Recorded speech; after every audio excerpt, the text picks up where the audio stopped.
ನನ್ ಮಗನೇ ಏನೋ ಹಂಗ್ ಮಾಡ್ತೀಯಾ ಹಿಂಗ್ ಮಾಡ್ತೀಯಾ, ಬೇರೆ ಹುಡುಗಿ ಬೇಕಲ್ಲ ನಿಮ್ಗೆ ಅಂತ ಹೇಳಿ ಬೈಕೊಂಡು ಹೊಡ್ಕೊಂಡು ಕರ್ಕೊಂಡು ಹೋಗಿದ್ ನನ್ಗೆ. ಅದರಲ್ಲಿ ನಿಮ್ಮವರು ಅಂತ ಇದ್ದಿದ್ದು ನಿಮ್ಮ ಮಾವನ? ನಮ್ಮ ಮಾವ ಮತ್ತೆ ನನ್ನ ಹೆಂಡತಿ ಅಣ್ಣ ಓಕೆ, ಬಾಮೈದ. ಅವರು ಅಂದ್ರೆ ಅವ್ರ ಫ್ರೆಂಡ್ ಸರ್ಕಲ್ ಒಂದು ಬೇರೆ 6 ಜನ ಎಲ್ಲ ಹೊಡ್ಕೊಂಡು ಕರ್ಕೊಂಡು ಹೋಗ್ತಾರೆ. ಅಲ್ಲಿ ಹೋದ್ಮೇಲೆ ಕೂಡ ಬಟ್ಟೆ ಬಿಚ್ಬಿಟ್ಟು ನನ್ನ ಡ್ರೈವರ್ ನಿಲ್ಸ್ಬಿಟ್ಟು ಹೊಡಿತಾರೆ. ಆಯ್ತು ಅಂತ ಹೇಳ್ಬಿಟ್ಟು ಹೊಡ್ಸ್ಕೊಂತೀನಿ. ಫುಲ್ ನನ್ ಬಾಡಿ ಎಲ್ಲ ಫುಲ್ ರೆಡ್ ಆಗ್ಬಿಟ್ಟಿರುತ್ತೆ.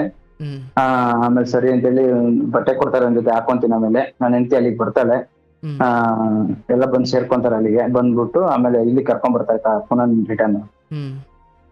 ನಮ್ಮಮ್ಮ ಬಟ್ಟೆ ಬಿಚ್ಚಿ ತೋರ್ಸು ಪೊಲೀಸವ್ರಿಗೆ, ಬಟ್ಟೆ ಬಿಚ್ಚಿ ತೋರ್ಸಿದ್ರೆ ಅವ್ರ ಮೇಲೆ FIR ಆಗುತ್ತೆ ಅಂತೇಳಿ ನಮ್ಮಮ್ಮ ಹೇಳ್ತಾರೆ. ಅವಾಗ ನನ್ನ ಹೆಂಡತಿ ಹೇಳ್ತಾಳೆ, ನನ್ನ ಜೊತೆ ಬರ್ಬೇಕು ಅಂದ್ರೆ ಕೇಸ್ ವಾಪಸ್ ತಗೋ ಅಂತ ಕೇಳ್ತಾಳೆ. ಸರ್ ನಿಜವಾಗ್ಲೂ ಪುಣ್ಯ, ನನ್ ಎಷ್ಟೋ ವರ್ಷ ಹಿಂದೆ ಹೋಗ್ದಾಗ ನೆನಪಾಗ್ಬಿಡ್ತು ಸರ್, ನಿಜವಾಗ್ಲೂ ಫೋನ್ ಎತ್ತಿದ್ರಲ್ಲ ಅಂತೇಳಿ. ಅಯ್ಯೋ ದೇವ, ಲೈನ್ ಸಿಗಲ್ಲ ದೇವ್ರನೆ, ಲೈನ್ ಸಿಗಲ್ಲ ಅನ್ಕೊಂಡ್ಬಿಟ್ಟಿದೆ ಇವತ್ತು. ಇಮಿಡಿಯೇಟ್ ಹೊಡಿತಾ 2 years ಇಂದ ನೋಡ್ತಾ ಇದೀವಿ ಸರ್ ನಿಮ್ ಕಾರ್ಯಕ್ರಮನ. 2 ವರ್ಷದಿಂದ ಕಾರ್ಯಕ್ರಮ ನೋಡ್ತಿದ್ದೆ. 2 ವರ್ಷದಿಂದ ನೋಡ್ತಾ ಇದೀನಿ. ಬಟ್ ನಿಮ್ ಎಲ್ಲ ಕೇಳಿ ನಾನು ಫೋನ್ ಮಾಡಕ್ ಹೋಗಿರ್ಲಿಲ್ಲ. ಬಟ್ ನಾನು ಫೋನ್ ಸ್ಟಾರ್ಟ್ ಮಾಡಿದೆ 6 month ಇಂದ ಟ್ರೈ ಮಾಡ್ತಾ ಇದೀನಿ. ಬಟ್ ಲೈನೇ ಸಿಗ್ಲಿಲ್ಲ. ಇವತ್ತು ಏನಾದ್ರು ಮಾಡಿ ಲೈನ್ ತಗೊಳ್ಳೇಬೇಕು ಅಂತ 6 o'clock ಮನೆಗೆ ಬಂದ್ಬಿಟ್ಟೆ. 8 ಗಂಟೆ ಯಾವಾಗ ಆಗುತ್ತೆ ಅಂತ 1 ನಿಮಿಷ ಕೂಡ ಎಣಿಸ್ತಾ ಇದ್ದೇನೆ. Thank you. ನೋಡಿ, ನಿಮ್ಮೊಳಗಡೆ ಇರೋ ಆ ಪ್ರೀತಿ ಅಥವಾ ನೀವು ಅದಕ್ಕೊಂದು ಕೊಟ್ಟರು ದೊಡ್ಡ ಸ್ಥಾನ. ಅದು ಹೆಂಗಿದೆ ಅಂದ್ರೆ ತಿರುಪತಿಗೆ ಹೋಗಿ ಬೆಟ್ಟ ಹತ್ಬೇಕಾದ್ರೆ ಶ್ರೀನಿವಾಸನೇ ಹೆಂಗೆ ಪ್ರತ್ಯಕ್ಷ ಆದ್ರೆ ಹೆಂಗಿರುತ್ತೆ ಹಂಗಿದೆ ನಿಮ್ಮ ಕತೆ. ದೇವರನೇ ಇವತ್ತು ನಿಜವಾಗ್ಲೂ ಲೈನ್ ಸಿಗುತ್ತೆ ಅಂತ ಅನ್ಕೊಂಡಿರ್ಲಿಲ್ಲ. ಅಷ್ಟು ಟ್ರೈ ಮಾಡ್ತಾ ಇದ್ದೆ. ತುಂಬಾ ಖುಷಿ ಆಯ್ತು ಲೈನ್ ಸಿಕ್ಕಿದ್ದು. ಒಳ್ಳೇದಾಗಿ, ಬಹಳ ಸಂತೋಷ. ಅಂದ್ರೆ 2 ವರ್ಷದಿಂದ ಅಂದ್ರೆ ಬಹುಶಃ ಒಂದೇನೋ ಒಂದು ನೆಮ್ಮದಿ, ಒಂದೇನೋ ಒಂದು ದಾರಿ, ಒಂದು ಬೆಳಕು, ಒಂದೇನೋ ಸಮಾಧಾನ ಸಿಕ್ಕಿರುತ್ತೆ. ಹಾಗಾಗಿ ನಿಮ್ಮ ಮನಸ್ಸಲ್ಲಿ ಇನ್ನೂ ಆ ಕಾರ್ಯಕ್ರಮ 2 ವರ್ಷವಾದ್ರೂ ಬೋರ್ ಆಗದ ಹಾಗೆ ಕಾಪಾಡ್ಕೊಂಡು ಬಂದಿದ್ದೀರಿ. ಇಲ್ಲ ಅಂದ್ರೆ ನೀವ್ ಹೇಳೋ ರೀತಿನ ನಿಮ್ಮ ಹತ್ರ ಮಾತಾಡ್ಲೇಬೇಕು ಅಂತಲ್ಲ, ನೀವು ಹೇಳೋದನ್ನ ಅದನ್ನೇ ತಿಳುವಳಿಕೆ ಆಗಿ ತಗೊಂಡು ವಿಡಿಯೋಗಳೆಲ್ಲ ತಿಳುವಳಿಕೆ ಹಾಕೊಂಡು ಹಂಗೆ ಚೇಂಜ್ ಆಗಿ ಬದಲಾಗಿ ಜೀವನ ಮಾಡಕ್ ಸ್ಟಾರ್ಟ್ ಮಾಡಿದ್ದೆ ನಾನು. ಆದ್ರೂ ನಿಮ್ಮ ಹತ್ರ ಒಂದ್ಸಲ ಮಾತಾಡ್ಬೇಕು ಅಂತೇಳಿ ಕರೆ ಮಾಡ್ತಾ ಇದ್ದೆ. ಎಲ್ಲಿಂದ ಫೋನ್ ಮಾಡ್ತಿರೋದು? ಊರ ಹೆಸರು ಬೇಡ ಅನ್ಕೊಂತೀನಿ. ನಾನು ಬೆಂಗಳೂರಲ್ಲೇ ವರ್ಕ್ ಮಾಡ್ತಾ ಇರೋದು. ಅಂದ್ರೆ ಆಟೋ ಓಡಿಸ್ತೀನಿ ಬೆಂಗಳೂರಲ್ಲಿ. ಆಟೋ ಓಡಿಸ್ತೀರಿ? ಸುಮಾರು ಒಂದು 7-8 ವರ್ಷದಿಂದ ಆಟೋ ಓಡಿಸ್ಕೊಂಡು ಜೀವನ ಮಾಡ್ತಾ ಇದ್ದೀನಿ. 7-8 ವರ್ಷದಿಂದ? 7-8 ವರ್ಷದಿಂದ 2016-15 ಮಧ್ಯದಲ್ಲಿ ಆಟೋಗೆ ಬಂದಿದ್ದು. ಅವಾಗಿಂದ ಆಟೋ ಓಡಿಸ್ಕೊಂಡು ಜೀವನ ಮಾಡ್ತಾ ಇದ್ದೀನಿ. ಓಕೆ, ಬಟ್ ಮೂಲತಃ ಬೆಂಗಳೂರಲ್ಲ, ಬಟ್ ಬೇರೆ ಕಡೆಯಿಂದ ಬೇರೆ ಕಡೆ ಹಾಸನ್ ಡಿಸ್ಟ್ರಿಕ್ಟ್, ಹಾಸನ್ ಜಿಲ್ಲೆ. ಕಾರ್ಯಕ್ರಮ ಹೇಗ್ ಸಿಕ್ತು ನಿಮಗೆ? ಅಂದ್ರೆ ಯಾರು ಹೇಳಿದ್ದ ಅಥವಾ ನಿಮಗೆ? ಇಲ್ಲ, ನಾನು ಹಿಂಗೆ ಗಾಡಿ ಓಡಿಸ್ತಾ ಫೇಸ್ಬುಕ್ ಅಲ್ಲಿ ವಿಡಿಯೋ ನೋಡ್ಬೇಕಾದ್ರೆ ನಿಮ್ ಕಾರ್ಯಕ್ರಮ ಬಂತು. ಆ ಕಾರ್ಯಕ್ರಮ ಯಾವ್ದು ಅಂದ್ರೆ ಅದೇ ಯಾವ್ದೋ ಒಬ್ಬರನ್ನ ಬೆಂಗಳೂರಿಗೆ ಬಂದ್ ಬೆಂಗಳೂರಲ್ಲಿ ಇದ್ವಿ, ಮದ್ವೆ ಆಗ್ಬಿಟ್ಟು ಬೆಂಗಳೂರಿಗೆ ಬಂದೆ. ಹಂಗಾಗಿ ಇನ್ನೊಬ್ರನ್ನ ಅದು ಬಿಟ್ಟು ಇಲ್ಲಿ ವಿಧಾನಸೌಧದಲ್ಲಿ ಒಂದ್ ಕೆಲಸ ಹುಡ್ಕೊಂಡು ಹೋದೆ. ಅಲ್ಲಿ ಮದ್ವೆ ಆಗಿದೆ, ಅವ್ರಿಗೆ HIV ಇತ್ತು ಅಂತ ಹೇಳಿ ಒಂದ್ ಕಾರ್ಯಕ್ರಮ ಬಂದಿತ್ತು. ಹೌದು. ಅಲ್ಲಿಂದ ಸ್ಟಾರ್ಟ್ ಆಯ್ತು ನನ್ನ ಜರ್ನಿ. ಆಗ್ಲಿ, ಒಳ್ಳೇದಾಗ್ಲಿ. ಏನಾದ್ರು ಹಂಚ್ಕೊಳ್ಳೋದಿದ್ಯಾ? ತುಂಬಾ ಇದೆ ಸರ್, ತುಂಬಾ ಇದೆ. ಅದು ತುಂಬಾ ಖುಷಿಲಿದ್ದೀನಿ. ಅದನ್ನ ನಿಧಾನಕ್ಕೆ ಹಂಚ್ಕೊಂತೀನಿ. ಸಂತೋಷ. ಅಂದ್ರೆ ನೀವು ಒಂದು ಮಾತು ಹೇಳೋದ್ರೆ ಅಂದ್ರೆ ಹೇಳ್ಕೊಳ್ಬೇಕು ಅನ್ನೋ ಅವಕಾಶ ಸಿಕ್ಕಿದೆ, ಹೇಳ್ಕೊಳ್ತೀನಿ. ಆದ್ರೆ ಬೇರೆಯವ್ರ ಕತೆ ಕೇಳಿನೇ ನನಗೊಂದು ಅರಿವು ಅಥವಾ ನಾನೊಂದು ತಿಳುವಳಿಕೆ ನಿಂತು ಬಿಟ್ಟಿದ್ದೀನಿ ಆಲ್ರೆಡಿ. ಸರಿ, ಯಾವ್ದು ತಪ್ಪು, ಯಾವ್ದ್ರಿಂದ ಹೋಗ್ಬೇಕು, ಯಾವ್ದ್ರಿಂದ ಹೋಗಬಾರ್ದು, ಏನ್ ಮಾಡಿದ್ರೆ ಏನಾಗುತ್ತೆ, ಇದು ಇನ್ನೊಬ್ರಿಗೆ ಹೇಳೋದನ್ನ ಕೇಳಿ ನಾನು ಅರ್ಥ ಮಾಡ್ಕೊಂಡಿದ್ದೀನಿ. ಇದು ಬಹಳ ಮುಖ್ಯ. ಇದು ಯಾಕಂದ್ರೆ ಎಲ್ಲಾ ಸಾರಿನೂ ನಮಗೆ ಬೆಂಕಿ ಸುಡಬೇಕು ಅಂತ ಇಲ್ಲ. ಇನ್ಯಾರಿಗೂ ಸುಟ್ಟಿರೋದು ಅವನ ಅನುಭವ ನನ್ನ ಹತ್ರ ಹಂಚ್ಕೊಂಡಾಗು ಕಣಪ್ಪ, ಅವನಿಗೆ ಸುಟ್ಟಿರೋದು ನನಗೂ ಸುಡುತ್ತೆ ಅನ್ನೋದು ನನಗೆ ಗೊತ್ತಾಗ್ಬೇಕಲ್ಲ. ಎಲ್ಲಿ ಹೇಳಿ, ಏನ್ ವಿಚಾರ ನಿಮ್ದು? ನನ್ನ ಹೆಸರು ಬಂದು ಲೋಕೇಶ್ ಅಂತ. ಊರೇ ಹೇಳಲಿಲ್ಲ, ಹೆಸರು ಹೇಳ್ಬಿಟ್ರಿ. ಹೆಸರು ಹೇಳಿದ್ರೆ ಊರು ಬೇಡ, ಆದ್ರೆ ಲೋಕೇಶ್ ಅನ್ನೋರು ತುಂಬಾ ಜನ ಇರ್ತಾರಲ್ಲ. ವಿಚಾರ ಚೆನ್ನಾಗಿದೆ, ಹೇಳಿ ಸರ್. ಲೋಕೇಶ್ ಅಂತ ನನ್ನ ಹೆಸರು. ನಾವು ನನ್ನ ಅಪ್ಪ ಅಮ್ಮನಿಗೆ ಬಂದು 2 ಮಕ್ಕಳು, ಒಬ್ರು ಒಂದ್ ಹೆಣ್ಣು ಒಂದ್ ಗಂಡು. ನಮ್ಮ ಅಕ್ಕ ನಾನಿಬ್ರು. ನಾವಿಗೆ ಅಂದ್ರೆ ಚಿಕ್ಕ ವಯಸ್ಸಲ್ಲೇ ನಮ್ಗೆ ತುಂಬಾ ಕಷ್ಟ ಮನೇಲಿ. ಅಂದ್ರೆ ನಮ್ ತಂದೆ ಸ್ವಲ್ಪ ಡ್ರಿಂಕ್ಸ್ ಮಾಡೋರು, ಸ್ವಲ್ಪ ಬಿಸ್ನೆಸ್ ಲಾಸ್ ಮಾಡ್ಕೊಂಡ್ರು. ಚಿಕ್ಕ ವಯಸ್ಸಿಂದಾನೆ ಸ್ವಲ್ಪ ಕಷ್ಟ ನಮ್ಗೆ. ನೀವಿಬ್ರು ಮಕ್ಳ? 2 ಮಕ್ಕಳು ನಾವು, ನಮ್ಮ ಅಕ್ಕ ನಾನಿಬ್ರು. ಅಪ್ಪ ಅಮ್ಮ ಕೂಲಿ ಕೆಲಸ ಮಾಡ್ತಾ ಇದ್ರು. ಒಂದ್ ಟೈಮಲ್ಲಿ ಅಪ್ಪ ನಾವು ಚಿಕ್ಕ ವಯಸ್ಸಲ್ಲಿ ಬಿಸ್ನೆಸ್ ಮಾಡ್ತಾ ಇದ್ರು. ಏನ್ ಬಿಸ್ನೆಸ್? ಬಿಸ್ನೆಸ್ ಅಂದ್ರೆ ಇದು ನಾವು ರೆಡ್ಡಿಸ್ ಅಂದ್ರೆ ಹಂದಿ ವ್ಯಾಪಾರ ಮಾಡ್ತಾರಲ್ಲ ಸರ್, ಆ ತರ ವ್ಯಾಪಾರದಲ್ಲಿ ಅಂಗಡಿಗಳು ಮಾಡ್ಕೊಂಡು ಕಟ್ ಮಾಡಿ ಮಾರೋದ್ರಲ್ಲಿ ಸ್ವಲ್ಪ ಲಾಸ್ ಮಾಡ್ಕೊಂಡ್ರು. ಹಂಗಾಗಿ ಕುಡಿಯೋದು ಸ್ಟಾರ್ಟ್ ಮಾಡ್ಬಿಟ್ರು ಅಪ್ಪ ಚಿಕ್ಕ ವಯಸ್ಸಲ್ಲೇನೆ. ಹಂಗಾಗಿ ನಾನು ಸ್ಕೂಲಿಗೆ ಸೇರ್ಕೊಂಡು ಒಂದ್ 5ನೇ ಕ್ಲಾಸ್ ಓದಿದ್ದೀನಿ ಅಷ್ಟೇ, ಜಾಸ್ತಿ ಓದಿಲ್ಲ ನಾನು. 5ನೇ ಕ್ಲಾಸ್ ಓದಿ 5ನೇ ಕ್ಲಾಸ್ ಬಿಟ್ಟು ನಾನು ಚಿಕ್ಕ ವಯಸ್ಸಲ್ಲೇ ಕೆಲಸ ಸ್ಟಾರ್ಟ್ ಮಾಡ್ಬಿಟ್ಟೆ, ನಾನು ನಮ್ಮ ಅಕ್ಕ ಎಲ್ಲ. ಅಂದ್ರೆ ಕಾಫಿ ಎಸ್ಟೇಟ್ ಅಲ್ಲಿ ಕೆಲ್ಸಕ್ಕೆ ಹೋಗೋದು, ಕಾಫಿ ಕುಯ್ಯೋದು, ಮೆಣಸು ಕುಯ್ಯೋದು, ಆ ಕಾಫಿ ಗಿಡದ ಕೆಳಗಡೆ ಎಲ್ಲ ಕ್ಲೀನ್ ಮಾಡೋದು, ಆತರ ಕೆಲ್ಸದಿಂದ ಸ್ಟಾರ್ಟ್ ಮಾಡಿದ್ದು. ಆತರ ಕೆಲಸ ಹೋಗ್ಬೇಕಾದ್ರೆ ನಮ್ಗೆ 30 ರೂಪಾಯಿ ಸಂಬಳ ಕೊಡೋರು, ಚಿಕ್ಕ ಹುಡುಗರಲ್ವಾ ಅಂತ ಹೇಳಿ. ಓಹ್, ಅಂದ್ರೆ ನೀವೇನು ಓದುದ್ರಿ ಆಗ ನೋಡಿದ್ರೆ? ನೀವೇನು ಓದಿದ್ದೀರಾ ಅಂದೆ? ನಾನು ಓದಿರೋದು 5ನೇ ಕ್ಲಾಸ್ ಅಷ್ಟೇ. ಓಕೆ, ಅಷ್ಟೊತ್ತಿಗೆ ತಂದೆಯದ್ದು ಈ ರೀತಿ ಆದಾಗ ನೀವು ಬಿಡ್ಬೇಕಾಯ್ತು? ಮನೇಲಿ ತುಂಬಾ ಕಷ್ಟ ಜಾಸ್ತಿ ಆಗೋಯ್ತು, ಊಟಕ್ಕೂ ಇಲ್ಲದಂತ ಕಷ್ಟ ಜಾಸ್ತಿ ಆಗೋಯ್ತು. ಓಕೆ. ಹಂಗಾಗಿ ನಾನು ನಮ್ಮ ಅಕ್ಕ ಸ್ಕೂಲ್ಗೆ ಹೋಗಿಲ್ಲ. ನೀವು 5 ಓದಿದ್ದೀರಾ? ನಾವ್ 5 ಹೋಗಿ ನಮ್ಮ ಅಕ್ಕ ಸ್ಕೂಲ್ಗೆ ಹೋಗಿಲ್ಲ. ಹಂಗಾಗಿ ಇಬ್ರು ಕೆಲಸ ಸ್ಟಾರ್ಟ್ ಮಾಡ್ಬಿಟ್ವಿ. ಎಷ್ಟು ದಿನಕ್ಕೆ 30 ರೂಪಾಯಿ ಸಂಬಳ ಕೊಡೋರು. ಆ ಕೆಜಿ ಲೆಕ್ಕ ಕುಯ್ದ್ರೆ ನಾವ್ ಎಷ್ಟು ಕುಯ್ತೀವೋ ಅಷ್ಟು ಕೆಜಿಗೆ ಸಂಬಳ ಕೊಟ್ಟಿದ್ರು. ಓಕೆ. ಆತರ ಕೆಲಸ ಮಾಡ್ಕೊಂಡು ಸ್ಟಾರ್ಟ್ ಮಾಡಿದ್ವಿ. ಹಂಗೆ ಕೆಲಸ ಮಾಡ್ಕೊಂಡು ಹೋಗ್ತಾ ಆ ಕೆಲಸ ಬಿಡ್ಲಿಲ್ಲ, ಮಾಡ್ಕೊಂಡು ಹೋಗ್ತಾನೆ ಇದ್ವಿ ಹಂಗೇನೆ. ಆತರ ನಮ್ಮ ಅಕ್ಕನ್ಗೆ ಇದೆ ನಮ್ಮ ಜಾತಿಯವರೇ ಒಬ್ರು ಪರಿಚಯ ಆಗ್ಬಿಟ್ಟು ನಮ್ಮ ಅಕ್ಕ ಯಾರನ್ನೊಬ್ರು ಲವ್ ಮಾಡ್ಬಿಡ್ತಾರೆ. ಓಕೆ, ಅಂದ್ರೆ ಕೆಲ್ಸದ ಜಾಗದಲ್ಲಿ ಅಂದ್ರೆ ನಮ್ ಕ್ಯಾಸ್ಟೇನೆ ಎಲ್ಲ ಒಟ್ಟಿಗೆ ಆಲ್ಟಿಂಗ್ ಹೋಗಿರ್ತೀವಿ ಕೆಲ್ಸಕ್ಕೆ, ಒಂದ್ 10 ಜನ 20 ಜನ ಹೋಗಿರ್ತೀವಿ. ಆ ಸಮಯದಲ್ಲಿ ನಮ್ಮ ಅಕ್ಕ ಅಲ್ಲಿ ಇಷ್ಟಪಟ್ಟವ್ರನ್ನ ಲವ್ ಮಾಡ್ತಾ ಇರ್ತಾರೆ. ನಮಗ್ ಗೊತ್ತಿರಲ್ಲ ಲವ್ ಮಾಡ್ತಾ ಇದಾರೆ ಅಂತ. ಒಂದಿನ ಹಿಂಗೆ ಅಪ್ಪ ಅಮ್ಮ ನಾವೆಲ್ಲ ಮಲಗಿರ್ತೀವಿ. ಒಂದಿನ ನಮ್ಮ ಅಕ್ಕ ಬೆಳಿಗ್ಗೆ 5 ಗಂಟೆಗೆ ಎದ್ದು ನೋಡಿದ್ರೆ ಅಕ್ಕ ಇರಲ್ಲ. ಅಂದ್ರೆ ನೀವು ರಾತ್ರಿ ಮಲಗಿದ್ದ ಹೌದು, ಬೆಳಿಗ್ಗೆ ಎದ್ದಾಗ ಅಕ್ಕ ಇಲ್ಲ. ಒಂದ್ 5 ಗಂಟೆಗೆ ಅಡ್ಗೆ ಮಾಡಕ್ ಇದೆ ಹೇಳ್ತೇವೆ, ಅಂದ್ರೆ 7 ಗಂಟೆಗೆಲ್ಲ ಡ್ಯೂಟಿಗೆ ಹೊರಟ್ಬಿಡ್ಬೇಕಲ್ಲಿ. ಸೊ ಮಾಮೂಲಿ ಇದ್ಕೊಂಡ್ರಿ ನೀವು? 5 ಗಂಟೆಗೆ ಅಡ್ಗೆ ಮಾಡಕ್ ಅಮ್ಮ ಎದ್ದೇಳ್ತಾ ಇದ್ರು. ಆ ಟೈಮಲ್ಲಿ ಅಮ್ಮ ಎದ್ದು ನೋಡಿದಾಗ ಅಕ್ಕ ಇರ್ಲಿಲ್ಲ.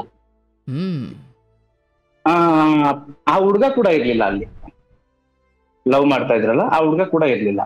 ಅಂದ್ರೆ ನಿಮ್ಗೆ ತಕ್ಷಣ ಗೊತ್ತಾಗ್ಲಿಲ್ಲ, ಬಟ್ ಸ್ವಲ್ಪ ಬೆಳಕರ್ದಂಗ್ ಗೊತ್ತಾಯ್ತು. ಅಂದ್ರೆ ಒಂದ್ 5:30 ಹಂಗೆ ನಮಗ್ ಗೊತ್ತಾಯ್ತು ಆ ಹುಡ್ಗನು ಇಲ್ಲ ಅಂತ. ಓ, ಅಷ್ಟೊತ್ತಿಗೆ ನೀವು ವಿಚಾರ ಮ್ಯಾಚ್ ಮಾಡ್ಕೊಂಡ್ರಿ? ಮ್ಯಾಚ್ ಮಾಡ್ಕೊಂಡ್ವಿ, ಅಂದ್ರೆ ಈ ಹುಡ್ಗನು ಇಲ್ಲ, ಈ ನಮ್ಮ ಅಕ್ಕನೂ ಇಲ್ಲ ಅಂತ ಹೇಳ್ಬಿಟ್ಟು. ಓಕೆ. ಅವಾಗ ಸರಿ ಅಂತೇಳಿ ನಾವೆಲ್ಲ ಹುಡ್ಕಕ್ ಸ್ಟಾರ್ಟ್ ಮಾಡಿದ್ವಿ. ಮತ್ತೆ ನಾವು ಕೆಲ್ಸದ ಓನರ್ ಜೀಪ್ ಎತ್ಕೊಂಡ್ ಬಂದ್ರು, ನಾವು ಹುಡ್ಕಕ್ ಸ್ಟಾರ್ಟ್ ಮಾಡಿದ್ವಿ. ಸಿಗ್ಲಿಲ್ಲ ಕೊನೆಗೆ ನಮ್ಗೆ. ಸರಿ ಅಂತ ಹೇಳ್ಬಿಟ್ಟು ನಾವು ಹೋಗಿದಿರಲ್ಲ ಬೆಳಿಗ್ಗೆ ಕಂಪ್ಲೇಂಟ್ ಕೊಡೋಣ ಅನ್ನಷ್ಟರಲ್ಲಿ ನಾವ್ ಮನೆಗೆ ಹೋದ್ರಿ. ಹೋಗ್ಬಿಟ್ಟು ಫೋನ್ ಮಾಡಿದ್ವಿ, ನಾವ್ ಹಿಂಗ್ ಹೋಗ್ಬಿಟ್ಟಿದೀವಿ, ನಾವು ಲವ್ ಮಾಡಿದೀವಿ, ನಾವು ಹೋಗ್ಬಿಟ್ಟಿದೀವಿ, ನಾವು ನಮ್ಮನ್ನೇನು ಮಾಡಕ್ ಹೋಗ್ಬೇಡಿ ಹಂಗೆ ಅಂತ ರಿಕ್ವೆಸ್ಟ್ ಮಾಡ್ಕೊಂಡ್ರು. ಆವಾಗ ನಮ್ಮ ಅಪ್ಪ ನಮ್ಮಮ್ಮ ಏನ್ ಮಾಡಿದ್ರು, ಅವ್ರ ಊರ್ಗೆ ಹೋಗ್ಬಿಟ್ರು. ಅವ್ರ ಊರ್ಗೆ ಹೋಗ್ಬಿಟ್ಟು ಏನಕ್ಕೆ ಈ ತರ ಮಾಡ್ದೆ ಅಂತ ಗಲಾಟೆ ಮಾಡಿದಾಗ, ಇಲ್ಲ ಈಗ ಬಂದ್ಬಿಟ್ಟಿದಾರೆ ಇನ್ನೇನು ಮಾಡಕ್ಕಾಗಲ್ಲ, ಮದುವೆ ಅಲ್ಲಿ ಹಿರಿಯರೆಲ್ಲ ಕೂತ್ಕೊಂಡು ಮಾಡ್ಬಿಡಿ, ಒಂದ್ಸರಿ ಒಂದು ತಪ್ಪು ಕೆಲ್ಸ ಅಂತ ನಡೆದ್ಮೇಲೆ ಬೇರೆ ಕಡೆನೂ ನೀವು ಮದುವೆ ಮಾಡಕ್ ಆಗಲ್ಲ, ಮದುವೆ ಮಾಡ್ಬಿಡಿ ಅಂತೇಳಿ ಹಿರಿಯರೆಲ್ಲ ಕೂತ್ಕೊಂಡು ಮಾತಾಡಿದಾರೆ. ನಾನು ಹೋಗಿರ್ಲಿಲ್ಲ, ಅಪ್ಪ ಅಮ್ಮ ಮಾತ್ರ ಹೋಗಿದ್ರು. ನಾನು ಹೇಳಿದ್ದೆ ಹೊಡೆದು ಕರ್ಕೊಂಬನ್ನಿ ಅವಳನ್ನ ಅಂತೇಳಿ ಹೇಳಿದ್ದೆ ನಮ್ಮ ಅಕ್ಕನ. ಅವಾಗ ನಿಮ್ಮ ವಯಸ್ಸು? ನನ್ನ ವಯಸ್ಸು ಬಂದು ಒಂದು 13-14 ವರ್ಷ. ಓಕೆ, ಬಟ್ ಅಷ್ಟೊತ್ತಿಗೆ ಹೊರಗಡೆ ಲೋಕಜ್ಞಾನ ಸ್ವಲ್ಪ ಕಷ್ಟಪಟ್ಟಿದ್ರಿಂದ ನಿಮಗೆ ಒಂಚೂರು ಮಾತಾಡೋದು ರೂಢಿ ಆಗಿತ್ತು. ಹೌದು. ನನಗೆ ಅವಾಗಿಂದ ನಾನು ಹಿಂಗೆ ಒಂಥರ ಸ್ಟ್ರೈಟ್ ಫಾರ್ವರ್ಡ್ ತರ ಮಾತಾಡ್ತೀನಿ. ನಮ್ಮ ಅಕ್ಕನ ಹೊಡೆದು ಕರ್ಕೊಂಬನ್ನಿ, ಅವಳನ್ನ ಅಲ್ಲಿ ಬಿಡಕ್ ಹೋಗ್ಬೇಡಿ, ಸ್ವಲ್ಪ ದಿನ ಇಟ್ಕೊಂಡು ಆಮೇಲೆ ನೋಡೋಣ, ಈಗ ಸಡನ್ ಆಗಿ ಅವ್ರು ಹೋದ ತಕ್ಷಣ ಮದುವೆ ಮಾಡ್ಕೊಟ್ಬಿಟ್ರೆ ಕಷ್ಟ ಗೊತ್ತಾಗಲ್ಲ ಅವ್ರಿಗೆ ಅಂತೆಲ್ಲ ಹೇಳಿ ಕಳ್ಸಿದೆ ನಮ್ಮ ಅಪ್ಪ ಅಮ್ಮಂಗೆ.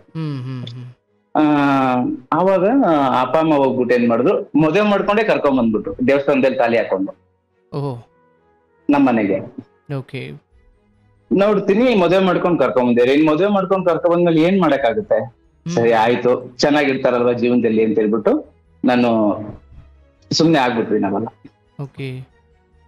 ಸುಮ್ನೆ ಆಗ್ಬಿಟ್ಟು ಸರಿ ಅಂತೇಳಿ ಹಂಗೆ ಅವ್ರ ಪಾಡಿಗೆ ಅವ್ರ ಜೀವನ, ಅವರು ಎಲೆಕ್ಟ್ರಿಷಿಯನ್ ಆ ಕೆಲಸ ಬಿಟ್ಟು ಎಲೆಕ್ಟ್ರಿಕ್ ಕೆಲಸ ಮಾಡಕ್ ಸ್ಟಾರ್ಟ್ ಮಾಡಿದ್ರು ಅವ್ರ ನಮ್ ಭಾವ. ಹಂಗೆ ಅವ್ರ ಜೀವನ ಅವ್ರು ಮಾಡಕ್ ಸ್ಟಾರ್ಟ್ ಮಾಡಿದ್ರು. ಸರಿ ಅಂತ ಹೇಳ್ಬಿಟ್ಟು ನಾನೇನ್ ಮಾಡಿದೆ, ನನ್ ಕೆಲಸ ನಾನು ಸ್ಟಾರ್ಟ್ ಮಾಡ್ಕೊಂಡು ಹಂಗೆ ಎಸ್ಟೇಟ್ ಅಲ್ಲಿ ಕೆಲಸ ಮಾಡ್ಕೊಂಡಿದ್ದೆ. ಲಾಸ್ಟ್ ಟೈಮ್ ಒಂದ್ಸರಿ ಒಂದು ಎಸ್ಟೇಟ್ಗೆ ಹೋದೆ ಕೆಲ್ಸಕ್ಕೆ. ಕೆಲಸ ಮಾಡ್ತಾ ಅಲ್ಲಿ ಓನರ್ ಮಗಳು ನನ್ಗೆ ತುಂಬಾ ಪರಿಚಯ ಆದ್ರು ಮಾತಲ್ಲಿ. ಕಾಫಿ ಎಸ್ಟೇಟ್ ಅಲ್ಲಿ ಕೆಲಸ ಮಾಡ್ಬೇಕಾದ್ರೆ ಮಾತಾಡ್ತಾ ತುಂಬಾ ಹತ್ರ, ಅದು ಬೇರೆ ಏನಿಲ್ಲ ಮಾತಾಡೋದ್ರಲ್ಲಿ. ಅಂದ್ರೆ ಆ ಓನರ್ ಮಗಳು ಓನರ್ ಮಗಳು. ಓಕೆ. ಮಾತಾಡ್ತಾ ತುಂಬಾ ಹತ್ರ ಆದ್ರು. ಅವಾಗ ನನ್ಗೊಂದು 15 years ಇರ್ಬೇಕಂತ ಅನ್ಕೊಂತೀನಿ. ಅವಾಗ ನಾನು ಕೆಲಸ ಮಾಡ್ತಾರೆ ಅಲ್ಲೇ ಬಂದ್ ನಿಂತ್ಕೊಂಡ್ ಮಾತಾಡೋದು, ನಾನೇನ್ ರೂಮಲ್ಲಿ ಇದ್ರೆ ರೂಮ್ ಹತ್ರ ಬಂದ್ ಮಾತಾಡೋದು, ಅಥವಾ ಅವರು ಮನೇಲಿ ಇದ್ರೆ ನಾನ್ ಕೆಳಗಡೆ ಹೋಗಿ ಮಾತಾಡ್ತಾ ನಿಂತ್ಕೊಳ್ಳೋದು. ನೈಟ್ ಒಂದು 12 ಗಂಟೆಲೆಲ್ಲ ನಾವು ಮಾತಾಡಕ್ ಸ್ಟಾರ್ಟ್ ಮಾಡೋದು. ಫೋನ್ ಇತ್ತಾ? ಫೋನ್ ಚಿಕ್ಕ ಫೋನ್ ಇತ್ತು, MTS ಫೋನ್ ಇತ್ತು ನನ್ನ ಹತ್ರ. ಅವ್ರ ಹತ್ರನು ಫೋನ್ ಇತ್ತು. ಫೋನಲ್ಲಿ ಮಾತಾಡ್ತಾ ಇರಲಿಲ್ಲ, ಹೋಗಿ ಆಚೆನೆ ಕುತ್ಕೊಂಡು ಮಾತಾಡ್ತಾ ಇದ್ವಿ, ಅವ್ರಿಗೆಲ್ಲ ಗೊತ್ತಿರೋ ತರ. Okay okay okay. ಆ ತರ ಕುತ್ಕೊಂಡು ಮಾತಾಡ್ತಾ ಇದ್ವಿ. ಒಂದ್ ಟೈಮು ಅಲ್ಲಿ ಕೆಲಸ ಮಾಡೋರ್ಗೆ ಡೌಟ್ ಬಂದ್ಬಿಟ್ಟಿದೆ, ಏನೋ ಇರ್ಬೇಕು ಅಂತೇಳಿ.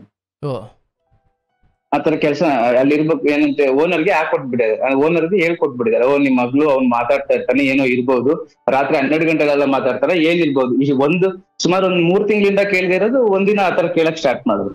ಅಂದ್ರೆ ಆ ಹೊತ್ತಿಗೆ ಅವರ ಅನುಮಾನಕ್ಕೂ ನಿಮ್ಮ ವರ್ತನೆಗೂ ಅದು ಹೌದಾ? ಇದ್ದಿದ್ದು ಹೌದಾ? ಇಲ್ಲ ಆತರ ಏನಿರ್ಲಿಲ್ಲ, ಬಟ್ ಮಾತಾಡ್ತಾ ಇದ್ವಿ. ಅವ್ರಿಗೂ ಏನು ಊಟ ಆಯ್ತಾ, ತಿಂಡಿ ಆಯ್ತಾ, ಓಕೆ ಓಕೆ, ಆತರ ಮಾತಾಡಕ್ ಸ್ಟಾರ್ಟ್ ಮಾಡಿ, ಕೆಲ್ಸ ಹೆಂಗಿದೆ, ಆಮೇಲೆ ನಿಮ್ಗೆ ಯಾವ ಹೀರೋ ಇಷ್ಟ, ಯಾವ ವಿಲನ್ ಇಷ್ಟ, ಈ ತರ ಮಾತಾಡಕ್ ಸ್ಟಾರ್ಟ್ ಮಾಡಿದ್ವಿ ಅಷ್ಟೇ. ಯಾವ ವಿಲನ್ ಇಷ್ಟ ಅಂತ ಕೇಳ್ತಿದ್ರ?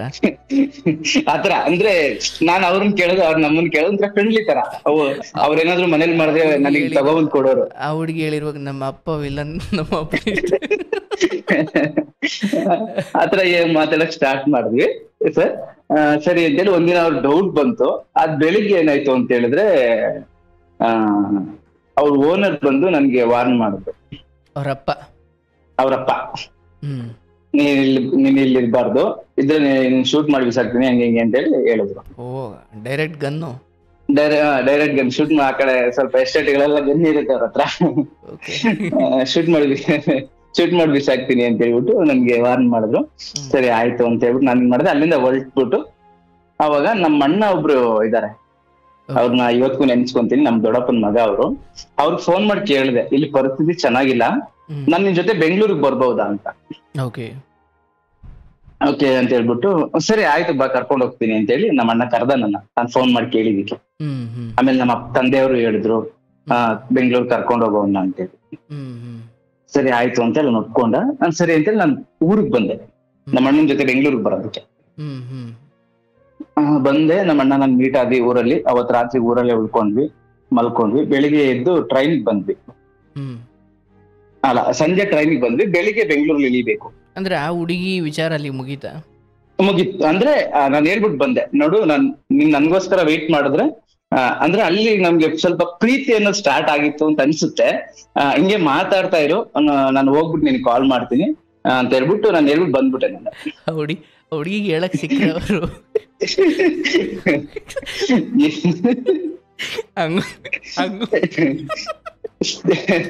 ಸ್ಟಾರ್ಟ್ ಆಗಿತ್ತು ಅನ್ಸುತ್ತೆ. ನಾನ್ ಸಿಗ್ತೀನಿ, ನೀನ್ ಫೋನ್ ಮಾಡು, ನಾನ್ ಮಾತಾಡ್ತೀನಿ ಅಂತ ಹೇಳಿ. ಇನ್ನೇನು ಅಲ್ಲಿ ಪರಿಸ್ಥಿತಿ ಚೆನ್ನಾಗಿಲ್ಲಲ್ಲ. ಅಗ್ಗು ಬರ್ಬೇಕು ನಿಮ್ಮ ಅಪ್ಪನ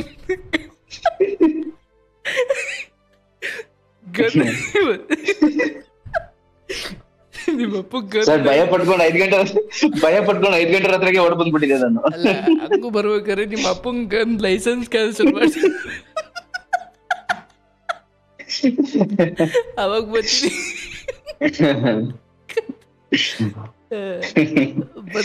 ಆಮೇಲೆ ಸರಿ ಬಂದ್ಬಿಟ್ಟೆ. ಆಮೇಲೆ ನಾನು ಬೆಂಗಳೂರಿಗೆ ಬಂದು ಸರ್ ಬನಶಂಕರಿಗೆ ಬಂದೆ. ನಾನು ಬನಶಂಕರಿ ನಮ್ಮ ಅಣ್ಣ ಇದ್ದ. ನಾನ್ ಬೆಂಗಳೂರಿಗೆ ಬಂದಿದ್ದಿನ ಮೆಟ್ರೋ ಪೂಜೆ ಮಾಡೋದಕ್ಕೋಸ್ಕರ. ಬೆಂಗಳೂರಲ್ಲಿ ಫಸ್ಟ್ ಮೆಟ್ರೋ ಸ್ಟಾರ್ಟ್ ಆಗಿದ್ದು ಬನಶಂಕರಿಲಿ. ಪೂಜೆ ಮಾಡೋದಕ್ಕೆ ಸಿದ್ದರಾಮಯ್ಯ ಬಂದಿದ್ದೆ. ಸಿದ್ದರಾಮಯ್ಯ ಮುಖ್ಯಮಂತ್ರಿ ಆಗಿದ್ರು ಆ ಟೈಮಲ್ಲಿ, 2011-10 ಮಧ್ಯದಲ್ಲಿ. ಪೂಜೆ ಮಾಡಕ್ಕೆ ಸಿದ್ದರಾಮಯ್ಯನವ್ರು ಬಂದಿದ್ರು ಒಂದು 7:30-8 ಗಂಟೆ ಸಮಯದಲ್ಲಿ. ನಾನು ಬಂದು ಅಲ್ಲಿ ಬನಶಂಕರಿ ಬಸ್ ಸ್ಟಾಂಡ್ ಅಲ್ಲಿ ಇಳಿದೆ. ಅದನ್ನ ನೋಡ್ಕೊಂಡು ರೂಮ್ಗೆ ಹೋದ್ವಿ. ಅಣ್ಣ ನಮ್ ದೊಡ್ಡಪ್ಪನ ಮಗ. ಅವ್ರ ಹೆಸರು ತಗೋಬೋದಾ? ಬೇಡ ಬೇಡ ಬೇಡ ಹಂಗೆ ಹೇಳಿ. ಬಂದು ರೂಮ್ ನಮ್ಮಣ್ಣ ರೂಮ್ ಮಾಡಿದ್ದ. ಅವ್ನು 4 ಜನ ಇದ್ವಿ. ಅವ್ನು ಹೇಳ್ದ ತಿಂಗಳಿಗೆ 500 ರೂಪಾಯಿ ರೂಮ್ ಬಾಡಿಗೆ, ಮತ್ತೆ ಇದು ರೇಷನ್ ಎಲ್ಲ ಸಪರೇಟ್ ಬರುತ್ತೆ, ಅದನ್ನ ಚೇಂಜ್ ಮಾಡೋದು ತಿಂಗಳ ಅದನ್ನ ಸರಿ ಮಾಡ್ಕೊಬೇಕು ಅಂತ ಹೇಳ್ದ. ಸರಿ ಅಣ್ಣ ಆಯ್ತು. ಬಾಡಿಗೆ ಅಲ್ಲದೆ ಸೊ ದಿನಸಿಗೆ ಅಂತ ಒಂಚೂರು ವೆಚ್ಚ ಬೀಳುತ್ತೆ. ಹೌದು, ಅಂದ್ರೆ ತಿಂಗಳಿಗೆ 1,500-2,000 ಬರುತ್ತೆ ಒಬ್ರಿಗೆ ಅಂತ, ಬಾಡಿಗೆ ರೇಷನ್ ಗಿಷನ್ ಎಲ್ಲ ಸೇರಿ. ಅವಾಗ ಸರಿ ಅಂತ ಹೇಳ್ಬಿಟ್ಟು ನನಗೆ ಕೆಲಸ ಬೇಕಲ್ಲ, ಕೆಲಸ ಏನ್ ಕೊಡಿಸ್ತೀಯ ಅಂತ ಕೇಳಿದಾಗ ಅವನು ಆಫೀಸ್ ಬಾಯ್ ಕೆಲಸ ಕೊಡಿಸ್ತಾನೆ ನನ್ಗೆ. ಓಕೆ. ತಿಂಗಳಿಗೆ 5,000 ರೂಪಾಯಿ ಸಂಬಳ, ಆಫೀಸ್ ಬಾಯ್ ಕೆಲಸ, ಹೋಗಿ ಗುಡ್ಸೋದು, ಒರ್ಸೋದು, ಎಂಪ್ಲಾಯ್ಸ್ಗೆ ಟೀ ಕಾಫಿ ಕೊಡೋದು, ಆ ತರ ಕೆಲಸ. ಸರ್ ಬೆಳಿಗ್ಗೆ ಎದ್ದು ಕಾರ್ ತೊಳೆಯಕ್ ಹೋಗ್ತಾ ಇದ್ದೆ. 3 ಕಾರ್ ತೊಳಿತಾ ಇದ್ದೆ. 5 ಗಂಟೆಗೆ ಎದ್ಬಿಟ್ಟು 8 ಗಂಟೆವರೆಗೂ ಕಾರ್ ತೊಳಿತಾ ಇದ್ದೆ. 8:30 9 ಗಂಟೆಗೆ ರೆಡಿಯಾಗಿ ಆಫೀಸ್ಗೆ ಹೋಗ್ತಾ ಇದ್ದೆ. ಇದು ಅಂದ್ರೆ ಆಫೀಸ್ ಬಾಯ್ ಕೆಲಸ ಮಾಡೋದಕ್ಕೆ ಸೈಕಲ್ ಇತ್ತು, ಸೈಕಲ್ ತಗೊಂಡಿದ್ದೆ. ಸೈಕಲ್ ತಗೊಂಡು ಅಲ್ಲಿ ಹೋಗಿ ಅಲ್ಲಿಂದ 4 ಗಂಟೆ ಕೆಲಸ ಮುಗಿಸ್ಕೊಂಡು, ಆಫೀಸಲ್ಲಿ ಕ್ಲೋಸ್ ಎಲ್ಲ ಮಾಡ್ಕೊಂಡು 4 ಗಂಟೆ 4:15 ಮುಗಿಸ್ಕೊಂಡು 5:30 6 ಗಂಟೆಗೆ ಬಜ್ಜಿ ಬೋಂಡ ಪ್ಯಾಕ್ ಮಾಡಕ್ ಹೋಗ್ತಾ ಇದ್ದೆ. ಅವಾಗ ಕಾರ್ ತೊಳೆಯೋದ್ರಲ್ಲಿ ನನ್ಗೆ ಕಾರ್ಗೆ 500 ರೂಪಾಯಿ ಕೊಡೋದು, ಒಂದ್ ಕಾರ್ಗೆ ಅದೇ 1,500 ಬರೋದು, ಇದೊಂದು 5,000 ರೂಪಾಯಿ. ಮತ್ತೆ ಈಗ ಬಜ್ಜಿ ಬೋಂಡ ಪಾರ್ಸಲ್ ಮಾಡಕ್ ಹೋದ್ರೆ 10 ಗಂಟೆವರೆಗೂ 50 ರೂಪಾಯಿ ಕೊಡೋದು, 1,500 ತಿಂಗಳಿಗೆ. ಓಕೆ. ಪಾರ್ಸಲ್ ಅಂದ್ರೆ ಯಾವ ತರ ಅದು? ಅದೇ ತಳ್ಳೋ ಬಂಡಿಯಲ್ಲಿ ಬಜ್ಜಿ ಬೋಂಡ ಹಾಕೋರವ್ರು. ನಾನು ಅವ್ರು ಹಾಕ್ತಾ ಇದ್ರೆ ನಾನು ಪಾರ್ಸಲ್ ಮಾಡ್ಕೊಡೋದು, ಬಂದವ್ರಿಗೆ ಕಸ್ಟಮರ್ಗೆ ಪಾರ್ಸಲ್ ಮಾಡ್ಕೊಡೋದು, ಪ್ಲೇಟ್ ಹಾಕೊಡೋದು. ಅಲ್ಲಿಗೆ ಬಂದವ್ರಿಗೆ ತೆಗೆದು ಕೊಡೋದು. ಹೌದು, ತೆಗ್ದು ಕೊಡೋದು. ಪಾರ್ಸಲ್ ಅಂದಾಗ ನಾನೆಲ್ಲ ಸ್ವಿಗ್ಗಿ ಡೆಲಿವರಿ ತರ ಮಾಡ್ಕೊಂಬಿಟ್ಟೆ. ಆತರ ಅಲ್ಲ, ಆತರ ಅಲ್ಲ, ಅಲ್ಲೇ ಪ್ಲೇಟ್ಗೆ ಹಾಕೊಡೋದು ಮತ್ತೆ ಪಾರ್ಸಲ್ ಮಾಡ್ಕೊಡೋದು. Okay okay. ಸರ್ ಆ ಲಾಸ್ಟ್ಗೆ ಆ ಪುಡಿ ಉಳಿಯುತ್ತಲ್ಲ, ಆ ಪುಡಿಗೋಸ್ಕರ ನಮ್ ರೂಮ್ ಅಲ್ಲಿ 3 ಜನ ವೆಯ್ಟ್ ಮಾಡ್ತಾ ಇರೋರು. ಶಭಾಷ್. ನಾನು ಹೋಗೋರ್ಗು ಅವ್ರು ಊಟನೇ ಮಾಡ್ತಾ ಇರ್ಲಿಲ್ಲ. ಆ ಬಜ್ಜಿ ಅಂಗಡಿಗೆ ಅವರೇ ಸೇರ್ಸಿದ್ದ? ನಮ್ಮ ಅಣ್ಣನೇ ಸೇರ್ಸಿದ್ದ ಅದನ್ನು ನಮ್ಮ ಬಜ್ಜಿ ಅಂಗಡಿಗೆ. ಸೇರ್ಸ್ಬೇಕಾದ್ರೆ ಪುಡಿ ತೊಂದ್ರೆ ಸರಿ ಅಂತ ಆ ಪುಡಿ ಎತ್ಕೊಂಡು ನಾನು 10 ಗಂಟೆಗೆ ಮನೆಗೆ ಹೋಗ್ತಾ ಇದ್ದೆ ಸೈಕಲ್ ಹೊಡ್ಕೊಂಡು. ಆ ಪುಡಿಲಿ ಊಟ ಮಾಡಿ ಆಮೇಲೆ ಮಲಗ್ತಾ ಇದ್ರಿ. Very nice, very nice. ಆ ತರ ಕೆಲಸ ಸ್ಟಾರ್ಟ್ ಆಯ್ತು. ಹಂಗೆ ಒಂದು 6 ತಿಂಗಳು ಕೆಲಸ ಮಾಡಿದೆ ಅದೇ ತರ. ಮಾಡ್ತಾ ಏನಾಯ್ತು, ನಮ್ಮ ಮಧ್ಯದಲ್ಲೇ ಜಗಳಗಳು ಸ್ಟಾರ್ಟ್ ಆಗ್ಬಿಟ್ವು 4 ಜನ ಮಧ್ಯದಲ್ಲಿ. ಅವನು ನೀನ್ ತಟ್ಟೆ ಎತ್ತೋ, ನೀನ್ ಅಡ್ಗೆ ಮಾಡೋ, ಈ ತರ ಎಲ್ಲ ಅಡ್ಗೆಗೆ ಇದ್ರಲ್ಲಿ ಜಗಳ ಸ್ಟಾರ್ಟ್ ಆಯ್ತು. ಒಬ್ಬ ರೂಮ್ ಬಿಟ್ಟು ಆಚೆ ಹೋದ. ಅವನು ಹೋದ್ಮೇಲೆ ನನಗ್ ಫೋನ್ ಮಾಡಕ್ ಸ್ಟಾರ್ಟ್ ಮಾಡ್ದ. ಅಲ್ಲಿ ಇರ್ಬೇಡ, ನಿಮ್ಗೆ ಬೇರೆ ಕೆಲಸ ಸಿಗುತ್ತೆ, ಹಂಗೆ ಹಿಂಗೆ ಅಂತೆಲ್ಲ ಹೇಳಕ್ ಸ್ಟಾರ್ಟ್ ಮಾಡ್ದ ಅವನು. ಸರಿ, ಏನ್ ಅಲ್ಲಿ ಬೇರೆ ಕಡೆ ಸಂಬಳನೂ ಜಾಸ್ತಿ ಇರುತ್ತೆ, ಹಂಗೆ ಹಿಂಗೆ ಅಂತೆಲ್ಲ ಹೇಳಕ್ ಸ್ಟಾರ್ಟ್ ಮಾಡ್ದ. ಸರಿ ಆಯ್ತು ಅಂತ ಹೇಳ್ಬಿಟ್ಟು ನಾನೇನ್ ಮಾಡ್ದೆ, ಕೆಲಸ ಬಿಟ್ಬಿಟ್ಟೆ. ಅಲ್ಲಿ ಬೇರೆ ಕಡೆ ಸಂಬಳ ಜಾಸ್ತಿ ಬರುತ್ತೆ ಅಂತ ಹೇಳ್ಬಿಟ್ಟು ಅಲ್ಲಿ ಕೆಲಸ ಬಿಟ್ಬಿಟ್ಟು, ಇವ್ನು ನಮ್ಮ ಅಣ್ಣ ಇದ್ನಲ್ಲ, ನಮ್ಮ ಅಣ್ಣನ ಹತ್ರನ ಸ್ವಲ್ಪ ಕೋಪವಾಗಿ ಮಾತಾಡಕ್ ಸ್ಟಾರ್ಟ್ ಮಾಡ್ದೆ. ನಾನು ಬಿಟ್ಟು ಹೋಗ್ಬೇಕಲ್ಲ ಅದಕ್ಕೆ, ನಾನೇ ಮಾಡ್ಬೇಕು, ನೀನೇ ಮಾಡೋ, ನೀನೇ ಮಲ್ಕೊಂತೀಯ, ಹಂಗೆ ಹಿಂಗೆ ಅಂತೆಲ್ಲ ಜೋರಾಗಿ ಕೂಗಾಡಕ್ ಸ್ಟಾರ್ಟ್ ಆದ್ವಿ. ಅವನು ಆದ್ರೆ ಇರು, ಹೋದ್ರೆ ಹೋಗು ಅಂತ ಹೇಳೋ ರೇಂಜಿಗೆ ಬರ್ಬೇಕು ನನ್ಗೆ, ಯಾಕಂದ್ರೆ ನಾನ್ ರೂಮ್ ಬಿಟ್ಟು ಆಚೆ ಹೋಗ್ಬೇಕಲ್ಲ. ಆಮೇಲೆ ಅವನು ಒಂದಿನ ಹಂಗ ಅಂದ್ಬಿಟ್ಟ, ಇದ್ರೆ ಹೋದ್ರೆ ಹೋಗೋದು ಹಂಗೆ ಹಿಂಗೆ ಅಂತೇಳಿ ಅವನು ಒಂದು ಹೇಳ್ಬಿಟ್ಟ. ಸರಿ ಆಯ್ತು ಅಂತ ನಾನು ಅಲ್ಲಿಂದ ಆಚೆ ಬಂದ್ಬಿಟ್ಟೆ. ಅಲ್ಲ ಆಚೆ ಬಂದ್ಬಿಟ್ಟು ನಾನು ಇನ್ನೊಬ್ಬ ನಮ್ಮ ರೂಮಿಂದ ಆಚೆ ಹೋಗಿದ್ನಲ್ಲ, ಅವ್ನು ನಂಬ್ಕೊಂಡು ಹೋಗ್ಬಿಟ್ಟೆ ನಾನು. ಅವ್ನು ನಂಬ್ಕೊಂಡು ಹೋದ್ಮೇಲೆ ಅಲ್ಲಿ ಬೇರೆ ಕಡೆ ಕೆಲಸ ಕೊಡಿಸ್ದ. ನನಗೆ ಅದು ಅಡ್ಜಸ್ಟ್ ಆಗ್ಲಿಲ್ಲ ಕೆಲಸ. ಅದು ಕೆಲಸ ಅಡ್ಜಸ್ಟ್ ಆಗ್ಲಿಲ್ಲ. ಏನ್ ಮಾಡೋದು, ಕೆಲಸನೂ ಇಲ್ಲ, ಈ ಕಡೆ ಇರೋಕ್ ಜಾಗನೂ ಇಲ್ಲ, ಏನ್ ಮಾಡೋದು ಅಂತ ನೋಡ್ತಾ ಇರ್ಬೇಕಾದ್ರೆ ಒಂದ್ ಹೋಟ್ಲಿಗೆ ಹೋದೆ, ಊಟ ಮಾಡೋಣ ಅಂತೇಳಿ, ಎಗ್ ರೈಸ್ ತಿನ್ನೋಣ ಅಂತ. ಎಗ್ ರೈಸ್ ತಿಂದ್ಬಿಟ್ಟು ಅಲ್ಲೇ ಕೇಳಿದೆ, ಕೇಂದ್ರ ಕೆಲಸ ಇದೆಯಾ ಇಲ್ಲಿ ಅಂತ. ಕೆಲ್ಸ ಇದೆಯಪ್ಪ, ಮಾಡ್ತೀಯಾ ಅಂದ್ರೆ, ಮಾಡ್ತೀನಿ ಅಂದ್ರೆ. ಅಂದ್ರೆ ದುಡ್ಡು ಕೊಟ್ಟಾದ್ಮೇಲೆ ಕೇಳ್ದ?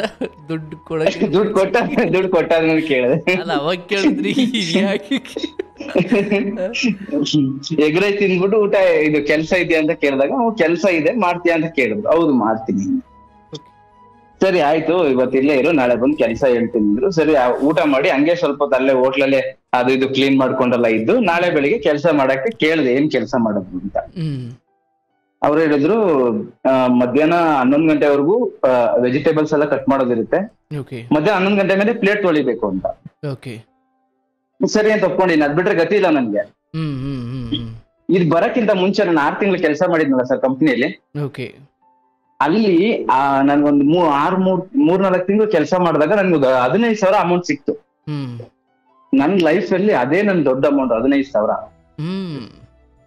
ಆ ಅಮೌಂಟ್ ಅಲ್ಲಿ ನಾನು ಏನ್ ಮಾಡಿದೆ ಅಂದ್ರೆ, ಫಸ್ಟ್ ನಮ್ ಮನೇಲಿ ಮಿಕ್ಸಿ ಇರ್ಲಿಲ್ಲ, ನಮ್ಮಮ್ಮ ಯಾವಾಗ್ಲೂ ಕಲ್ಲಲ್ಲಿ ರುಬ್ತಾ ಇದ್ರು. ಅಂದ್ರೆ ಊರಲ್ಲಿ ಫಸ್ಟ್ ಹೋಗಿ ಒಂದ್ ಮಿಕ್ಸಿ ತಗೊಂಡೆ, ಮನೆಗೆ ಒಂದ್ ಫ್ಯಾನ್ ತಗೊಂಡೆ. ಮತ್ತೆ ನಮ್ಮಮ್ಮ ಏನ್ ಮಾಡ್ತಿದ್ರು ಅಂದ್ರೆ, ಬಟ್ಟೆಗಳನ್ನೆಲ್ಲ ಚೀಲಿಗೆ ತುಂಬಿಕ್ಕೋರು.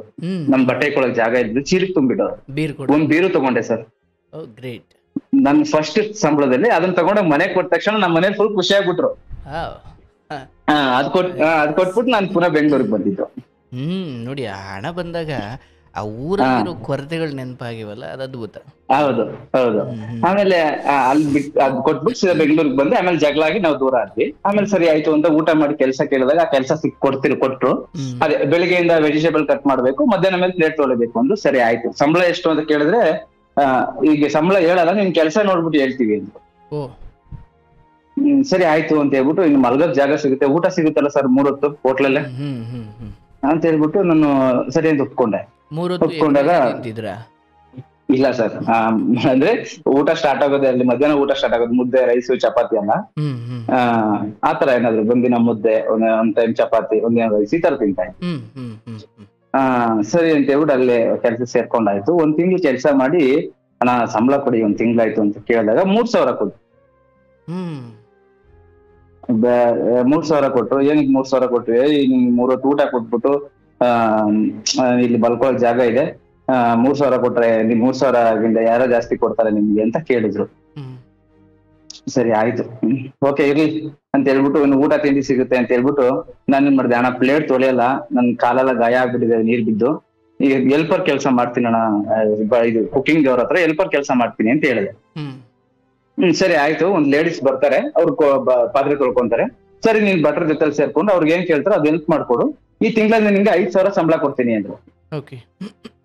ಅವ್ರೇ ಹೇಳಿದ್ರು. ಸರಿ ಆಯ್ತು ಅಂತೇಳಿ ಆ ಕೆಲಸ ಸ್ಟಾರ್ಟ್ ಮಾಡಿದೆ ಸರ್. ಅವ್ರು ಕುಕಿಂಗ್ ಮಾಡೋ ಭಟ್ರುಗಳೆಲ್ಲ ತಲೆ ಮೇಲೆಲ್ಲ ಹೊಡಿಯೋದು ನನ್ಗೆ, ಅದ್ ಕಟ್ ಮಾಡೋ ಇದ್ ಕಟ್ ಮಾಡೋ ಅಂತ. ಸರಿ ಆಯ್ತು ಅಂತೇಳಿ ಅದನ್ನು ಸಹಿಸ್ಕೊಂಡು ಒಂದಿನ ಯೋಚನೆ ಮಾಡಿದೆ ಸರ್, ಏನಕ್ಕೆ ನಾನು ಇವ್ರಿಗೆಲ್ಲ ಆಗಿನ ಇದ್ರಲ್ಲಿ ಕೆಲಸ, ಅಡ್ಗೆ ಕೆಲಸ ಮಾಡೋರ್ಗೆ, ಕುಕಿಂಗ್ ಕೆಲಸ ಮಾಡೋರ್ಗೆ 18,000, 20,000, 17,000, 15,000 ಅಂತ ಸ್ಯಾಲ್ರಿ ಕೊಡೋರು. ನಾನ್ ಕುತ್ಕೊಂಡು ಯೋಚನೆ ಮಾಡಿದೆ, ಏನ್ ಅಡ್ಗೆ ಕೆಲಸ ಕಲಿಬಾರ್ದು, ಕಲಿಯೋಣ. ಇವ್ನ್ ತಲೆಗೆ ಹೊಡದ್ನಲ್ಲ ನನ್ಗೆ, ನೋಡೇ ಬಿಡೋಣ, ನನ್ ಕಲಿಲೇಬೇಕು ಅಂತ ಒಂದಿನ ಡಿಸೈಡ್ ಮಾಡಿದೆ ಕುತ್ಕೊಂಡು. ಅವನ ಹತ್ರನೇ ಕುಕಿಂಗ್ ಅವನ ಹತ್ರನೇ ಕೂತ್ಕೊಂಡು ಅವನ ಹತ್ರನೇ ಮಾತಾಡ್ಕೊಂಡು, ಹಂಗಣ ಹಿಂಗಣ ಅಂತ ಮಾತಾಡ್ಕೊಂಡು, ಅವ್ನು ಏನೇನ್ ಆಗ್ತಾನೆ ಎಲ್ಲ ನೋಡ್ಕೊಂಡು ಸ್ವಲ್ಪ ಹಂಗೆ ಮೆಚುರಿಟಿ ಆಗಿದೆ ಸ್ವಲ್ಪ. ಅಣ್ಣ ನೀನ್ ಕೂತ್ಕೊಂಡು ನಾನ್ ಮಾಡ್ತೀನಿ ಅಂತ ಹೇಳಿ ಅವ್ನು ಹೇಳ್ದಂಗೆ ಇಲ್ಲಂದ್ರೆ ನಾನು ಹಾಕಿ ಹಂಗೆ ಕಲಿಯಕ್ ಸ್ಟಾರ್ಟ್ ಮಾಡಿದೆ. ಹಂಗೆ ಒಂದು 3 months 4 months ಅದೇ ತರ ಇದ್ ಮಾಡಿದೆ ಸರ್. ಫ್ರೈಡ್ ರೈಸ್ ಮಾಡೋದು, ಕಬಾಬ್ ಮಾಡೋದು, ನೂಡಲ್ಸ್ ಮಾಡೋದು, ಗೋಬಿ ಮಾಡೋದು, ಇದನ್ನೆಲ್ಲ ಕಲ್ತ್ಕೊಂಡೆ ಸ್ವಲ್ಪ. ಅವಾಗ ನಾನು ಹೇಳಿದೆ, ಅಣ್ಣ ಇದು ಹೊರಗಡೆ ಅಂದ್ರೆ ಔಟ್ ಸೈಡ್ ಅಲ್ಲಿ ಈವ್ನಿಂಗ್ ಟೈಮ್ ಅಲ್ಲಿ ಫಾಸ್ಟ್ ಫುಡ್ ತರ ಮಾಡ್ತಾ ಇದ್ರಿ, ಔಟ್ ಸೈಡ್ ನಾನೇ ನಿಂತ್ಕೊಂತೀನಿ ಅಣ್ಣ, ನಾನು ಎಲ್ಲ ಕಲ್ತಿದ್ದೀನಿ ಅಂತೇಳಿ ಓನರ್ಗೆ ಹೇಳಿದೆ. ಸರಿ ಆಯ್ತು ನೀನ್ ಮಾಡಿ ತೋರ್ಸು ಅಂತ ಹೇಳಿ ನಾನು ಮಾಡಿ ತೋರ್ಸಿದಾಗ, ಸರಿ ಆಯ್ತು ಮಾಡು ಅಂತ ಹೇಳಿದಾಗ, ಅಣ್ಣ 5,000 ಕಷ್ಟ ಆಗುತ್ತೆ ಅಣ್ಣ ಸ್ವಲ್ಪ ಜಾಸ್ತಿ. ಸರಿ ಆಯ್ತು ಹೋಗಿ 8,000 ಕೊಡ್ತೀನಿ ನಿನ್ಗೆ ತಿಂಗಳಿಂದ ಅಂತ. ಬರೀ ಫಾಸ್ಟ್ ಫುಡ್ ಅಷ್ಟೇ ಕಲ್ತಿದ್ದೆ. ಸರಿ ಆಯ್ತು ಅಂತ ಹೇಳ್ಬಿಟ್ಟು ನಾನೇನ್ ಮಾಡಿದೆ, ಎಲ್ಲಾನು ಕಲ್ತ್ಕೊಂಡ್ರೆ ಮುದ್ದೆ, ಚಪಾತಿ, ಪರೋಟ ಪ್ಲಸ್ ಬಿರಿಯಾನಿ ಮಾಡೋದೆಲ್ಲ ಕಲ್ತ್ಕೊಂಡ್ರೆ ಸಂಬಳ ಜಾಸ್ತಿ ಸಿಗುತ್ತೆ ಅಂತ ಹೇಳ್ಬಿಟ್ಟು ಯೋಚನೆ ಮಾಡ್ಬಿಟ್ಟು ಎಲ್ಲ ಕಲ್ತ್ಕೊಂಡೆ ಸರ್. ನಾನು ಕಲ್ತ್ಕೊಂಡ್ಬಿಟ್ಟು ನಾನು ಕೇಳಿದೆ, ಅಣ್ಣ ಎಲ್ಲ ಕಲ್ತ್ಕೊಂಡಿದ್ದೀನಿ ನಾನೇ ಮಾಡ್ತೀನಿ ಅಂತ ಹೇಳಿದ್ರೆ, ನಿನ್ ಕೈಲಿ ಅದೆಲ್ಲ ಮಾಡಕ್ಕಾಗುತ್ತೇನೋ, ಹೋಗೋ ಕೆಲಸ ನೋಡು ಅಂತ ಹೇಳ್ಬಿಟ್ಟು ಬೈದ್ಬಿಟ್ರು. ಇಲ್ಲ ಇಲ್ಲಿದ್ರೆ ಆಗಲ್ಲ ಅಂತ ಹೇಳ್ಬಿಟ್ಟು ನಾನೇನ್ ಮಾಡಿದೆ, ಅಲ್ಲಿ ಕೆಲಸ ಬಿಟ್ಬಿಟ್ಟು ಬೇರೆ ಕಡೆ ಕೆಲ್ಸಕ್ಕೆ ಹೋಯ್ತು ಸರ್. ನನ್ಗೆ 18,000 ಸ್ಯಾಲ್ರಿ ಆಗಂಗಾಯ್ತು. ಕೆಲಸ ಕಲ್ತ್ಕೊಂಡು 18,000 ಸ್ಯಾಲ್ರಿ ತರ ಸಿಗೋ ತರ ಆಯ್ತು. ಅಲ್ಲಿ 1 ತಿಂಗಳು ಕೆಲಸ ಮಾಡಿದಾಗ ಅಲ್ಲಿ ಫೋನ್ ಮಾಡಿ ಇವ್ರಿಗೆ ಹೇಳಿದ್ದಾರೆ ಓನರ್, ನಮ್ ಮೊದ್ಲು ಕೆಲಸ ಮಾಡ್ತಿದ್ನಲ್ಲ ಅವ್ರಿಗೆ, ಅವ್ರು ಕಾಂಟ್ಯಾಕ್ಟ್ ಇದೆ ಅಂತ ನನ್ಗೆ ಗೊತ್ತಿಲ್ಲ. ಇಲ್ಲ ಚೆನ್ನಾಗ್ ಮಾಡ್ತಾನೆ ಅಂತೆಲ್ಲ ಹೇಳಿದಾಗ ಇವ್ರೇ ಫೋನ್ ಮಾಡಿದ್ರು ಪುನಃ ನನ್ಗೆ. ಸರಿ ಆಯ್ತು ಬಾರೋ ಮಾಡು, ಅವ್ನ್ ಬಟ್ಟ ಬಿಟ್ಬಿಟ್ಟು ಹೋಗ್ಬಿಡವ್ನೆ, ಸರಿ ನೀವೇ ಮಾಡ್ಕೊಂಬಾ ಅಂತೇಳಿ ಕರೆದ್ರು. ಅಣ್ಣ ಇಲ್ಲಿ ನನ್ಗೆ 18,000 ಕೊಡ್ತಾವ್ರೆ, ಕೊಟ್ರೆ ಬರ್ತೀನಿ ಅಣ್ಣ ಅಂದೆ. ಅಷ್ಟೆಲ್ಲ ಕೊಡಕ್ಕಾಗಲ್ಲ, 15,000 ಕೊಡ್ತೀನಿ ಬಾ ಅಂತ ಕರೆದ್ರು. ಆಮೇಲೆ ನಾನು ಅವಾಗಿಂದ ತುಂಬಾ ದಿನದಿಂದ ಅಲ್ಲೇ ಹೋಟ್ಲಲ್ಲೇ ಇದ್ನಲ್ಲ, ಅದ್ರ ಸೆಂಟಿಮೆಂಟ್ ತುಂಬಾ ಇತ್ತು ನನ್ಗೆ ಹೋಟ್ಲಿಗೆ. ಆಯ್ತು 15,000ನೇ ಕೊಡ್ಲಿ ಅಂತೇಳಿ ನಾನು ಅಲ್ಲಿಗೆ ಹೋದೆ ಸರ್. ಹೋಗ್ಬಿಟ್ಟು ಅಲ್ಲೇ ಕೆಲಸ ಮಾಡಕ್ ಸ್ಟಾರ್ಟ್ ಮಾಡಿದೆ. 1 year 2 years ಕೆಲಸ ಮಾಡಿದೆ. ತಿಂಗಳಿಗೆ 15,000 ಹಂಗೆ ಜಾಸ್ತಿ ಮಾಡ್ತಾ ಹೋಗಿ ಒಂದು 18,000 ಆಯ್ತು. ಒಂದಿನ ಕೆಲಸ ಮಾಡ್ತಾ ಇದ್ದೆ, ನಮ್ಮಮ್ಮ ಫೋನ್ ಮಾಡಿದ್ರು, ನಿಮ್ ಮಾವ ಬಂದಿದ್ರು ಮನೆಗೆ ಅಂತ. ಅಂದ್ರೆ ನಮ್ಮಮ್ಮನ್ ತಮ್ಮ. ಅವರು ನಾವು ಮಾತಾಡ್ತಾ ಇರ್ಲಿಲ್ಲ. ಏನ್ ವಿಚಾರಕ್ಕೆ ಅಂತ ಹೇಳಿದ್ರೆ, ನಮ್ಮಮ್ಮ ಏನ್ ಮಾಡಿದ್ರು, ಸುಮ್ನೆ ಚಿಕ್ಕದೊಂದ್ ಮರ ಹತ್ಬಿಟ್ಟು ಕಾಯಿ ಬಿಡಿಸೋಣ ಅಂತ ಹೋದಾಗ, ಸೀತಾಫಲ ಕಾಯಿ ಕೀಳಕ್ಕೆ ಅಂತ ಹೋದಾಗ ಬಿದ್ಬಿಟ್ಟು ನಮ್ಮಮ್ಮನ್ಗೆ ಕೈ ಸ್ವಲ್ಪ ಫ್ರಾಕ್ಚರ್ ಆಗಿತ್ತು. ಆ ಟೈಮಲ್ಲಿ ಅವ್ರು ಯಾರು ಬರ್ಲಿಲ್ಲ ನೋಡೋದಕ್ಕೆ. ನಾವು ನಮ್ ಬಟ್ಟೆ ತೊಳೆಯಕ್ಕೂ ಯಾರು ಇರ್ಲಿಲ್ಲ, ನಮ್ಗೆ ಸ್ನಾನ ಮಾಡ್ಸಕ್ಕೂ ಯಾರು ಇರ್ಲಿಲ್ಲ. ಆ ವಿಷಯದಾಗಿ ನಮ್ಮಮ್ಮ ಸ್ವಲ್ಪ ದೂರ ಆಗಿದ್ರು. ಆಗ ಸುಮಾರು ಒಂದು 4-5 ವರ್ಷ ಜಾಸ್ತಿನೇ ಇರ್ಬೋದು. ಅಷ್ಟ್ ದಿನದಿಂದ ದೂರ ಇದ್ದರು. ಒಂದಿನ ಅವನು ನಮ್ಮ ಮಾವ ಒಂದಿನ ನಮ್ಮ ಮನೆಗ್ ಬರ್ತಾನೆ. ಏನಕ್ಕೆ ಅಂತ ಹೇಳಿದ್ರೆ ಗೌರಿ ಹಬ್ಬಕ್ಕೆ ಅರ್ಶಿನ ಕುಂಕುಮ ಕೊಡ್ತಲ್ಲ ಸರ್, ಬಾಗ್ನ ಕೊಡ್ತಾರಲ್ವಾ, ಆ ಬಾಗ್ನ ಕೊಡೋದಕ್ಕೆ ಅಂತೇಳಿ ಒಂದಿನ ಬರ್ತಾನೆ. ಬಂದಾಗ ನಂದು ಮನೇಲಿ ಒಂದು ಫೋಟೋ ಫ್ರೇಮ್ ಮಾಡಿಸ್ಬಿಟ್ಟು ಮನೇಲಿ ಹಾಕಿರ್ತೀನಿ ನಾನು. ಆ ಫೋಟೋ ನೋಡ್ಬಿಟ್ಟು ಏನ್ ಲೋಕಿ ಇಷ್ಟು ದೊಡ್ಡವನಾಗ್ಬಿಟ್ಟಿದ್ದೇನೆ, ಚೆನ್ನಾಗಿ ಇದಾಗಿದ್ದೀನಿ ಹಂಗೆ ಹಿಂಗೆ ಅನ್ಕೊಂಡು, ನಮ್ಮಲ್ಲಿ ಒಂದು ಹುಡುಗಿ ಇದ್ದಾಳೆ, ನೋಡ್ರಿ ಬೇಕಾದ್ರೆ ಮದುವೆ ಮಾಡ್ಕೊಳಂಗಿದ್ರೆ ಅಂತ ಹೇಳ್ಬಿಟ್ಟು ಹೋಗ್ತಾನೆ. ಸರಿ ಆಯ್ತು ಅಂತ ಹೇಳ್ಬಿಟ್ಟು ನಾನು ಅಲ್ಲಿ ಫ್ರೇಮ್ ಮಾಡಿ ಇಟ್ಟಿರ್ತೀನಲ್ಲ, ಆ ಫೋಟೋನು ತಗೊಂಡು ಹೋಗ್ತಾನೆ ನಾನು. ಸರಿ ಅಂತೇಳಿ ನಮ್ಮಮ್ಮ ಏನ್ ಹೇಳ್ತಾರೆ, ಅವಾಗ ನನ್ಗೆ ಒಂದು 18 years ಆಗಿರುತ್ತೆ ಸರ್. ಆಗ ಆ ಟೈಮಲ್ಲಿ ನಮ್ಮ ಅಕ್ಕನ್ ಕೂಡ ಒಂದು ಹೆಣ್ಮಗು ಆಗಿರುತ್ತೆ. ಆ ಟೈಮಲ್ಲಿ ನಮ್ಮಮ್ಮ ಫೋನ್ ಮಾಡಿ ಕರೀತಾರೆ ಒಂದಿನ, ನಿಮ್ಮ ಮಾವ ಬಂದಿದ್ದ ಈ ತರ ಯಾವ್ದೋ ಒಂದು ಹುಡುಗಿ ಇದಾಳಂತ ಅಲ್ಲಿ, ನೀನ್ ಬಾ ಅಂತ ಹೇಳಿದ್ರೆ. ಅಯ್ಯೋ ಇವಾಗ್ಲೇ ಏನಕ್ಕೆ ಮದುವೆ ಅಲ್ಲ ಅಂತೇಳಿ ನಾನು ಹೇಳ್ತೀನಿ. ಆ ಟೈಮಿಗೆ ಏನಾಗಿರುತ್ತೆ, ನಮ್ಮ ಅಪ್ಪನ್ಗೆ ಸ್ವಲ್ಪ ಗ್ಯಾಂಗ್ರೀನ್ ಆಗಿ, ಶುಗರ್ ಜಾಸ್ತಿ ಆಗಿ ಗ್ಯಾಂಗ್ರೀನ್ ಆಗಿ ಕಾಲು ಗಾಯ ಆಗಿರುತ್ತೆ ನಮ್ಮ ತಂದೆಗೆ. ಆಗ ನಮ್ಮ ತಂದೆನು ಫುಲ್ ಸ್ಲೋ ಆಗ್ಬಿಟ್ಟಿರ್ತಾರೆ. ಡ್ರಿಂಕ್ಸ್ ಮಾಡಿ ಬಿಡಿ ಸೇದೋದು, ಡ್ರಿಂಕ್ಸ್ ಮಾಡೋದು, ಅದ್ರಲ್ಲಿ ಬೇರೆ ಶುಗರು, ಆ ಗಾಯ ಸರಿಯಾಗಿ ಇದು ನೀಟಾಗಿ ನೋಡ್ಕೊಳಕ್ ಆಗ್ದಿರಾ ಸ್ವಲ್ಪ ಇದಾಗಿರುತ್ತೆ. ಹಂಗಾಗಿ ನಮ್ಮ ತಂದೆನೂ ಸ್ವಲ್ಪ ಫುಲ್ ವೀಕ್ ಆಗಿರ್ತಾರೆ. ನಮ್ಮ ಅಪ್ಪನೂ ಹೇಳ್ತಾರೆ, ನಾನು ಯಾವಾಗ ಹಂಗೆ ಹಿಂಗೆ ಅಂತ ಹೇಳಕ್ ಆಗಲ್ಲ, ನಾವ್ ಚೆನ್ನಾಗಿದ್ದಂಗೆ ಅವ್ನ್ ಮದುವೆ ಮಾಡ್ಕೊಂಡ್ಬಿಟ್ರೆ ಬೆಟ್ರು ಅಂತೇಳಿ ನಮ್ ತಂದೆ ಹೇಳ್ತಾರೆ. ಅವಾಗ ಸರಿ ಆಯ್ತು ಅಂತ ಹೇಳ್ಬಿಟ್ಟು ನಾನು ಹೋಗ್ತೀನಿ ಊರ್ಗ್ ಹೋಗ್ತೀನಿ. ಊರಿಂದ ನಮ್ಮ ಅಪ್ಪ ಅಮ್ಮ ನಾನು 3 ಜನ ಹೋಗ್ತೀನಿ.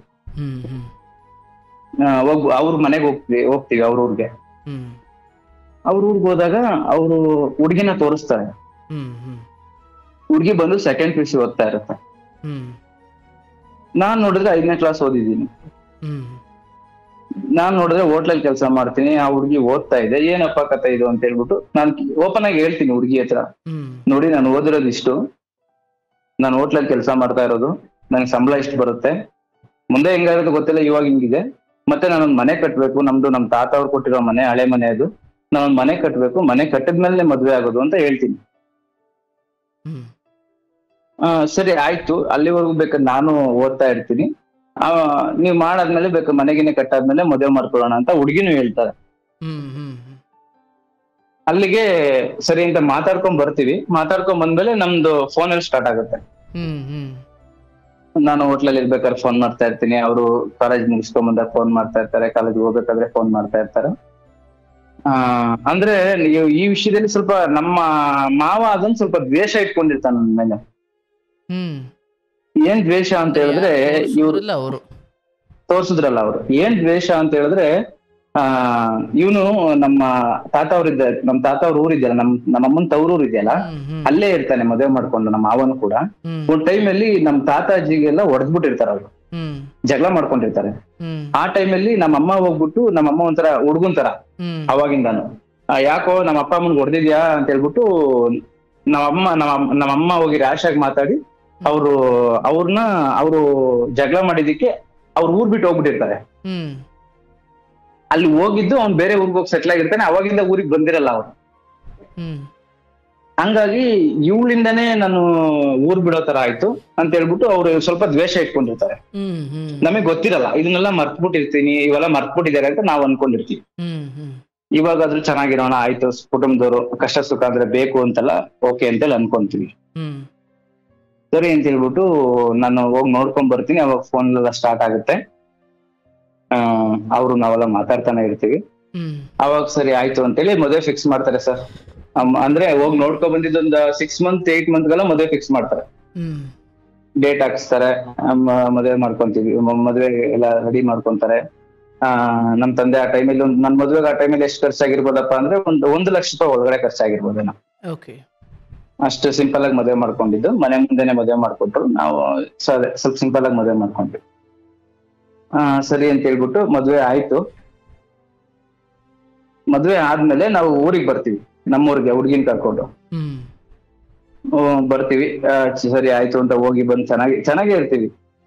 ಒಂದಿನ ಏನಾಗುತ್ತೆ ಅಂತ ಹೇಳಿದ್ರೆ ಅವಳಿಗೆ ಅಲ್ಲಿ ಸಿಟಿಲಿ ಬೆಳೆದಿದ್ದು, ಅವ್ರ ಸಿಟಿಲಿ ಇದ್ದಿದ್ದು, ನಮ್ದು ಹಳ್ಳಿ.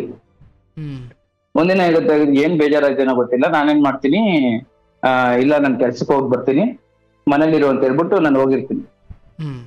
ಊರಲ್ಲೇ ಇರ್ತೀವಿ ಅವಾಗ, ನಾನು ಇಲ್ಲಿ ಹೋಟ್ಲಿಗೆ ಹೋಗ್ತಾ ಇರಲ್ಲ, ನಾನು ಊರಲ್ಲೇ ಇರ್ತೀನಿ ಅವಾಗ.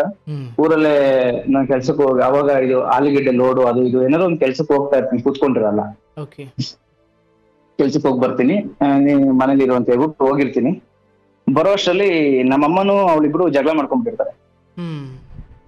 ಜಗಳ ಮಾಡ್ಕೊಂಡು ಬೈ ಮಿಸ್ಟೇಕ್ ನಮ್ಮಮ್ಮನೇ ಕಿತ್ತಾಕಿದ್ರ ಅಥವಾ ಏನಾಯ್ತೋ ಗೊತ್ತಿಲ್ಲ, ಬರೋ ಅಷ್ಟರಲ್ಲಿ ತಾಲಿ ಚೈನ್ ಕಿತ್ತೋಗಿರುತ್ತೆ ನನ್ನ ಹೆಂಡತಿದು. ಏನಕ್ಕೆ ಹಿಂಗ್ ಮಾಡಿದ್ರಿ ಅಂತ ಹೇಳಿದಾಗ, ಇಲ್ಲ ಬೇಕು ಅಂತ ಕಿತ್ತಾಕ್ಲಿಲ್ಲ, ಹಿಂಗೆ ಕಿತ್ತಾಡ್ತಿರ್ಬೇಕಾದ್ರೆ ಬೈ ಮಿಸ್ಟೇಕ್ ಕಿತ್ತೋಯ್ತು ಅಂತ ನಮ್ಮಮ್ಮ ಹೇಳುತ್ತೆ. ಇವಳು ಹೇಳ್ತಾರೆ ನಿಮ್ಮಮ್ಮ ಬೇಕು ಅಂತಾನೆ ಕಿತ್ತಾಕಿದ್ರು ಅಂತ.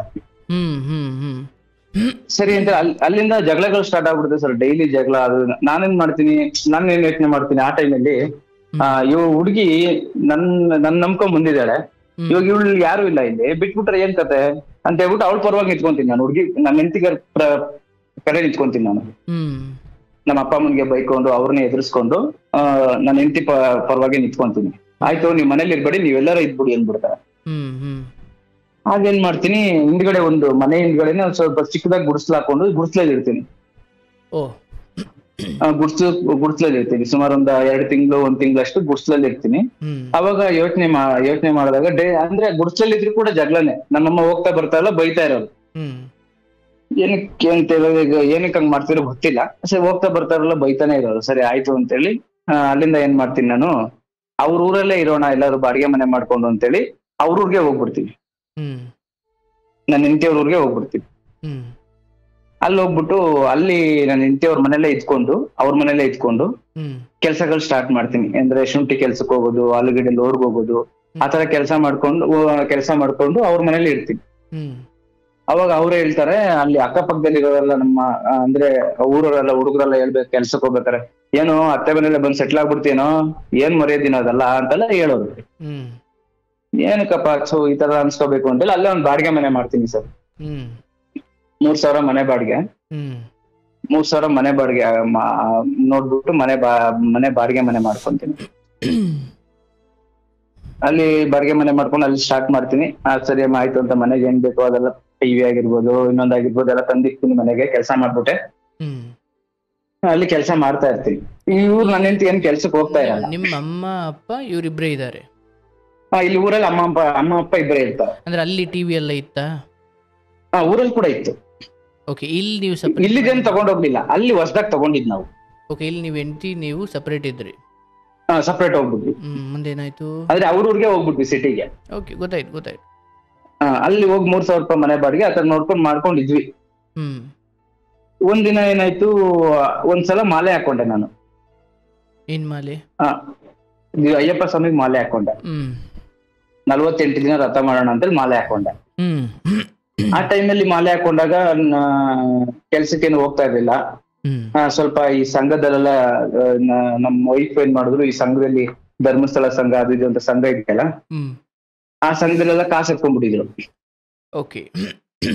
ಆ ಟೈಮಲ್ಲಿ ತುಂಬಾ ಸ್ವಲ್ಪ ಕಷ್ಟ ಆಯ್ತು. ಅವಾಗ ನಮ್ಮ ಮನೆಯವ್ರು ಕೂಡ ಬಿಹೇವಿಯರ್ ಸ್ವಲ್ಪ ಸರಿ ಇರ್ಲಿಲ್ಲ. ಅವಳು ನನ್ನ ಹೆಂಡತಿ ಹತ್ರ ಕಾಸಿದ್ರು ಕೂಡ 100 ರೂಪಾಯಿ ಪೆಟ್ರೋಲ್ ಕೇಳಿದ್ರು ಕೊಡ್ಲಿಲ್ಲ ಮಾಲೆ ಹಾಕಿರೋ ಟೈಮಲ್ಲಿ. ಸೊ 100 ರೂಪಾಯಿಗೋಸ್ಕರ ಮಧ್ಯಾಹ್ನ ಒಂದು 3-4 ಅವರ್ ಹೊರಗಡೆನೆ ಕುತ್ಕೊಂಡು ಕಾಯ್ಕೊಂಡು 100 ರೂಪಾಯಿ ಕೊಡು ಅಂತ ಕೇಳ್ಕೊಂಡು, ಅವತ್ತೊಂದು 20,000-25,000 ಕಾಸಿತ್ತು ನನ್ನ ಹೆಂಡತಿ ಹತ್ರ. ಅದೇನೋ ಗೊತ್ತಿಲ್ಲ, 100 ರೂಪಾಯಿ ಕೊಡು ಪೆಟ್ರೋಲ್ಗೆ ಅಂತ ಕೊಡ್ಲಿಲ್ಲ ನಮ್ಗೆ. ಅದನ್ನೆಲ್ಲ ಯೋಚನೆ ಮಾಡ್ಕೊಂಡು ಏನಪ್ಪಾ ಹಿಂಗಾಗೋಯ್ತು ಅಂತೆಲ್ಲ ನೋಡ್ಕೊಂಡು ಹಂಗೆ ಗಾಡಿ ಅಲ್ಲೇ ನಿಲ್ಸ್ಬಿಟ್ಟು ನಡ್ಕೊಂಡು ಹೋಗಿದ್ದೆ ದೇವಸ್ಥಾನಕ್ಕೆ, ಟೈಮ್ ಆಯ್ತು ಅಂತ. ಆಮೇಲೆ ಸರಿ ಅಂತ ಹೇಳ್ಬಿಟ್ಟು ನಾನು ಫ್ರೆಂಡ್ಸ್ ಹತ್ರ ಒಂದು 12,000 ರೂಪಾಯಿ ಸಾಲ ಮಾಡಿ ನಾನು ಶಬರಿಮಲೆಗೆ ಹೋಗಿದ್ದೆ. ಅಲ್ಲಿಂದ ಶಬರಿಮಲೆಯಿಂದ ಬಂದ್ಮೇಲೆ ಸರಿ ಆಯ್ತು, ನಮ್ದೇನೋ ಸಣ್ಣ ಪುಟ್ಟ ಇರುತ್ತೆ ಅಂತ ನಾವೆಲ್ಲ ತಲೆಗೆ ಹಾಕೊಳ್ಳಿಲ್ಲ, ಚೆನ್ನಾಗ್ ಆದ್ವಿ. ಹಂಗೆ ಜೀವನ ಮಾಡ್ಕೊಂಡು ಹೋಗ್ತಾ ಇದ್ವಿ. ಒಂದಿನ ಬೆಳಿಗ್ಗೆನೆ ಬಾಗಿಲು ತೆಗೆದು ನೋಡ್ತೀವಿ, ನಮ್ಮ ಅಪ್ಪ ಅಮ್ಮ ಇಬ್ರು ಬಂದ್ಬಿಟ್ಟಿದ್ದಾರೆ ಮನೆ ಹತ್ರ. ಬಂದ್ಬಿಟ್ಟು ಜೋರಾಗಿ ಜಗಳ ಮಾಡ್ತಿದಾರೆ. ನಾನು ಇರೋ ಒಬ್ಬನ ಮಗನ ಕರ್ಕೊಂಡ್ ಬಂದಿಲ್ಲಿ ಇಟ್ಕೊಂಡಿದ್ದೆ, ನೀನು ನಮ್ಮನ್ನ ಯಾರು ನೋಡ್ತಾರೆ ಹಂಗೆ ಹಿಂಗೆ ಅಂತ ಜೋರಾಗಿ ಜಗಳ ಮಾಡಕ್ ಸ್ಟಾರ್ಟ್ ಮಾಡ್ಬಿಟ್ರು. ಅಲ್ಲಿರೋರೆಲ್ಲ ನಮ್ಮನ್ನ ನೋಡಕ್ ಸ್ಟಾರ್ಟ್ ಮಾಡಿದ್ರು. ಅವಾಗ ಏನ್ ಮಾಡ್ದೆ ನಾನು, ಇಲ್ಲೂ ಬಂದ್ ಜಗಳ ಮಾಡ್ತಾರೆ, ಇಲ್ಲೆಲ್ಲ ಓಡಾಡಕ್ ಆಗಲ್ಲ, ಏನಪ್ಪಾ ಇವ್ರು ಅಂತ ಅನ್ಕೊಂತಾರೆ. ಏನ್ ಮಾಡೋದು ಅಂತ ಯೋಚನೆ ಮಾಡಿದಾಗ ಬೆಂಗಳೂರಿಗೆ ಹೋಗ್ಬಿಡೋಣ ಅಂತ ಅನ್ನಿಸ್ತು. ಹೆಂಡತಿ ಕರ್ಕೊಂಡು ಹೆಂಡ್ತಿನ ಕರ್ಕೊಂಡು ಬೆಂಗಳೂರಿಗೆ ಬಂದ್ಬಿಡೋಣ ಅಂತ ಅನ್ನಿಸ್ತು. ಅವಾಗ ಸರ್ ನಾನು ಕೇಳಿದೆ ನನ್ನ ಹೆಂಡ್ತಿನ ಬೆಂಗಳೂರಿಗೆ ಹೋಗ್ಬಿಡೋಣ ಅಂತ ಕೇಳಿದೆ. ಬೇಡ ಬೆಂಗಳೂರಿಗೆ ಹೋಗೋಣ ಅಂತ ಕೇಳಿದಕ್ಕೆ ಅವ್ರ ಅಮ್ಮ ಎಲ್ಲ ಹೇಳಿದ್ರು, ಬೇಡ ನಮ್ಮ ಅಲ್ಲಿಗೆಲ್ಲ ಕಳ್ಸಲ್ಲ, ಇಲ್ಲೇ ಇರ್ರಿ ಅಂತ ಹೇಳಿದ್ರು. ಸರಿ ಆಯ್ತು ಅಂತೇಳಿ ನಾನ್ ರಿಕ್ವೆಸ್ಟ್ ಮಾಡ್ಕೊಂಡೆ, ಇಲ್ಲ ಅಲ್ಲಿ ಚೆನ್ನಾಗಿರ್ಬೋದು, ನಾನು ಅಲ್ಲಿ ಹೋದ್ರೆ ಹೋಟ್ಲಲ್ಲಿ ಕೆಲಸ ಇರುತ್ತೆ ನನ್ಗೆ, ಚೆನ್ನಾಗಿರ್ಬೋದು ಅಂತೆಲ್ಲ ಹೇಳಿದೆ ನಾನು. ಸರಿ ಆಯ್ತು ಅಂತ. ಈ ಹೊತ್ತಿಗಾಗ್ಲಿ ಎಲ್ಲ ನಿರ್ಧಾರಗಳು ಹೆಂಡತಿ ಮತ್ತೆ ಹೆಂಡತಿ ತಾಯಿ ಅಥವಾ ಅವ್ರ ಮನೆ ಕಡೆಯವರು, ಅಂದ್ರೆ ಪ್ರಾಂಪ್ಟ್ ಆಗಿ ಹೇಳೋದಾದ್ರೆ ಈಗ ಹೆಚ್ಚು ಕಡಿಮೆ ನಿಮ್ ಕಂಟ್ರೋಲ್ ಇಲ್ಲ ಅಲ್ಲೇನು? ಇಲ್ಲ ಕಂಟ್ರೋಲ್ ಇರ್ಲಿಲ್ಲ. ಓಕೆ, ಹೆಂಡತಿ ಮನೆ ಕಡೆಯವ್ರಿಗೆ ಹೋಗಿತ್ತಲ್ರಿ? ಕಂಟ್ರೋಲ್ ಇರ್ಲಿಲ್ಲ. ಅದಕ್ಕೆ ನಾನು ಬೆಂಗಳೂರಿಗೆ ಹೋಗೋಣ ಅನ್ನೋದು ಒಂದು ಫಿಕ್ಸ್ ಆದ. ಸರಿ ಅಂತ ಹೇಳ್ಬಿಟ್ಟು ನಾನು ಕನ್ವಿನ್ಸ್ ಮಾಡಿದೆ ನನ್ನ ಹೆಂಡತಿಗೆ, ಇಲ್ಲ ಬೆಂಗಳೂರಿಗೆ ಹೋಗೋಣ ಅಂತ ಹೇಳಿದಕ್ಕೆ ಸರಿ ಆಯ್ತು ಅಂತ ಒಪ್ಕೊಂಡ್ಲು. ಆಗ ನಾನು ಇಲ್ಲಿ ಹೋಟ್ಲಲ್ಲಿ ಕೆಲಸ ಮಾಡ್ತಾ ಇದ್ಮೇಲೆ ಆ ಓನರ್ ಫೋನ್ ಮಾಡಿದೆ, ಅಣ್ಣ ಕೆಲ್ಸಕ್ಕೆ ಬರ್ತೀನಿ ಅಣ್ಣ ಅಂತ ಕೇಳಿದಾಗ, ಸರಿ ಆಯ್ತು ಬಾ ಅಂತ ಹೇಳಿದ್ರು. ಅಣ್ಣ ನನಗೆ ಮನೆ ಬೇಕಣ್ಣ, ಮನೆ ಮಾಡ್ಕೊಬೇಕು, ಸ್ವಲ್ಪ ಅಡ್ವಾನ್ಸ್ ಬೇಕಣ್ಣ, ನಂಗೊಂದು 30,000 ಅಡ್ವಾನ್ಸ್ ಕೊಟ್ರೆ ನಾನು ಮನೆ ಮಾಡ್ಕೊಂಡು ಕೆಲ್ಸದ ಸಂಬಳದಲ್ಲೇ ಇಟ್ಕೊಳ್ಳಿ ಅಣ್ಣ ತಿಂಗಳ ಅಂತ ಹೇಳಿದೆ ನಾನು. ಅವ್ರು ಹೇಳಿದ್ರು, ಬೇಡ ನಾನೇ ಅಡ್ವಾನ್ಸ್ ಕೊಟ್ಟು ಮನೆ ಮಾಡ್ಕೊಡ್ತೀನಿ, ನೀನ್ ಬಂದ್ ಕೆಲಸ ಮಾಡಿ ನಿನ್ ತಿಂಗಳ ಏನಿದೆ ಈಸ್ಕೊಂಡ್ಬಿಡು ಅಂತ ಹೇಳಿದ್ರು. ನೀನ್ ಅವಾಗಿಂದ ಕೆಲಸ ಮಾಡಿದ್ವಿ, ನಾನೇ ಮಾಡ್ಕೊಡ್ತೀನಿ ಬಾ ಅಂತಂದ್ರು. ಅವಾಗ ಸರಿ ಅಂತ ಹೇಳ್ಬಿಟ್ಟು ನನ್ನ ಹೆಂಡತಿಗೆ ಅವರೇ ಮನೆ ಮಾಡ್ಕೊಡ್ತಾರೆ, ಕೆಲಸ ಇರುತ್ತೆ ಅಂತೆಲ್ಲ ಹೇಳ್ಬಿಟ್ಟು ಅಲ್ಲಿಂದ ಮನೆ ಸಾಮಾನೆಲ್ಲ ತಗೊಂಡು ಇಲ್ಲಿ ಬೆಂಗಳೂರಿಗೆ ಬರ್ತೀನಿ ನಾನು ಒಬ್ನೇ. ಫಸ್ಟೇ ಬಂದು 1 ವಾರ ಕೆಲಸ ಮಾಡಿ ಹೋಟ್ಲಲ್ಲಿ ಮನೆ ನೋಡ್ಬಿಟ್ಟು ಮನೆಯೆಲ್ಲ ಕ್ಲೀನ್ ಮಾಡಿ ಹೋಗಿ ಅಲ್ಲಿಗೆ, ಅಲ್ಲಿಂದ ಸಾಮಾನ್ ತಗೊಬಂದು ಇಟ್ಬಿಟ್ಟು ಪುನಃ ಹೋಗ್ತೀನಿ ನನ್ನ ಹೆಂಡತಿನ ಕರ್ಕೊಂಡ್ಬರಕ್ಕೆ. ಕರ್ಕೊಂಡ್ಬರ್ತೀನಿ, ಇಲ್ಲಿ ಬೆಂಗಳೂರಿಗೆ ಕರ್ಕೊಂಡ್ಬರ್ತೀನಿ. ನಮ್ಮ ಅತ್ತೆ ಹೆಂಡತಿ ಎಲ್ಲ ಬರ್ತಾರೆ, ಬಂದ್ಬಿಟ್ಟು ನೋಡ್ತಾರೆ ನಮ್ಮ ಅತ್ತೆ, ಸ್ವಲ್ಪ 1 ವಾರ ಇರ್ತಾರೆ ಅಲ್ಲಿ ಜೊತೆಯಲ್ಲಿ, ಇದ್ಬಿಟ್ಟು ಬಿಟ್ಬಿಟ್ಟು ಹೋಗ್ತಾರೆ ಅವರು. ಆಮೇಲೆ ನನ್ನ ಹೆಂಡತಿ ಮನೇಲೇ ಇರ್ತಾಳೆ. ನಾವು ಹೋಟ್ಲಿಗೂನು ನಮ್ಮ ಮನೆಗೂನು ಒಂದು 500 ಮೀಟರ್ ಅಷ್ಟೇನೆ, ಅಷ್ಟೇ ಮನೆ ಮಾಡ್ಕೊಂಡಿದ್ದೆ. ಸರಿ ಅಂತ ಹೇಳ್ಬಿಟ್ಟು ನಾನು ಮನೇಲೇ ಇದ್ದು ನನ್ನ ಹೆಂಡತಿ. ಅವಾಗ ಒಂದಿನ ಕೂರ್ಸ್ಕೊಂಡು ಒಂದ್ ತಿಂಗಳು 1.5 ತಿಂಗಳು ಮನೇಲಿ ಇದ್ದಾಗ ಒಂದಿನ ಕೂತ್ಕೊಂಡಿದ್ದಾಗ ಇನ್ನೊಂದು, ನನ್ಗೆ ಬೇಜಾರಾಗುತ್ತೆ ಮನೇಲಿ ಒಬ್ಳೇ ಇರ್ಬೇಕು, 4 ಗೋಡೆ ಮಧ್ಯದಲ್ಲಿ, ಆಚೆ ಹೋಗೋಣ ಅಂತ ಹೇಳಿದ್ರು, ಮೈನ್ ರೋಡ್ ಹೋಗಿ ನೋಡ್ತಾ ಕುತ್ಕೊಬೇಕು, ಏನಾರ ಒಂದ್ ಕೆಲ್ಸ ಇದ್ರೆ ನೋಡು, ನಾನು ಓದಿದ್ದೀನಲ್ವಾ ಅಂತಂದು. ಕೆಲ್ಸಗಳ ಬೇಡ ಅಂತ ಹೇಳಿದಾಗ, ಇಲ್ಲ ಯಾವತ್ತು ನಾವು ಬೆಳೆಯೋದು, ನಾವು ಚೆನ್ನಾಗಿರೋದು ಯಾವತ್ತು, ನೀನ್ ಒಬ್ನೇ ದುಡಿದ್ರೆ ಸಾಕಾಗುತ್ತಾ, ನೀನ್ ಮಾಡೋದ್ರಲ್ಲಿ ಮನೆ ಬಾಡಿಗೆ ಇದು ನಮ್ ಸಂಸಾರಕ್ಕೆಲ್ಲ ಅಲ್ಲೇ ಸರಿ ಹೋಗುತ್ತೆ, ನಾನು ದುಡಿಯಕ್ಕೆ ಅಂತ ಹೋದ್ರೆ ಏನೋ ಒಂದ್ ಬೇಗ ಅಚೀವ್ಮೆಂಟ್ ಮಾಡ್ಬೋದು ಅಂತ ಹೇಳಿದ್ಲು ನನ್ನ ಹೆಂಡತಿ. ಅವತ್ ನನ್ಗೆ ತುಂಬಾ ಖುಷಿ ಆಯ್ತು. ನನ್ನ ಹೆಂಡತಿ ನೋಡಿ ಇಷ್ಟೆಲ್ಲ ಯೋಚನೆ ಮಾಡಿದಾಳೆ, ಆಯ್ತು ಕಳ್ಸೋಣ ಅಂತ ಹೇಳ್ಬಿಟ್ಟು ನನ್ನ ಫ್ರೆಂಡ್ ಹೆಂಡತಿ ಒಬ್ರು ಕೆಲ್ಸಕ್ಕೆ ಹೋಗ್ತಾ ಇದ್ರು ಬಿಗ್ ಬಾಜಾರ್ ಅಲ್ಲಿ ಸೇಲ್ಸ್ ಮಾಡೋದಕ್ಕೆ, ಎಲೆಕ್ಟ್ರಿಕಲ್ ಇದರಲ್ಲಿ ಸೇಲ್ಸ್ ಮಾಡೋದು, ಮಿಕ್ಸಿ, ಈ ವಾಷಿಂಗ್ ಮಿಷಿನ್, ಫ್ರಿಡ್ಜ್, ಈ ತರ ಸೇಲ್ಸ್ ಇದ್ರಲ್ಲಿ. ನನ್ನ ಫ್ರೆಂಡ್ ಹೆಂಡತಿಗೆ ನನ್ನ ಫ್ರೆಂಡ್ಗೆ ಹೇಳಿದೆ, ನಿಮ್ ಮನೆಯವ್ರಿಗೆ ಹೇಳಪ್ಪ ಒಂಚೂರು ಒಂದ್ ಕೆಲಸ ಇದೆ ನೋಡಕ್ ಹೇಳ, ನಮ್ಮ ವೈಫ್ಗೆ ಸೆಕೆಂಡ್ PUC ಓದಿದ್ದಾರೆ, ಬೇಗ ರಿಸ್ಯೂಮ್ ತರಿಸ್ತೀನಿ ಅಂತ ಹೇಳಿದೆ. ಸರಿ ಆಯ್ತು ರಿಸ್ಯೂಮ್ ತರ್ಸು, ನಾನು ಹೆಂಡತಿ ಕೈಲಿ ಕೊಟ್ಟಿರ್ತೀನಿ, ಅಥವಾ ಅವ್ರು ತೋರ್ಸ್ಬಿಟ್ಟು ಅವ್ರು ಏನಾದ್ರು ಓಕೆ ಅಂದ್ರೆ ಕಳ್ಸ್ಕೊಡಿವಂತೆ ಅಂತ ಹೇಳಿದ್ರು. ಆಯ್ತು ಅಂತ ಹೇಳ್ಬಿಟ್ಟು ನಾನು ನನ್ನ ಹೆಂಡತಿಗೆ ರಿಸ್ಯೂಮ್ ತೆಗಿಸ್ಬಿಟ್ಟು ಅವ್ರ ಕೈ ಕೊಡ್ತೀನಿ, ನನ್ನ ಫ್ರೆಂಡ್ ಹೆಂಡತಿ ಕೈಗೆ. ಅವ್ರು ತಗೊಂಡೋಗಿ ತೋರಿಸ್ಬಿಟ್ಟು ಆಯ್ತು ಬರಕ್ ಹೇಳಿ ಅಂತ ಹೇಳ್ತಾರೆ. ಅವಾಗ ನನ್ನ ಹೆಂಡತಿ ನನ್ನ ಫ್ರೆಂಡ್ ವೈಫ್ ಜೊತೆ ಕೆಲ್ಸಕ್ಕೆ ಹೋಗಿ ಸ್ಟಾರ್ಟ್ ಮಾಡ್ತಾರೆ. ಹಂಗೆ ಕೆಲಸ ಮಾಡ್ತಾ ಒಂದಿನ ಏನಾಗುತ್ತೆ ಅಂತ ಹೇಳಿದ್ರೆ, ನಮ್ಮ ಅಪ್ಪನ್ಗೆ ತುಂಬಾ ಕ್ರಿಟಿಕಲ್ ಆಗುತ್ತೆ, ಕಾಲ್ ಗಾಯ ಆಗಿರೋದು. ನಮ್ಮಮ್ಮ ಅಪ್ಪನ್ ಕರ್ಕೊಂಡು ಇಲ್ಲಿ ಬೆಂಗಳೂರಿಗೆ ಬಾ ಅಂತ ಕರಿತೀನಿ ನಾನು. ಇನ್ನ ಎಷ್ಟೇ ಜಗಳ ಆಗಿರ್ಬೋದು, ಇನ್ನೊಂದಾಗಿರ್ಬೋದು, ಅಪ್ಪ ಅಮ್ಮನೇ ಅಲ್ವಾ ಸರ್ ಅಂತ ಹೇಳ್ಬಿಟ್ಟು ನಾನು ಬಾ ಇಲ್ಲೇ ಬೆಂಗಳೂರಿಗೆ ಬನ್ನಿ, ಹಾಸ್ಪಿಟ್ಲ್ ತೋರಿಸ್ತೀನಿ, ಜಯದೇವ ಹಾಸ್ಪಿಟ್ಲಿಗೆ ಅಂತ ಕರಿತೀನಿ. ಆಯ್ತು ಅಂತೇಳಿ ಅಪ್ಪ ಅಮ್ಮ ಇಲ್ಲೇ ಬಂದ್ಬಿಡ್ತಾರೆ. ಅಪ್ಪ ಅಮ್ಮ ಬಂದ್ಮೇಲೆ ಇಲ್ಲಿ ಜಯದೇವ ಹಾಸ್ಪಿಟ್ಲಿಗೆ ತೋರಿಸ್ತೀನಿ. ಸ್ವಲ್ಪ ಅವತ್ತಿಗೂ ಕಷ್ಟ ಸರ್, ಸ್ವಲ್ಪ ಬೆಡ್ ಫೀಸ್ ಕಟ್ಟೋಕ್ಕೂ ಕೂಡ ಸ್ವಲ್ಪ ಕಾಸಿರಲ್ಲ. ಆ ಟೈಮ್ಗೆ ಎಲ್ರಿಗೂ ಕೇಳ್ತೀನಿ, ಅಡ್ಜಸ್ಟ್ ಆಗಲ್ಲ. ಆದ್ರೂ ಹಂಗೆ ರಿಸ್ಕ್ ಮಾಡ್ಕೊಂಡು ತೋರಿಸ್ತೀವಿ ಹಾಸ್ಪಿಟ್ಲಿಗೆ, ಸ್ವಲ್ಪ ಪರವಾಗಿಲ್ಲ ಅಂತ ಅನ್ಸುತ್ತೆ. ಅವಾಗ ಇಲ್ಲಿ ಬಂದ್ ಮನೇಲಿ ಇರ್ತಾರೆ. ನಮ್ಮ ಅಪ್ಪ ಅಮ್ಮ ಮನೇಲಿರೋದು ನನ್ನ ಹೆಂಡತಿಗೆ ಇಷ್ಟ ಆಗಲ್ಲ. ಆ ಟೈಮ್ಗೆ ನಮ್ಮ ಅತ್ತೆನೂ ಬಂದ್ಬಿಡ್ತಾರೆ ಬೆಂಗಳೂರಿಗೆ. ಅವಾಗ ಚಿಕ್ಕ ಮನೆ, ಜಾಸ್ತಿ ಜನ ಆಗ್ಬಿಡ್ತೀವಿ. ನಾನು ನನ್ನ ಹೆಂಡತಿ, ನಮ್ಮ ಅಪ್ಪ ಅಮ್ಮ, ನಮ್ಮ ಅತ್ತೆ ಬಂದಿದ್ದಾರೆ, ಜಾಸ್ತಿ ಜನ ಆಗ್ಬಿಡ್ತೀವಿ. ಆ ಟೈಮಲ್ಲಿ ಪುನಃ ಇಲ್ಲಿ ಜಗಳ ಸ್ಟಾರ್ಟ್ ಆಗಿರುತ್ತೆ. ಎಲ್ಲಾರು ಒಂದೇ ಕಡೆ ಸೇರೋದು ಜಗಳ ಸ್ಟಾರ್ಟ್ ಆಗ್ಬಿಡುತ್ತೆ. ಅಲ್ಲಿ ಏನೇ ಮಾಡಿದ್ರು ಕೂಡ ತಪ್ಪು ನನ್ ಮೇಲೆ ಬರುತ್ತೆ ಸರ್. ಅವಾಗ್ಲೂ ನಮ್ಮ ಅಪ್ಪ ಅಮ್ಮ ಬೈತಾರೆ ನಮ್ಗೆ. ಇಲ್ಲ ಅಂತವನು ಇಂತವನು ಹಂಗ್ ಮಾಡ್ದೆ ಹಿಂಗ್ ಮಾಡ್ದೆ ಇಲ್ಲ ಮಗನೇ ಎಲ್ಲ ಹಂಗೆ ಹಿಂಗೆ ಅಂತಾರೆ. ಸರಿ ಅಂತೇಳಿ ಆ ಹೋಟ್ಲ್ ಓನರ್ ಕೂಡ ಹೋಟ್ಲ್ ಹತ್ರ ಬಂದ್ಬಿಟ್ಟು ಹೋಟ್ಲ್ ಓನರ್ಗೂ ಹೇಳ್ತಾರೆ, ಹ್ಮ್ ಹಿಂಗೆಲ್ಲ ಮಾಡ್ತಾನೆ ನಮ್ಮ ಮಗ, ನಮ್ಮನ್ನ ನೋಡ್ಕೊಳಲ್ಲ ಮಾಡಲ್ಲ ಅಂತೇಳಿ. ಹ್ಮ್ ಸರಿ ಆಯ್ತು, ಅವನು ಇಲ್ಲಿ ಕೆಲಸ ಮಾಡ್ತಾ ಇದ್ದಾನೆ, ಇನ್ನೇನ್ ಮಾಡ್ತಾನೆ, ಆಯ್ತು ಹೋಗ್ರಿ ಅಂತೇಳಿ ಓನರ್ ಹೇಳ್ಬಿಟ್ಟು ಕಳಿಸ್ತಾರೆ. ಹ್ಮ್ ಊರ್ಗ್ ಹೋಗ್ತಾರೆ ನಮ್ಮಪ್ಪ ನಮ್ಮ ಪುನಃ. ಓಕೆ. ಆಮೇಲೆ ನಾನು ಕೆಲಸ ಮಾಡ್ತಾ ಇರ್ತೀನಿ. ಈ ಟೈಮಲ್ಲಿ ನನ್ಗೆ ನಮ್ಮ ಅಪ್ಪನ ಹಾಸ್ಪಿಟಲ್ ಸೇರ್ಸಿರ್ಬೇಕಾದ್ರೆ ನಮ್ ಪಕ್ಕದ ಹೋಟ್ಲ್ ಪಕ್ಕದಲ್ಲಿ ಒಂದು ಫ್ಯಾಮಿಲಿ ಇರುತ್ತೆ. ಹ್ಮ್ ಅಂದ್ರೆ ಮುಂದೆ ಹೋಟ್ಲು, ಹಿಂದ್ಗಡೆ ಫ್ಯಾಮಿಲಿ ಬಾಡಿಗೆ ಕೊಟ್ಟಿರ್ತಾರೆ. ಹ್ಮ್ ಅಲ್ಲಿ ಒಬ್ರ ಹತ್ರ ನಾನೊಂದು ಆಂಟಿ ಒಂದು 5,000 ಅಮೌಂಟ್ ಇದ್ರೆ ಕೊಡಿ, ನಾನು ಸ್ಯಾಲ್ರಿ ಆದ್ಮೇಲೆ ಕೊಡ್ತೀನಿ, ನಮ್ಮ ಅಪ್ಪನ ಹಾಸ್ಪಿಟಲ್ ತೋರಿಸ್ತಾ ಇದೀನಿ, ಸ್ವಲ್ಪ ಅಮೌಂಟ್ ಶಾರ್ಟೇಜ್ ಆಯ್ತು ಅಂತ ಇಸ್ಕೊಂಡಿರ್ತೀನಿ. ಹ್ಮ್ ಹ್ಮ್ ಮಧ್ಯಾಹ್ನ ನಾನು ಬೆಳಿಗ್ಗೆ 8 ಗಂಟೆ ಕೆಲ್ಸಕ್ಕೆ ಹೋದ್ರೆ 1:30 2 ಗಂಟೆ ಕೆಲಸ ಮುಗಿಯುತ್ತೆ, 4 ಗಂಟೆವರೆಗೂ ರೆಸ್ಟ್ ಮಾಡ್ತೀನಿ ಬಂದ್ಬಿಟ್ಟು. ಓಕೆ. ಆ ಟೈಮಲ್ಲಿ ನನ್ನ ಹೆಂಡತಿ ಕೆಲ್ಸಕ್ಕೆ ಹೋಗಿದ್ಲು, ನಾನು ಬಂದು ಮಲ್ಕೊಂಡಿರ್ತೀನಿ ಮನೇಲಿ. ಆ ಟೈಮಲ್ಲಿ ಆ ಅಮ್ಮ ಅವ್ರ ಮಗಳನ್ನ ಕಳ್ಸಿಬಿಡ್ತಾರೆ ಮನೆಗೆ. ಹ್ಮ್ ಆ ಕಾಸು ಕೊಡ್ತೀನಿ ಅಂತ ಹೇಳಿದ್ದ ಲೋಕಿ, ಇವತ್ತು ಹೋಗ್ಬಿಟ್ಟು ಕೇಳ್ಕೊಂಬ ಅಂತ ಹೇಳ್ಬಿಟ್ಟು. ಅಂದ್ರೆ ನೀವು ಅವ್ರ ಹತ್ರ ಇಸ್ಕೊಂಡಿದ್ರಿ, ಬಟ್ ವಾಪಸ್ ಇಸ್ಕೊಂಡಿರ್ತೀನಿ. 5,000, ಹೌದು 5,000 ಇಸ್ಕೊಂಡಿರ್ತೀನಿ. ವಾಪಸ್ ಕೇಳೋ ವಿಚಾರವಾಗಿ ಕಳಿಸಿರೋದು. ಕೇಳೋ ವಿಚಾರವಾಗಿ ಕಳ್ಸಿರ್ತಾರೆ. ಹ್ಮ್ ಬಂದ್ ಬಾಗಿಲು ತರ್ತಾರೆ, ಯಾರು ಅಂತ ನೋಡ್ತೀನಿ, ಅವ್ರ ಮಗಳು. ಹ್ಮ್ ನಮ್ಮಮ್ಮ ಕಾಸು ಇಸ್ಕೊಂಡ್ ಬರಕ್ ಕೇಳಿದ್ರು ಕಣೋ ಅಂತ ಹೇಳ್ತಾರೆ. ಹ್ಮ್ ಅವಾಗ ಈ ಮನೆ ಬಾಗಿಲಿಗೆ ಬಂದಿದ್ದವ್ರನ್ನ ಹೊರಗಡೆನೆ ಹೆಂಗ್ ನಿಲ್ಸಿ ಮಾತಾಡಕ್ಕಾಗುತ್ತೆ, ಯಾಕಂದ್ರೆ ತುಂಬಾ ಒಂದ್ 3-4 ವರ್ಷದಿಂದ ಗೊತ್ತಿರೋರು ಅವ್ರು ನಮ್ಗೆ. ಬಾಪ ಕುತ್ಕೊ ಅಂತೇಳಿ ಕರಿತೀನಿ, ಒಳಗಡೆ ಬಂದು ಕೂತ್ಕೊಂತಾರೆ. ಇಲ್ಲ ಇನ್ನ ಓನರ್ ಸಂಬಳ ಕೊಟ್ಟಿಲ್ಲ, ನಾಳೆ ನಾಡ್ದು ಕೊಡ್ತೀನಿ ಅಂತ ಹೇಳಿ ಅಮ್ಮನಿಗೆ ಅಂತೇಳಿ ಹೇಳ್ತಾ ಇರ್ತೀನಿ. ಆ ಟೈಮಲ್ಲಿ ಅಕ್ಕಪಕ್ಕದವ್ರು ನೋಡ್ಬಿಡ್ತಾರೆ. ಒಳ್ಳೆ ಕತೆ. ನೋಡ್ಬಿಟ್ಟು ನನ್ನ ಹೆಂಡತಿ ಸಂಜೆ ಕೆಲಸದಿಂದ ಬಂದಾಗ ಹೇಳ್ಬಿಟ್ಟಿರ್ತಾರೆ, ಅವ್ರು ಯಾರೋ ಒಂದು ಹುಡುಗಿ ಬಂದಿದ್ದು ನಿಮ್ ಮನೆಗೆ, ನಿಮ್ ಗಂಡ ಒಳಗಡೆ ಕರ್ಕೊಂಡು ಹೋಗಿದ್ದ ಅಂತ ತಪ್ಪು ತಿಳುವಳಿಕೆ ಮಾಡ್ಕೊಂತಾರೆ. ಸರಿ ಆಯ್ತು ಅಂತೇಳಿ ನಾನು ಎಷ್ಟೇ ಹೇಳಿದ್ರು ನನ್ನ ಹೆಂಡತಿ ಕೇಳಲ್ಲ, ಹತ್ಕೊಂಡ್ ಕುತ್ಕೊಂಡಿರ್ತಾಳೆ, ನೀನ್ ಹಿಂಗ್ ಮಾಡಕ್ ಕರ್ಕೊಂಬಂದ ಅಂತ. ಸರಿ ಆಯ್ತು ಅಂತ ಹೇಳ್ಬಿಟ್ಟು ನನ್ನ ಹೆಂಡತಿ ಹೇಳ್ತಾಳೆ, ಊರ್ಗ್ ಹೋಗೋಣ ನಡಿ ಅಂತ ಹೇಳ್ತಾಳೆ. ಊರ್ಗ್ ಹೋಗ್ಬಿಟ್ಟು ಬರೋಣ ನಡಿ ಅಂತ ಕರೀತಾಳೆ ನನ್ನ. ನಾನೇ ಮಾಡ್ತೀನಿ, ಹೋಗ್ಬಿಟ್ಟು ಓನರ್ಗೆ ಹೇಳ್ಬಿಟ್ಟು ಸ್ವಲ್ಪ ಕಾಸು ಇಸ್ಕೊಂಡು ಸರಿ ಆಯ್ತು ನಡಿ ಅಂತ ಹೇಳ್ತೀನಿ. ನಾವ್ ಹೊರಟಾಗ ಒಂದ್ 3 ಗಂಟೆ 2:30 3 ಗಂಟೆ ಆಗಿರುತ್ತೆ ಮಧ್ಯಾಹ್ನ. ಇಲ್ಲಿಂದ ನಾವು ಚನ್ನರಾಯಪಟ್ಟಣಕ್ಕೆ ಹೋಗೋ ಅಷ್ಟರಲ್ಲಿ ಸ್ವಲ್ಪ ಒಂದ್ 6:30 7 ಗಂಟೆ ಆಗಿರುತ್ತೆ. ನಾವ್ ಹೋಗ್ತಾ ಇರೋದು ನನ್ನ ಹೆಂಡತಿ ಹೇಳಿದ್ದಿಲ್ಲಿ ನಮ್ಮೂರ್ಗೆ ಹೋಗೋಣ ಅಂತ. ಅಲ್ಲಿ ಚನ್ನರಾಯಪಟ್ಟಣಕ್ಕೆ ಹೋದ್ಮೇಲೆ ನಾನು ನಿಮ್ಮೂರ್ಗ್ ಬರಲ್ಲ, ನಮ್ಮೂರ್ಗ್ ಹೋಗೋಣ ಬಾ ಅಂತ ಕರೀತಾರೆ. ನನಗೆ ಅವ್ರೂರ್ಗೆ ಹೋಗಕ್ ಇಷ್ಟ ಇಲ್ಲ ಅವತ್ತಿನ ದಿನ. ಇಲ್ಲ ನಾನ್ ಬರಲ್ಲ, ಬಾ ನಮ್ಮೂರ್ಗೆ ಹೋಗೋಣ ಅಂತೀನಿ. ನಮ್ಮೂರ್ಗ್ ಬರಕ್ ಅವ್ರಿಗೆ ಇಷ್ಟ ಇಲ್ಲ. ಅವತ್ತಿನ ದಿನ ಏನಾಗುತ್ತೆ, ಅವರು ಹಂಗ ಹೋಗ್ತಾರೆ ಅವ್ರೂರ್ಗೆ, ನಾನ್ ನಮ್ಮೂರ್ಗ್ ಬರ್ತೀನಿ. ಬಂದ್ ನಮ್ಮ ಮನೆಗ್ ಬರೋಷ್ಟಕ್ಕೆ ನಾನು 9 ಗಂಟೆ ಆಗುತ್ತೆ. ಅವಳು ಹೋಗಿ ಸೇರ್ಕೊಂತಾಳೆ ಅವ್ರ ಮನೆಗೆ, ನಾನು ಹೋಗಿ ಬಂದ್ ನಮ್ಮ ಮನೆಗ್ ಸೇರ್ಕೊಂತೀನಿ. ನಮ್ಮ ಅಪ್ಪ ಅಮ್ಮ ಕೇಳ್ತಾರೆ ಏನಕ್ಕೆ ಇಷ್ಟೊತ್ತಿಗೆ ಬಂದೆ ಅಂತ. ಇಲ್ಲ ಈ ತರ ಸ್ವಲ್ಪ ಜಗಳ ಆಯ್ತು, ಬಂದಿದ್ ಬಿಡು ಅಂತ ಹೇಳಿ ಹೇಳ್ತೀನಿ. ಮಲ್ಕೊಂಡಿರ್ತೀನಿ ಸರ್, ಟೈಮ್ ನೋಡ್ರೆ 2 ಗಂಟೆ ಆಗಿರುತ್ತೆ. ಮಲ್ಕೊಂಡಿರ್ತೀವಿ. ನಮ್ಮ ಮಾವ ಮತ್ತೆ ನನ್ನ ಹೆಂಡತಿಯವ್ರ ಅಣ್ಣ ಪ್ಲಸ್ ಒಂದು 4-5 ಜನ ಜೊತೆಲಿ ಕರ್ಕೊಂಡು ಓಮಿನಿ ಕಾರಲ್ಲಿ ಬರ್ತಾರೆ ನೈಟ್ 2 ಗಂಟೆಯಲ್ಲಿ. ಬಂದ್ಬಿಟ್ಟು ನಮ್ಮ ಅಪ್ಪ ನಮ್ಮ ಅಮ್ಮ ನನ್ಗೂ ಹೊಡೆದು ನನ್ನ ಕಿಡ್ನಾಪ್ ಮಾಡ್ತಾರೆ. 2 ಗಂಟೆ ರಾತ್ರಿ ಬಂದು ಕಾರಲ್ಲಿ ಹಾಕೊಂಡು ಹೋಗ್ತಾರೆ.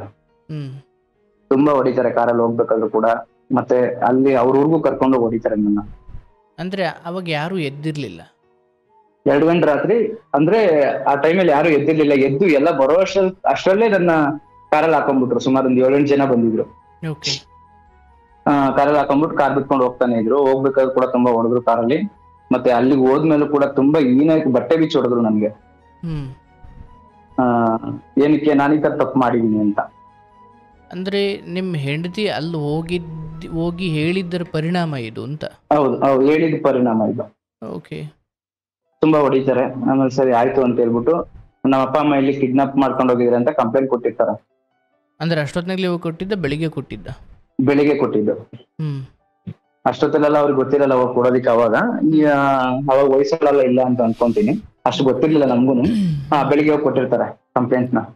ಅವಾಗ ಪೊಲೀಸ್ನವ್ರು ಫೋನ್ ಮಾಡಿ ಕರ್ಕೊಂಡ್ ಬಂದಿಲ್ಲ ಅಂತ ಹೇಳಿದ್ರೆ ಹಂಗ್ ಮಾಡ್ತೀವಿ ಅಂತ ಹೇಳಿದಕ್ಕೆ ನನ್ನ ವಾಪಸ್ ಕರ್ಕೊಂಡ್ ಬರ್ತಾರೆ ಕಾರಲ್ಲೇನೆ. ಅಂದ್ರೆ ಅವ್ರು ಏನ್ ಕಾರಲ್ಲಿ ಹೋಗ್ಬೇಕಾದ್ರೆ ಏನ್ ಮಾತಾಡ್ತಿದ್ರು ನಿಮ್ ಜೊತೆ ಅವರು? ಅಂದ್ರೆ ಅವ್ರ ಕೋಪ ಏನಿತ್ತು? ಕೋಪ, ನನ್ ಮಗನೇ ಏನೋ ಹಂಗ್ ಮಾಡ್ತೀಯಾ ಹಿಂಗ್ ಮಾಡ್ತೀಯಾ, ಬೇರೆ ಹುಡುಗಿ ಬೇಕಲ್ಲ ನಿಮ್ಗೆ ಅಂತ ಹೇಳಿ ಬೈಕೊಂಡು ಹೊಡ್ಕೊಂಡು ಕರ್ಕೊಂಡು ಹೋಗಿದ್ ನನ್ಗೆ. ಅದರಲ್ಲಿ ನಿಮ್ಮವ್ರು ಅಂತ ಇದ್ದಿದ್ ನಿಮ್ಮ ಮಾವನ? ನಮ್ಮ ಮಾವ ಮತ್ತೆ ನನ್ನ ಹೆಂಡತಿ ಅಣ್ಣ. ಓಕೆ, ಬಾಮೈದ. ಬಾಮೈದ ಅವರು ಅಂದ್ರೆ ಅವ್ರ ಫ್ರೆಂಡ್ ಸರ್ಕಲ್ ಒಂದು ಬೇರೆ 6 ಜನ ಹ್ಮ್ ಆ ಎಲ್ಲ ಹೊಡ್ಕೊಂಡು ಕರ್ಕೊಂಡು ಹೋಗ್ತಾರೆ. ಅಲ್ಲಿ ಹೋದ್ಮೇಲೆ ಕೂಡ ಬಟ್ಟೆ ಬಿಚ್ಬಿಟ್ಟು ನನ್ನ ಡ್ರೈವರ್ ನಿಲ್ಸ್ಬಿಟ್ಟು ಹೊಡಿತಾರೆ. ಹ್ಮ್ ಸರಿ ಆಯ್ತು ಅಂತ ಹೇಳ್ಬಿಟ್ಟು ಹೊಡ್ಸ್ಕೊಂತೀನಿ. ಫುಲ್ ನನ್ ಬಾಡಿ ಎಲ್ಲ ಫುಲ್ ರೆಡ್ ಆಗ್ಬಿಟ್ಟಿರುತ್ತೆ. ಹ್ಮ್ ಆಮೇಲೆ ಸರಿ ಅಂತೇಳಿ ಬಟ್ಟೆ ಕೊಡ್ತಾರೆ ನನ್ನ ಜೊತೆ ಹಾಕೊಂತೀನಿ. ಆಮೇಲೆ ನನ್ನ ಹೆಂಡತಿ ಅಲ್ಲಿಗೆ ಬರ್ತಾಳೆ. ಹ್ಮ್ ಎಲ್ಲ ಬಂದು ಸೇರ್ಕೊಂತಾರೆ ಅಲ್ಲಿಗೆ. ಬಂದ್ಬಿಟ್ಟು ಆಮೇಲೆ ಇಲ್ಲಿ ಕರ್ಕೊಂಡ್ ಬರ್ತಾರೆ ಪುನಃ ರಿಟರ್ನ್. ಹ್ಮ್ ನಮ್ಮಮ್ಮ ಬಟ್ಟೆ ಬಿಚ್ಚಿ ತೋರ್ಸು ಪೊಲೀಸ್ ಅವ್ರಿಗೆ, ಬಟ್ಟೆ ಬಿಚ್ಚಿ ತೋರ್ಸಿದ್ರೆ ಅವ್ರ ಮೇಲೆ FIR ಆಗುತ್ತೆ ಹ್ಮ್ ಅಂತೇಳಿ ನಮ್ಮಮ್ಮ ಹೇಳ್ತಾರೆ. ಹ್ಮ್ ಅವಾಗ ನನ್ನ ಹೆಂಡತಿ ಹೇಳ್ತಾಳೆ, ನನ್ನ ಜೊತೆ ಬರ್ಬೇಕು ಅಂದ್ರೆ ಕೇಸ್ ವಾಪಸ್ ತಗೋ ಅಂತ ಕೇಳ್ತಾಳೆ.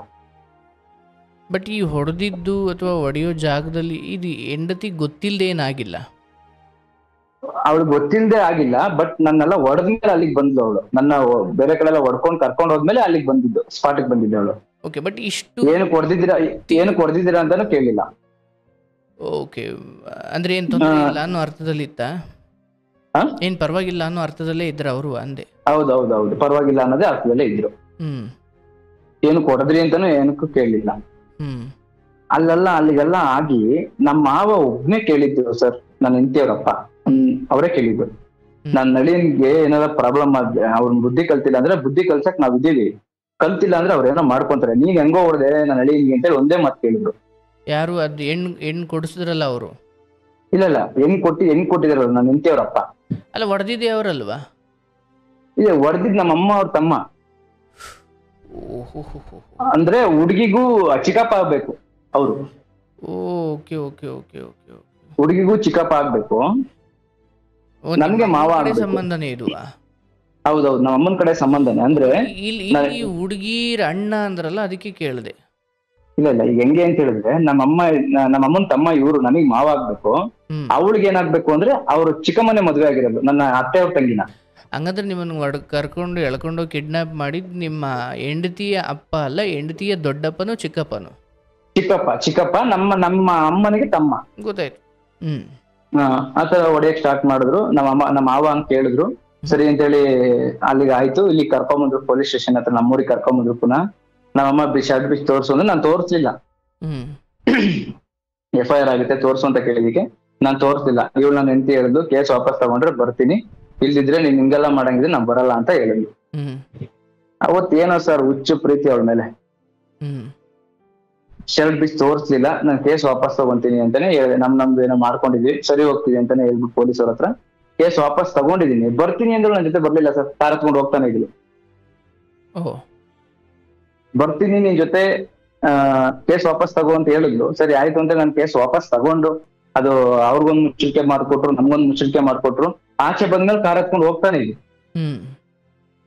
ಸರಿ ಅಂತೇಳಿ ಊರ್ಗ್ ಹೋಗ್ತೀನಿ. ಊರಲ್ಲಿ ನಮ್ ಚಿಕ್ಕಪ್ಪ ದೊಡ್ಡಪ್ಪಿರಲ್ಲ, ಅವ್ನೊಂದ್ ಮಾತು ಹೇಳ್ತಾರೆ, ಅವಳಿಲ್ಲ ಇನ್ನೊಬ್ಳು, ನೀನ್ ಹೆಂಗ್ ತಲೆ ಕೆಡ್ಸ್ಕೊಂತೀಯ, ಸ್ವಲ್ಪ ಟೈಮ್ ಇದ್ದಿದ್ರೆ ನಾವ್ ಹಂಗ್ ಮಾಡ್ತಾ ಇದ್ವಿ, ಹಿಂಗ್ ಮಾಡ್ತಿದ್ವಿ, ನಾವ್ ಎದ್ದು ಬರೋಷ್ಟೊತ್ತಿಗೆ ನೀನ್ ಎತ್ತಾಕೊಂಡು ಹೋಗ್ಬಿಟ್ರು, ಹಂಗೆ ಹಿಂಗೆ ಅಂತೆಲ್ಲ ಹೇಳ್ತಾರೆ ಸರ್. ನೀನೊಬ್ಬ ಕರೆಕ್ಟ್ ಆಗಿರೋ, ಅವ್ಳು ಬರ್ತಾಳೆ, ಎಲ್ಲೂ ಹೋಗಲ್ಲ, ಹಂಗೆ ಹಿಂಗೆ ಅಂತ ಹೇಳ್ತಾರೆ. ಆಮೇಲೆ ಸರಿ ಆಯ್ತು ಅಂತೇಳಿ ನಾನು ಬೆಂಗ್ಳೂರಿಗೆ ಬರ್ತೀನಿ ಸರ್.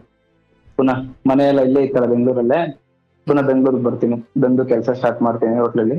ಆವಾಗ ಕೆಲಸ ಸ್ಟಾರ್ಟ್ ಮಾಡ್ಬೇಕಾದ್ರೆ ಫೋನ್ ಮಾಡಿ ಕನ್ವಿನ್ಸ್ ಮಾಡ್ತೀನಿ.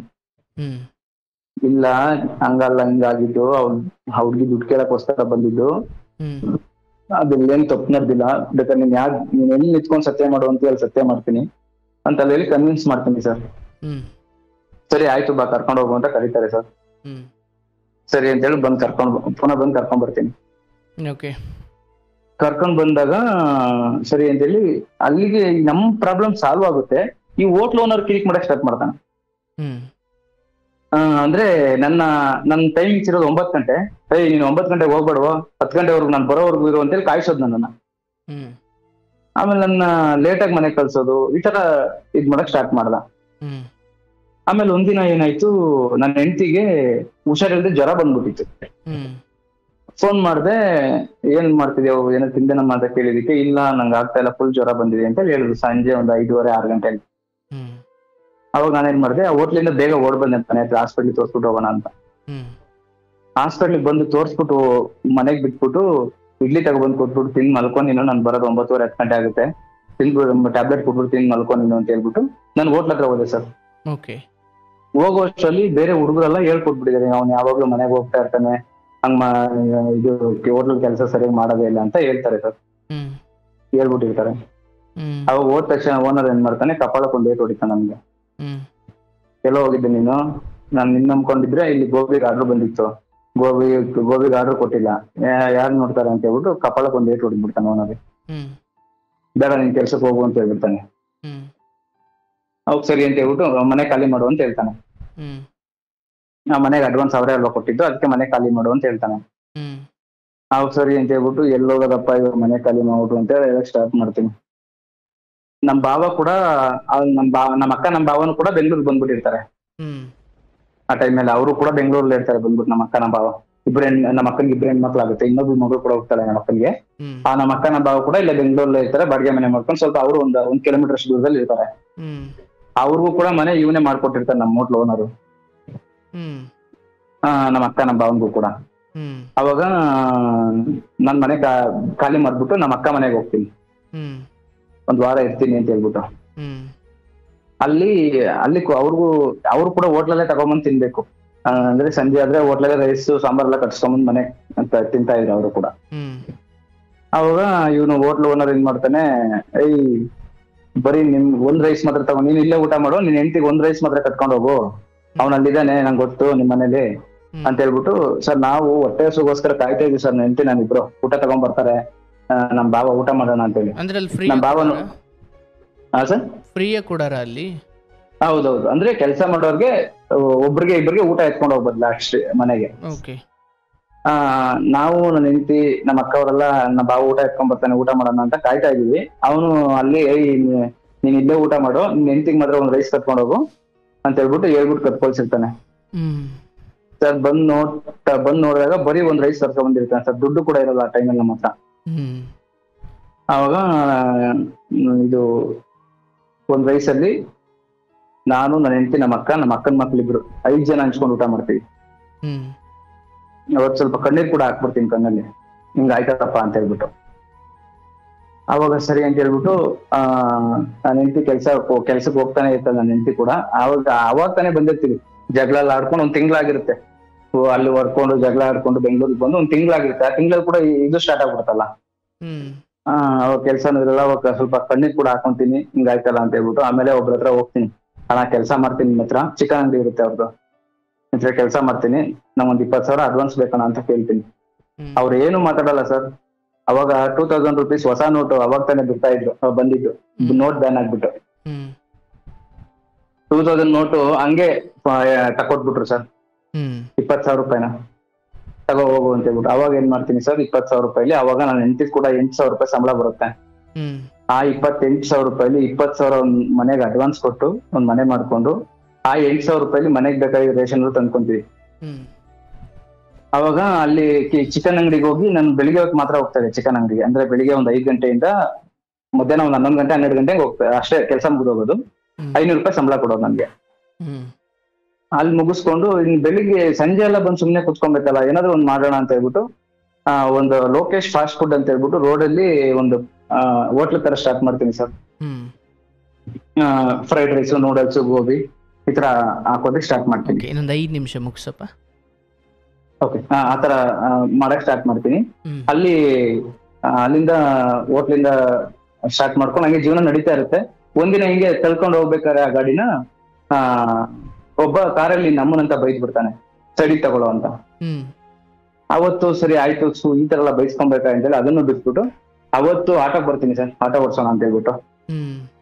ಅವತ್ತಿಂದ ಇವತ್ತವರೆಗೂ ಆಟೋ ಓಡಿಸ್. ಬೆಳಿಗ್ಗೆ ಚಿಕನ್ ಅಂಗಡಿಲಿ ಕೆಲಸ ಮಾಡಿ ಆಟೋ ಓಡಿಸಿದ ಅಥವಾ ಫುಲ್ ಟೈಮ್ ಆಟೋಗೆ ತಗೊಂಡಿದ್ದ? ಅಲ್ಲಿ ಬಿಟ್ಬಿಟ್ಟೆ, ಅವ್ರ ಅಡ್ವಾನ್ಸ್ ತೀರಿದ್ಮೇಲೆ ಕೆಲಸ ಬಿಟ್ಬಿಟ್ಟೆ. ಅಲ್ಲಿ ಅಷ್ಟೊತ್ತಿಗೆ ಎದ್ದೋಗ್ಬೇಕು 4 ಗಂಟೆಗೆ ಅಂತೇಳಿ ಬೇಡ ಅಂತೇಳಿ ಅಲ್ಲಿ ಕೆಲಸ ಬಿಟ್ಬಿಟ್ಟೆ. ಫುಲ್ ಟೈಮ್ ಆಟೋ ಓಡಿಸೋ ತರನೇ ಮಾಡ್ಕೊಂಡೆ.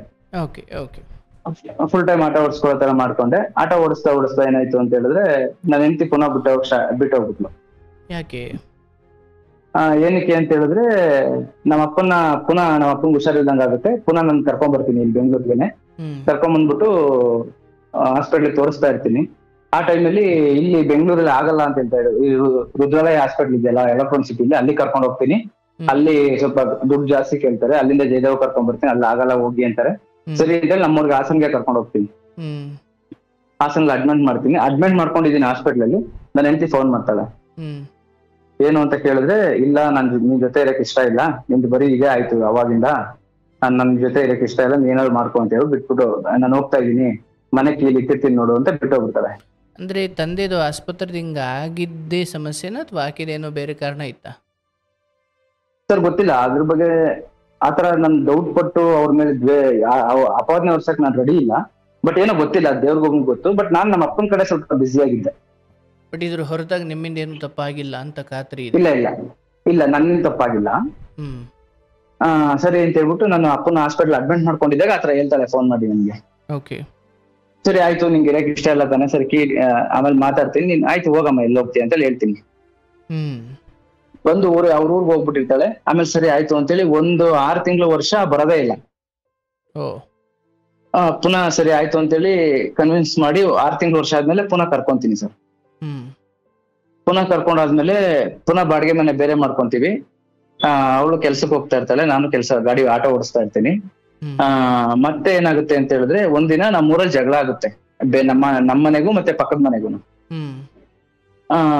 ಮನೆಗೂನು ಜಗಳ ಆಗುತ್ತೆ. ಆ ಟೈಮಲ್ಲಿ ನನ್ನ ಅಮ್ಮ ಫೋನ್ ಮಾಡಿ ಹೇಳ್ತಾರೆ, ನಾನ್ ಹೇಳ್ತೀನಿ ಬೆಳಿಗ್ಗೆ ಊರ್ಗ್ ಹೋಗೋಣ, ಏನೋ ಪಕ್ಕದ ಮನೆ ಜಗಳ ಮಾಡ್ತೀಯಾರಂತೆ. ಇವಾಗ ಈ ಟೈಮಲ್ಲಿ ನಾನು ಹೋಗ್ಲಿಲ್ಲ ಅಂತ ಹೇಳಿದ್ರೆ ಅವ್ರಿಗೆ ಇನ್ನ ಸದಾ ಜಾಸ್ತಿ ಬರುತ್ತೆ, ಇನ್ನ ಅವ್ರ ಅಹಂಕಾರ ಮೆರೆಯಕ್ ಸ್ಟಾರ್ಟ್ ಮಾಡ್ತಾರೆ. ನಾನು ಹೋಗ್ಬಿಟ್ಟು ಇವಾಗ ಸ್ವಲ್ಪ ಮಾತಾಡಿದ್ರೆ, ಅಯ್ಯ ಅವ್ನ ಮಗ ಇದನ್ನಪ್ಪ ಬರ್ತಾನೆ ಅಂತ ಅವ್ರಿಗೂ ಭಯ ಇರುತ್ತೆ. ನಾ ಊರ್ಗ್ ಹೋಗೋಣ ಬೆಳಿಗ್ಗೆ ಅಂತ ಹೇಳ್ತೀನಿ. ಇಲ್ಲ ಸರಿ ಆಯ್ತು ಹೋಗೋಣ ಅಂತ ಹೇಳಿದವಳು ಬೆಳಿಗ್ಗೆ ಎಬ್ಬಿಸ್ತೀನಿ. ಎಬ್ಬಿಸ್ದಾಗ ಇಲ್ಲ ನಾ ಬರಲ್ಲ ಅಂತ ಹೇಳ್ತಾಳೆ. ಆಯ್ತು, ನಮ್ಮಪ್ಪ ನಮ್ಮಮ್ಮ ಅಲ್ಲೇ ಸಾಯ್ಲಿ, ಅವ್ರನ್ನೆಲ್ಲ ಹೊಡೆದಾಕ್ಬಿಡ್ಲಿ, ಆಯ್ತು ನೀನ್ ನೆಮ್ಮದಿಯಾಗಿರಮ್ಮ ಅಂತ ಹೇಳ್ಬಿಟ್ಟು ನಾನು ಗಾಡಿಗೆ ಹೋಗ್ಬಿಡ್ತೀನಿ ಬೆಳಿಗ್ಗೆ 6 ಗಂಟೆಗೆನೆ. ಸರ್ 10 ಗಂಟೆಗೆ ಟಿಫನ್ ಬರ್ತೀನಿ, ಮನೇಲಿ ಇಲ್ಲ ನಿಂತಿ. ಪುನಃ ಬಿಟ್ಟು ಹೋಗ್ಬಿಟ್ಟಿರ್ತಾರೆ. ಫೋನ್ ಮಾಡ್ತೀನಿ, ಇಲ್ಲ ನನ್ ಜೊತೆ ಇರಕ್ ಇಷ್ಟ ಇಲ್ಲ, ನನ್ಗಿನ್ ಫೋನ್ಗಿನ್ ಮಾಡ್ಬೇಡ ಅಂತೇಳಿ ನಂಬರ್ ಬ್ಲಾಕ್ ಲಿಸ್ಟ್ ಮಾಡ್ಬಿಡ್ತಾರೆ. ಇದಾದ್ಮೇಲೆ ಸರ್ ನಾನು ಅವ್ರ ಅಪ್ಪ ಅವ್ರ ಹತ್ರ ಅವ್ರ ಅಮ್ಮ ಅವ್ರ ಹತ್ರ ಸುಮಾರು 4-5 ಸರಿ ಹೋಗ್ತೀನಿ ಸರ್, ದೊಡ್ಡವ್ರನ್ನೆಲ್ಲ ಕರ್ಕೊಂಡು.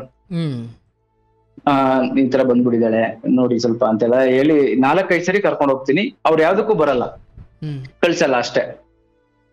ಅದೇನ್ ಮಾಡ್ತೀಯ ಮಾಡ್ಕೊ, ಕಳ್ಸಲ್ಲ. ಸರಿ ಆಯ್ತು ಡೈವರ್ಸ್ ಕೊಡಿ ಅಂತ ಹೇಳಿದ್ರೆ ಡೈವರ್ಸ್ ಕೊಡಕ್ ರೆಡಿ ಇಲ್ಲ. ಅವಾಗ ಸರಿ ಆಯ್ತು ಅಂತ ಹೇಳ್ಬಿಟ್ಟು ನಾನೇನ್ ಮಾಡ್ತೀನಿ, ಕೋರ್ಟ್ ಪ್ರಕಾರವಾಗಿ ಹೋಗ್ತೀನಿ ಸರ್. ಕೋರ್ಟಿಂದ ಅಂದ್ರೆ ಲಾಯರ್ ಇಂದ ನೋಟಿಸ್ ಕಳಿಸ್ತೀನಿ, ನನಗೆ ಹೆಂಡತಿ ಬೇಕು ಅಂತ. ಸರಿ ಆಯ್ತು ಅಂತೇಳಿ ಹಂಗೆ ನಡೀತಾ ಇರುತ್ತೆ. ಒಂದು 2-2.5 ವರ್ಷ ಕೋರ್ಟ್ ನಡೆಸ್ತಾ ಇರ್ತೀನಿ. ಅವಳು ಒಂದಿನೂ ಕೋರ್ಟ್ಗೆ ಬರಲ್ಲ, ನಾನು ಹೋಗ್ತಾ ಇರ್ತೀನಿ ತಿಂಗ್ಳ. ಹೋಗಿ ಹೆಸರು ಕೂಗ್ತಾರೆ, ಅವ್ರದ್ದು ನಮ್ದು ಹೆಸರು ಕೂಗ್ತಾರೆ, ಹೋಗ್ತೀನಿ. ಅವ್ರು ಬಂದಿಲ್ಲ ಅಂತ ಬರ್ಕೊಂತಾರೆ, ನೋಟಿಸ್ ಕಳಿಸ್ತಾರೆ. ಅವ್ಳು ಬರ್ತಾ ಇಲ್ಲ, ನಾನು ಪೇಪರ್ಗೆಲ್ಲ ಕೋರ್ಟಿಂದ ಪೇಪರ್ಗೆಲ್ಲ ಹಾಕ್ಸಿದ್ರು 1-2 ಸರಿ. 2 ವರ್ಷ ಕೋರ್ಟ್ ಹಂಗೆ ಮೂವ್ ಆಗ್ತಾ ಇರುತ್ತೆ. ಒಂದಿನ ಅವರ ಅಪ್ಪನ್ಗೆ ಹುಷಾರಿಲ್ದಿರ ಆಪರೇಷನ್ ಎಲ್ಲ ಆಗಿರುತ್ತೆ, ನನಗೆ ಗೊತ್ತಿರಲ್ಲ. ಆ ಟೈಮಲ್ಲಿ ನಮ್ಮ ಅಪ್ಪ ಫೋನ್ ಅವರು ಪುನಃ ಏನಾಗುತ್ತೆ, ಇದಾದ್ಮೇಲೆ ಇವನು ನಮ್ಮ ಮಾವ ಇದಾನಲ್ಲ, ಅವನ್ಗೆ ಒಬ್ರು ನನಗೆ ಫೋನ್ ಮಾಡಿ ಹೇಳ್ತಾನೆ, ನಮ್ಮ ರಿಲೇಷನ್ ಅಲ್ಲೇ, ಅವನ ಹತ್ರ ಫೋನ್ ಮಾಡಿ ಮಾತಾಡು, ಅವ್ನ್ ಸರಿ ಮಾಡ್ತಾನೆ, ಅವನಿಂದಾನೆ ಇದೆಲ್ಲ ಆಗ್ತಾ ಇರೋದು, ಅವ್ನು ಹೇಳಿದ್ರೆ ಅವ್ಳು ಪಕ್ಕ ಒಪ್ಕೊಂತಾಳೆ ನೀನ್ ಹೆಂಡ್ತಿ, ಅವನ ಹತ್ರ ಮಾತಾಡು ಅಂತ ಹೇಳಿರ್ತಾರೆ. ಆ ಟೈಮಲ್ಲಿ ನಾನು ಫೋನ್ ಮಾಡಿ ನಂದೇ ತಪ್ಪಾಯ್ತು ಮಾಮ, ಆಯ್ತು ಏನೋ ಒಂದ್ ಮಾತಾಡು ಅಂತೇಳಿ ನಾನು ಮಾತಾಡಿರ್ತೀನಿ ಅವ್ರ ಹತ್ರ. ಸರಿ ಆಯ್ತು ಅಂತೇಳಿ ಅವ್ರು ಒಪ್ಕೊಂಡಿರ್ತಾರೆ ಅದಕ್ಕೆ. ಅದ್ರೊಳಗಡೆ ಈ ನಮ್ಮ ಮಾವನ್ಗೆ, ನನ್ನ ಹೆಂಡತಿ ಅವ್ರ ಅಪ್ಪನ್ಗೆ ಹುಷಾರಿಲ್ದಂಗಾಗಿ ಆಪರೇಷನ್ ಎಲ್ಲ ಆಗಿರುತ್ತೆ, ನನಗೆ ಗೊತ್ತಿರಲ್ಲ. ಒಂದಿನ ಇವ್ರು ನಮ್ಮ ಅವನ್ಗೆ ಹೇಳಿರ್ತಾರೆ, ಫೋನ್ ಮಾಡ್ಕೊಡು ಅವನಿಗೆ ಅಂತ. ನನಗ್ ಫೋನ್ ಮಾಡ್ಬಿಟ್ಟು ಹೇಳ್ತಾರೆ, ಏನಪ್ಪಾ ಮದ್ವೆಗಿದ್ವಿ ಆದನಪ್ಪ, ಎಲ್ಮ ಮದ್ವೆ ಆಗೋದು, ನಿನ್ ಮಗ್ಳ ತರ ಮಾಡಿದ್ಲು ಅಂತ ಹೇಳ್ತೀನಿ. ಸರಿ ಆಯ್ತು, ಒಂದಿನ ಬಾಯಲ್ಲಿ ಕೂರ್ಸ್ ಮಾತಾಡಿಸ್ತೀನಿ ಅಂತ ಕರೀತಾರೆ. ಇಬ್ರು ಒಟ್ಟಿಗೆ ಬನ್ನಿ ಅಂತೇಳಿ ಹೇಳ್ತಾರೆ.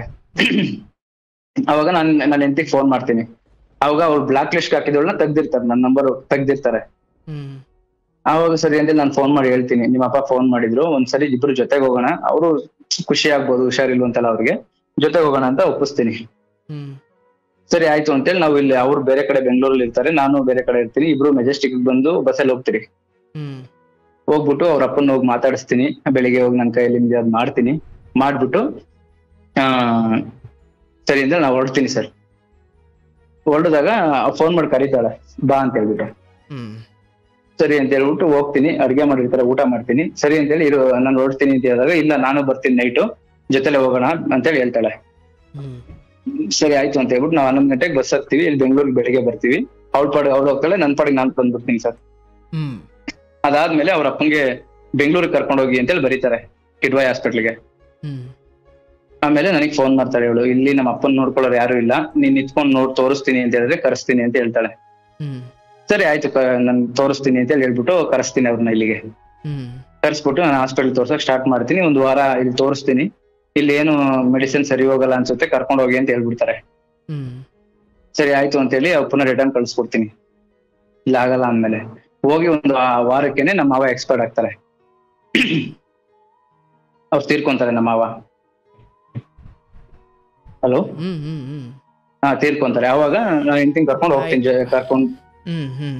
ನಾನು ಹೆಂಡ್ತಿನ ಕರ್ಕೊಂಡು ಹೋಗ್ತೀನಿ. ಹೋಗ್ಬಿಟ್ಟು ಹೋಗಿ ನೋಡ್ಕೊಂಡು ಅವ್ರ 11 ದಿನದೆಲ್ಲ ಕಾರ್ಯ ಎಲ್ಲ ಮುಗಿಸ್ಕೊಂಡು ಎಲ್ಲ ಬರ್ತೀರಿ. ಬಂದು ಅವಾಗ ಕುತ್ಕೊಂಡ್ ಮಾತಾಡ್ತೀವಿ ನಾವು, ಇನ್ಮೇಲಾದ್ರು ಚೆನ್ನಾಗಿರೋಣ ಅಂತ ಮಾತಾಡಿದಾಗ ನನ್ನ ಹೆಂಡ್ತಿ ಹೇಳ್ತಾಳೆ, ಇಲ್ಲ ನಾನು ತುಂಬಾ ಕಷ್ಟ ಅನ್ಭವಿಸಿದೀನಿ, ನೀನು ಅನ್ಭವಿಸಿದ್ಯಾ, ಆಯ್ತು ಇನ್ಮೇಲೆ ಚೆನ್ನಾಗಿರೋಣ ಇನ್ಮೇಲೆ ನಿಮ್ಮ ಅಪ್ಪ ಅಮ್ಮನ ಕಷ್ಟ ಸುಖ ನಾನು ನೋಡ್ತೀನಿ. ಇವಾಗ ನಮ್ಮ ಅಪ್ಪ ಅಮ್ಮ ಬಂದಾಗ ನಾನು ತುಂಬಾ ಸಫರ್ ಮಾಡಿದೀನಿ, ಇನ್ಮೇಲೆ ಏನೇ ಬಂದ್ರು ನಿಮ್ಮ ಅಪ್ಪ ಅಮ್ಮನ ಕಷ್ಟ ಸುಖ ನೋಡ್ತೀನಿ ನಾನು. ಆಮೇಲೆ ನನಗೆ ವಾರಕ್ಕೊಂದ್ ರಜೆ ಇರುತ್ತೆ, 15 ದಿನಕ್ಕೊಂದ್ಸರಿ ಊರ್ಗ್ ಹೋಗೋಣ, ಊರ್ ಕಡೆ ನೋಡ್ಕೊಂಡ್ ಬರ್ತಾ ಇರೋಣ, ಬರ್ತಾ ಇರೋಣ ಹಬ್ಬ ಒಂದ್ಮೇಲೆಲ್ಲ ಅಂತೆಲ್ಲ ಎಲ್ಲ ಚೆನ್ನಾಗ್ ಬುದ್ಧಿ ಎಲ್ಲ ಹೇಳ್ತಾಳೆ. ಸರಿ ಅಂತೇಳಿ ಪುನಃ ಮನೆ ಮಾಡ್ತೀನಿ, ಸಿಂಗಲ್ ಬೆಡ್ರೂಮ್ ಮನೆ ಮಾಡ್ತೀನಿ. ಮಾಡ್ಬಿಟ್ಟು ಪುನಃ ಜೀವನ ಮಾಡಕ್ ಸ್ಟಾರ್ಟ್ ಮಾಡ್ತೀವಿ. ಮಾಡ್ತಾ ಈಗ ಜಸ್ಟ್ ಅವಳಿಗೆ ಅಲ್ಲೇ ನಾವು ಇದ್ದಿದ್ ಪಕ್ಕದಲ್ಲೇ ಅವಳಿಗೆ ಒಬ್ರು ಫ್ರೆಂಡ್ ಇರ್ತಾಳೆ ಪಕ್ಕದ ಮನೇಲಿ. ಅವಳು ಬಿಹೇವಿಯರ್ ನನಗೆ ಇಡಿಸ್ತಾ ಇರಲ್ಲ, ಅವ್ರ ಜೊತೆ ಹೋಗೋದು ಬರೋದು ಅದೆಲ್ಲ ಮಾಡ್ತಾ ಇರ್ತಾಳೆ ಅವಳು. ಅದ್ ನನ್ ಕಣ್ಣಲ್ಲಿ ನೋಡ್ತಾ ಇರ್ತೀನಿ. ನೀನ್ ಅವ್ರ ಜೊತೆ ಸೇರ್ಬೇಡ ಅಂತೆಲ್ಲ ಬೈತಾ ಇರ್ತೀನಿ ನಾನು ಅವಳಿಗೆ. ಇವಳು ಒಂದಿನ ಏನ್ ಮಾಡ್ತಾಳೆ, ಅವತ್ತು ನೀನ್ ಹೋಗುವಂತ ನಿನ್ನಿಂದ ಬಿಟ್ಟು ಬಂದ್ಬಿಟ್ಟೆ, ನಾನು ಅವತ್ ಬಂದಿನ ನನ್ನ ಫ್ರೆಂಡ್ಸ್ ಕೈ ಹಿಡಿದಿರೋ ನನ್ನನ್ನ ನೀನ್ ಹೇಳ್ದೆ ಅಂತೇಳಿ ನನ್ನ ಫ್ರೆಂಡ್ಸ್ ನ ಬಿಡಕ್ಕಾಗಲ್ಲ ಅಂತ ಹೇಳ್ತಾಳೆ. ಸರಿ ಅಂತೇಳಿ ಅವ್ರ ಅಮ್ಮನ್ ಕರ್ಸ್ಬಿಟ್ಟು ಹೇಳ್ತೀನಿ, ನೋಡಿ ಅತ್ತೆ ಅವಳು ಕ್ಯಾರೆಕ್ಟರ್ ಸರಿ ಇಲ್ಲ, ನಾನ್ ನೋಡಿರೋ ಪ್ರಕಾರ ಅವಳ ಜೊತೆ ಸೇರೋದ್ ಬೇಡ, ಅವಳ ಜೊತೆ ಸೇರೋದ್ ನನ್ಗೆ ಇಷ್ಟ ಇಲ್ಲ ಅಂತ ಹೇಳ್ತೀನಿ. ಅದಕ್ಕೆ ನಮ್ಮ ಅತ್ತೆನೂ ಏನ್ ಕೇರೆ ಮಾಡಲ್ಲ, ಮಗಳಿಗೆ ಹಿಂಗ್ ಹೋಗಮ್ಮ ಅಂತ ಏನು ಬುದ್ಧಿನೂ ಹೇಳಲ್ಲ. ಆವಾಗ ಒಂದಿನ ಏನ್ ಮಾಡ್ತೀನಿ, ಪುನಃ ರಿಟರ್ನ್ ಕೇಳಿದಾಗ ನೀನ್ ಇದ್ರೆ ಇರು ಹೋದ್ರೆ ಹೋಗು ಅಂತ ಹೇಳ್ಬಿಡ್ತಾಳೆ. ಇದ್ರೆ ಇರು ಹೋದ್ರೆ ಹೋಗು, ನೀನ್ ಹೇಳೋ ತರ ನಾ ಇರಲ್ಲ, ನಾನಿರೋ ತರ ನೀ ಇರಂಗಿದ್ರೆ ಇಲ್ದಿದ್ರೆ ಹೋಗು ಅಂತ ಹೇಳ್ಬಿಡ್ತಾರೆ. ಆಮೇಲೆ ನೈಟ್ ಮನೆಗ್ ಬಂದ್ಮೇಲೆ ಫೋನ್ ನ ಫ್ಲೈಟ್ ಮುರ್ಗ್ ಹಾಕ್ಬಿಟ್ಟು ಉಲ್ಟಾ ಮಲಗಿಸೋದು, ಫೋನ್ ನ ಸಿಕ್ಕೋದು, ಮತ್ತೆ ಎಲ್ಲಾದ್ರೂ ಊಟ ಮಾಡ್ತಾ ಇರ್ಬೇಕಾದ್ರೆ ಫೋನ್ ನ ಫ್ಲೈಟ್ ಮುರ್ಗ್ ಹಾಕಿಕ್ಕೋದು, ಈ ತರ ಎಲ್ಲ ಮಾಡ್ತಾ ಇರ್ತಾಳೆ ನನ್ನ ಹೆಂಡತಿ. ಸರಿ ಆಯ್ತು ಅಂತ ಹೇಳ್ಬಿಟ್ಟು ಒಂದಿನ ನಾನು ಏನ್ ಮಾಡ್ತೀನಿ ಅಂದ್ರೆ ನಿರ್ಧಾರ ತಗೊಂಡು ಹೋಗೋಣ ಬೇಡ ಅಂತ ಹೇಳ್ಬಿಟ್ಟು ಯೋಚನೆ ಮಾಡ್ತಾ ಇರ್ತೀನಿ. ಅದೇ ಟೈಮ್ ನಮ್ಮ ಅಪ್ಪನ್ ಪುನಃ ಹುಷಾರಿಲ್ದಂಗ ಆಗುತ್ತೆ. ಪುನಃ ಹಾಸ್ಪಿಟ್ಲ್ ಕರ್ಸಕ್ಕೆ ಅಂತೇಳಿ ನೋಡ್ತಾ ಇರ್ತೀನಿ. ಈ ಉಳ್ಕೊಳಕ್ ಮನೆ ಇಲ್ಲ, ಇಲ್ಲಿ ನೋಡಿದ್ರೆ ಈ ತರ ಜಗಳ ಸ್ಟಾರ್ಟ್ ಆಗಿದೆ. ಪುನಃ ಹಿಂಗೆಲ್ಲಪ್ಪ ಇಡೋದು ಅಂತ ಹೇಳ್ಬಿಟ್ಟು ಯೋಚನೆ ಮಾಡ್ಕೊಂಡು ಒಂದ್ ಮನೆನೇ ಮಾಡ್ಬಿಡೋಣ ಅಂತ ಹೇಳ್ಬಿಟ್ಟು ಒಂದ್ ಮನೆ ಮಾಡ್ಕೊಂಡು ಆಚೆ ಬರ್ತೀನಿ ಸರ್. ನಮ್ಮ ಅಪ್ಪನ ಹಾಸ್ಪಿಟಲ್ ತೋರಿಸ್ಬಿಟ್ಟು ಪುನಃ ರಿಟರ್ನ್ ಕಳಿಸ್ತೀನಿ. ಏನಕ್ಕೆ ಹೋದೆ ಬಾ ಏನು ಅಂತೇಳಿ ಏನು ಕೇಳಿಲ್ಲ, ಅವರು ಮನೆ ಖಾಲಿ ಮಾಡ್ಕೊಂಡು ಹೋಗಿದ್ದಾರೆ. ನಾನು ಈಗ ಬಿಟ್ಟು 10 ತಿಂಗಳು 11 ತಿಂಗಳು ಆಗ್ತಾ ಬರ್ತಾ ಇದೆ, 10 ತಿಂಗಳು ಆಯ್ತು ಅಂತ ಇದೆ. ಅಲ್ಲಿಂದ ಆಚೆ ಬಂದಿದ್ದೀನಿ. ಇವಾಗ ಈಗ ಒಬ್ಬರೇ ಇದ್ದೀರಾ? ಈಗ ಒಬ್ನೇ ಇದ್ದೀನಿ, ಆಟೋ ಓಡಿಸ್ಕೊಂಡು ಒಬ್ನೇ ಇದ್ದೀನಿ. ನಿಮ್ ಮಕ್ಳಿಗೆ ಏನಿಲ್ವಾ? ಒಂದ್ಸರಿ ಸೆಂಟ್ರಲ್ ಅದೇ ಹೋಟ್ಲು ಮಾಡಿದ್ದೆ ಅಂತ ಹೇಳಿದ್ರಲ್ಲ ನಿಮ್ಗೆ, ಆ ಟೈಮಲ್ಲಿ ಒಂದ್ಸರಿ ಪ್ರೆಗ್ನೆಂಟ್ ಆಗಿದ್ರು, ಅಬೋರ್ಷನ್ ಆಗೋಯ್ತು. ಬಟ್ ಮದ್ವೆ ಆಗಿ ಎಷ್ಟು ವರ್ಷ ಆಯ್ತು? ಮದ್ವೆ ಆಗಿ 2014 ಅಲ್ಲಿ ಮದ್ವೆ ಆಗಿದ್ದು, ಇವಾಗ 9 ಇಯರ್ಸ್ ಏನೋ ಆಯ್ತು ಬರ್ತಾ ಇದೆ. ಇಷ್ಟ ಆಗಿದೆ ಸರ್ ಜೀವನದಲ್ಲಿ. ಈ ಕಡೆ 14 ಅಲ್ಲಿ ಮದ್ವೆ ಆಗಿತ್ತು. ಸೊ ಈಗ ನಿಮಗೆ ಮಕ್ಳಿಗೆ ಕ್ಲೇನ್ ಇಲ್ಲ ಸರ್. ಅವತ್ತು ಬಿಟ್ಟು ಹೋದವ್ರು ಇಲ್ಲಿವರೆಗೂ ಫೋನ್ಗೆ ಏನೇನಿಲ್ವಾ, ಸಂಪರ್ಕ ಇಲ್ವಾ? ಇಲ್ಲ, ಸಂಪರ್ಕ ಇಲ್ಲ. ನಾನು ಫೋನ್ ಮಾಡಿಲ್ಲ, ಅವರು ಫೋನ್ ಮಾಡಿಲ್ಲ, ಎಲ್ಲಿದ್ಯಾ ಏನು ಅಂತ ಅವರು ಕೇಳಿಲ್ಲ. ಅಲ್ಲಿ ಮನೆ ಖಾಲಿ ಮಾಡ್ಕೊಂಡು ಹೋಗಿರೋ. ಒಂದಿನ ನಾನು ಆ ಕಡೆ ಹಂಗೆ ಬಾಡಿಗೆ ಹಾಕೊಂಡು ಹೋದಾಗ ನೋಡ್ದೆ, ಅಲ್ಲಿ ಅಂಗಡಿಯವ್ರನ್ನ ಕೇಳಿದಕ್ಕೆ ಇಲ್ಲ ಅವ್ರು ಮನೆ ಖಾಲಿ ಮಾಡ್ಕೊಂಡು ಹೋಗ್ರು ಅಂತ ಹೇಳಿದ್ರು. ಅಲ್ಲಿ ಇಲ್ಲ ಅವರು, ನಾನು ಫೋನ್ ಮಾಡಿಲ್ಲ, ಏನೂ ಇಲ್ಲ. ಮತ್ತೆ ಕೋರ್ಟು 2.5 ವರ್ಷ ಕೋರ್ಟ್ಗೆ ಹೋಗ್ತಾ ಇದ್ನಲ್ಲ, ಈಗ ನಾವು 1 ವರ್ಷ ಜೊತೆಲಿ ಇದ್ದಾಗ ನಾನು ಅದು ಕೇಸ್ ನಂಗೆ ಪೆಂಡಿಂಗ್ ಇಟ್ಟಿದ್ದೆ. ನಾನು ಲಾಯರ್ಗೆ ಹೇಳಿದ್ದೆ, ಸರ್ ಈಗ ಜೊತೆ ಆಗಿದ್ದೀವಿ, ಒಂದ್ 6 ತಿಂಗಳು ಇರಿ, ನಾನು ಹೇಳ್ತೀನಿ, ಹೇಳಕ್ಕಾಗಲ್ಲ ಅಂತ ಹೇಳಿ ಪೆಂಡಿಂಗ್ ಇಟ್ಟಿದ್ದೆ ಕೋರ್ಟ್ ಅಲ್ಲಿ. ಅದು ಇವಾಗ ಪುನಃ ರಿಓಪನಿಂಗ್ ಮಾಡ್ಸಿದೀನಿ ಕೇಸ್ನ, ಕೋರ್ಟ್ಗೆ ಹೋಗ್ತಾ ಇದ್ದೀನಿ. ಓಕೆ, ಅದು ಮುಕ್ತಾಯ ಆಗುತ್ತೆ ಅಂತ ಅನ್ಸುತ್ತೆ. 3% ಆಗೋಗಿದೆ. ಬಟ್ ಇಷ್ಟು ಒಂದು 3 ವರ್ಷ. ನಿಮ್ಮ ಇಚ್ಛೆ ಏನು, ಆಗೋದೇ ಹೌದಾ? ಆಗುತ್ತೆ ಅಂತ ಅನ್ಸುತ್ತೆ. ಯಾಕಂದ್ರೆ ಅಂದ್ರೆ ಅವ್ರು ನಿಮಗೆ ಆಗಬೇಕು ಅಂತ ಇದೆಯಾ ಅಂತ ಕೇಳಿದ್ದು. ಇಲ್ಲ ಸರ್, ನಮ್ಗೆ ಆಗ್ಬೇಕು ಅಂತ ಇಲ್ಲ. ಬೇರೆ ಅದು ಅವಳನ್ನ ಬಿಟ್ಟು ಬೇರೆ ಇನ್ನೊಂದ್ ಮದ್ವೆ ಆಗೋಣ ಅಂದ್ರೂ ಇಲ್ಲ. ಅಂದ್ರೆ ನಮ್ಮ ಅಕ್ಕನ್ ಕೂಡ ಇನ್ನೊಂದ್ ಪ್ರಾಬ್ಲಮ್ ಆಗಿದೆ ಸರ್. ನಮ್ಮ ಅಕ್ಕಂದು ನಮ್ಮ ಅಕ್ಕ ಏನಾಗಿದ್ದಾರೆ ಅಂತ ಏನಾಯ್ತು ಅಂತ ಹೇಳಿದ್ರೆ, ಅವರು ನಮ್ಮ ಭಾವನ ಹಸ್ಬೆಂಡ್ ನ ಬಿಟ್ಬಿಟ್ಟು ಬೇರೆ ಇನ್ನೊಂದ್ ಮದುವೆ ಮಾಡ್ಕೊಂಡ್ರು ನಮ್ಮ ಅಕ್ಕ. ಏನಪ್ಪ ನಿಮ್ ಜೀವನ. ನಮ್ಮ ಆಮೇಲೆ ಇನ್ನೊಂದೇನಪ್ಪಾ ಅಂತ ಹೇಳಿದ್ರೆ, ಅಮ್ಮ ಅಪ್ಪ ಇಬ್ರು ಡ್ರಿಂಕ್ಸ್ ಮಾಡ್ತಾರೆ. ಅಂದ್ರೆ ಅವ್ರಿಗೂ ನನ್ನ ನೋವನ್ನ ಹೇಳ್ಕೊಳಕ್ ಆಗಲ್ಲ, ಹೇಳಿದ್ರು ಅವ್ರು ಅರ್ಥ ಮಾಡ್ಕೊಳಲ್ಲ. ಅಲ್ಲಪ್ಪ, ಆಗ್ಲಿಂದನೋ ಈಗ್ಲ? ಆಗ್ಲಿಂದ ಅಂದ್ರೆ ನಮ್ಮ ಅಮ್ಮನ್ಗೆ ಸ್ವಲ್ಪ ಕೈ ಸ್ಕ್ರಾಚರ್ ಆಯ್ತು ಅಂತ ಹೇಳಿದ್ನಲ್ಲ, ಅವಾಗಿಂದ ನಮ್ಮ ಅಮ್ಮ ಸ್ಟಾರ್ಟ್ ಮಾಡಿದ್ರು, ಅಪ್ಪ ಅವಾಗಿಂದನೂ ಸ್ಟಾರ್ಟ್ ಮಾಡ್ತಾರೆ. ನಾವು ಚಿಕ್ಕ ವಯಸ್ಸಿಂದ ಮಾಡ್ತಾ ಇದಾರೆ. ಇಬ್ರು ಡ್ರಿಂಕ್ಸ್ ಮಾಡ್ತಾರೆ. ನಮ್ ಕಷ್ಟನ ಅವರು ಅರ್ಥ ಮಾಡ್ಕೊಳಲ್ಲ. ಹಿಂಗೆ ಅಕ್ಕಂದ್ ಕೂಡ ಹಿಂಗಾಗಿದೆ. ಅಕ್ಕನೂ ಬೇರೆ ಮದುವೆ ಮಾಡ್ಕೊಂಡಿದ್ದಾರೆ, ಬೇರೆ ಊರಲ್ಲಿ ಇದಾರೆ. ಅವ್ರ ಮದುವೆ ಮಾಡ್ಕೊಂಡು ಈಗ ಅಕ್ಕಂದಕ್ಕೂ ನಿನ್ಗೂ ಸಂಬಂಧ ಇಲ್ಲ. ಅಕ್ಕ ಇನ್ನು ಒಂದಲ್ಲಿ ಎರಡ ಆಗ್ಲಿ, ನಿನಗದು ಬೇಡ. ಅವತ್ತು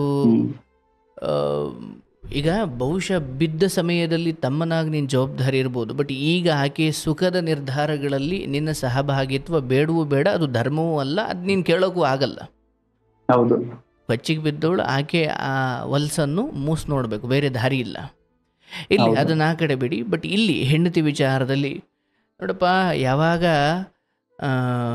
ಅತ್ತೆ ಮಾವನನ್ನು ಯಾವುದೋ ಒಂದಷ್ಟು ಕಾರಣಗಳಿಗೆ ನನಗೆ ಅವ್ರು ಇಷ್ಟ ಇಲ್ಲ ಅಂತ ಹೇಳೋದು ಬೇರೆ, ಆದರೆ ಅತ್ತೇನೋ ಮಾವನೋ ಅನಾರೋಗ್ಯದಿಂದ ಆಸ್ಪತ್ರೆ ಸೇರಿದ ತಕ್ಷಣ ನಾನಿಲ್ಲಿರಲ್ಲ ಅನ್ನುವ ಯಾವ ಹೆಣ್ಣು ಮಗಳು ಸಂಸಾರಕ್ಕೆ ಯೋಗ್ಯರಲ್ಲ.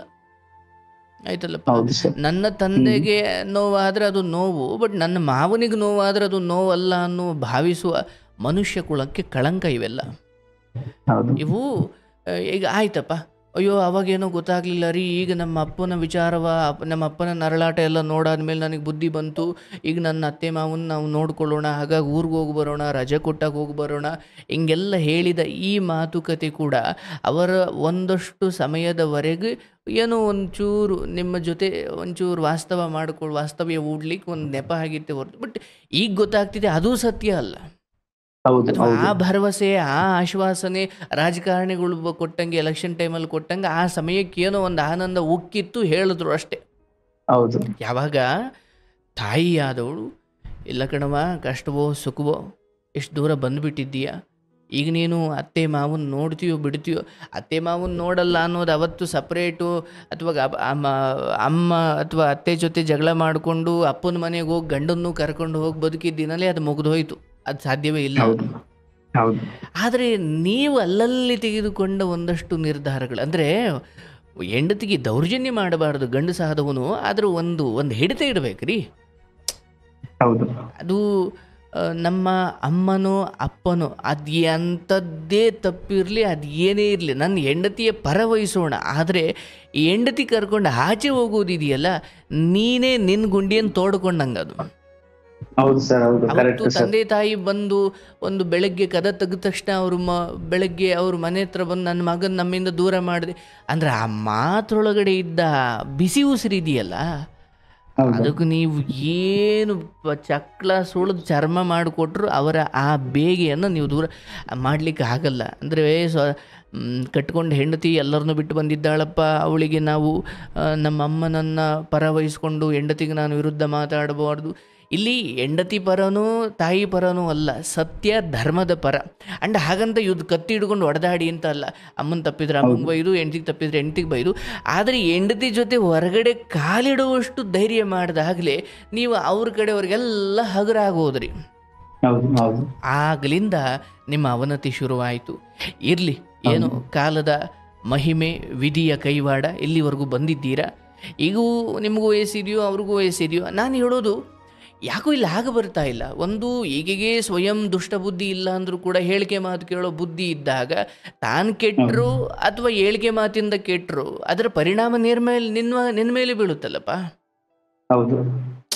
ಅಲ್ವನಪ್ಪ? ಹೆಂಡತಿಯ ಸ್ವಂತ ಬುದ್ಧಿಯಿಂದ ಕೆಡುತ್ತಿದ್ದಾರೋ ಅಥವಾ ಹೇಳಿಕೆ ಮಾತಿಂದ ಕೆಡುತ್ತಿದ್ದಾರೋ, ಬಟ್ ಕೆಡೋದು ನಿನ್ನ ಮನೆ, ನಿನ್ನ ತಂದೆ ತಾಯಿಗೆ. ಈಗ ಆಕೆ ಹೇಳಿದ ಬಹುಶಃ ನಿನ್ನ ಹೆಂಡತಿಗೆ ಅಂತಲ್ಲ, ಸುಮ್ಮನೆ ಈ ವಯಸ್ಸಲ್ಲಿರೋ ಅಂಥವ್ರಿಗೆಲ್ಲ ನಿನ್ನಂಥವ್ರು ಇನ್ನೂ 10 ಜನ ಸಿಗ್ತಾರೆ, ಆದರೆ ನಿನ್ನ ಅಪ್ಪ ಅಮ್ಮನಿಗೆ ನಿನ್ನಂಥ ಮಗ ಸಿಗಲ್ಲ. ಏನೋ ಅವರಪ್ಪ ಕುಸಿದು ಬಿದ್ದಾಗ, ಅವರಪ್ಪ ಕಾಯಿಲೆ ಬಿದ್ದಾಗ ನೋಡ್ಕೊಳ್ಳೋಕೆ ಅವ್ರ ನಿನ್ನ ಹೆಂಡತಿ, ನಿಮ್ಮ ಅತ್ತೆ ಅವರೆಲ್ಲ ಇದ್ರು. ನಿನ್ನ ತಾಯಿ ತಂದೆಗೆ ಯಾರಿದ್ದಾರೆ? ಇರೋರೆಲ್ಲ ಕಿತ್ಕೊಂಡು ತಿನ್ನೋರೆ. ಹೌದು.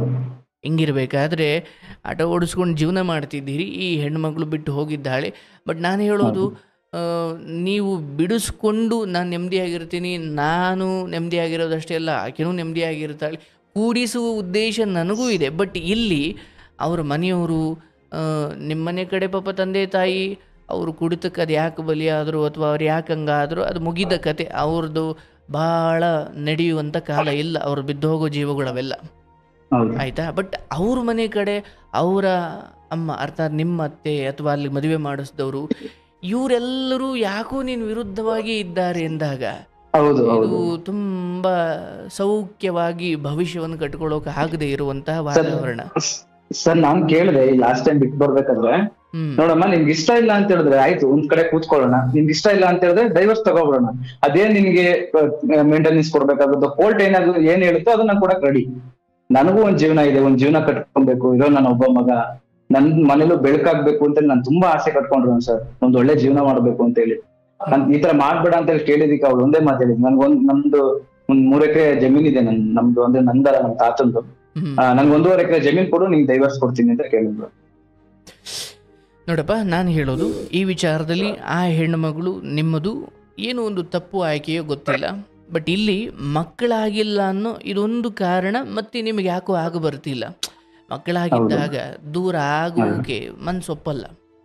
ಏನು ಅಂದರೆ ಕಾಲಿಗೆ ಯಾಕೋ ಹುಳ ಬಿದ್ದಿತ್ತಂತೆ, ಅಯ್ಯೋ ಅದು ನನ್ನ ಕಾಲಲ್ವಾ ಅಂತ ಅವನು ಹಂಗೆ ಹೋದ್ನಂತೆ, ಕಡೆಗೆ ದೇಹಕ್ಕೆಲ್ಲ ಹತ್ತಿ ಸತ್ತೋದ್ನಂತೆ.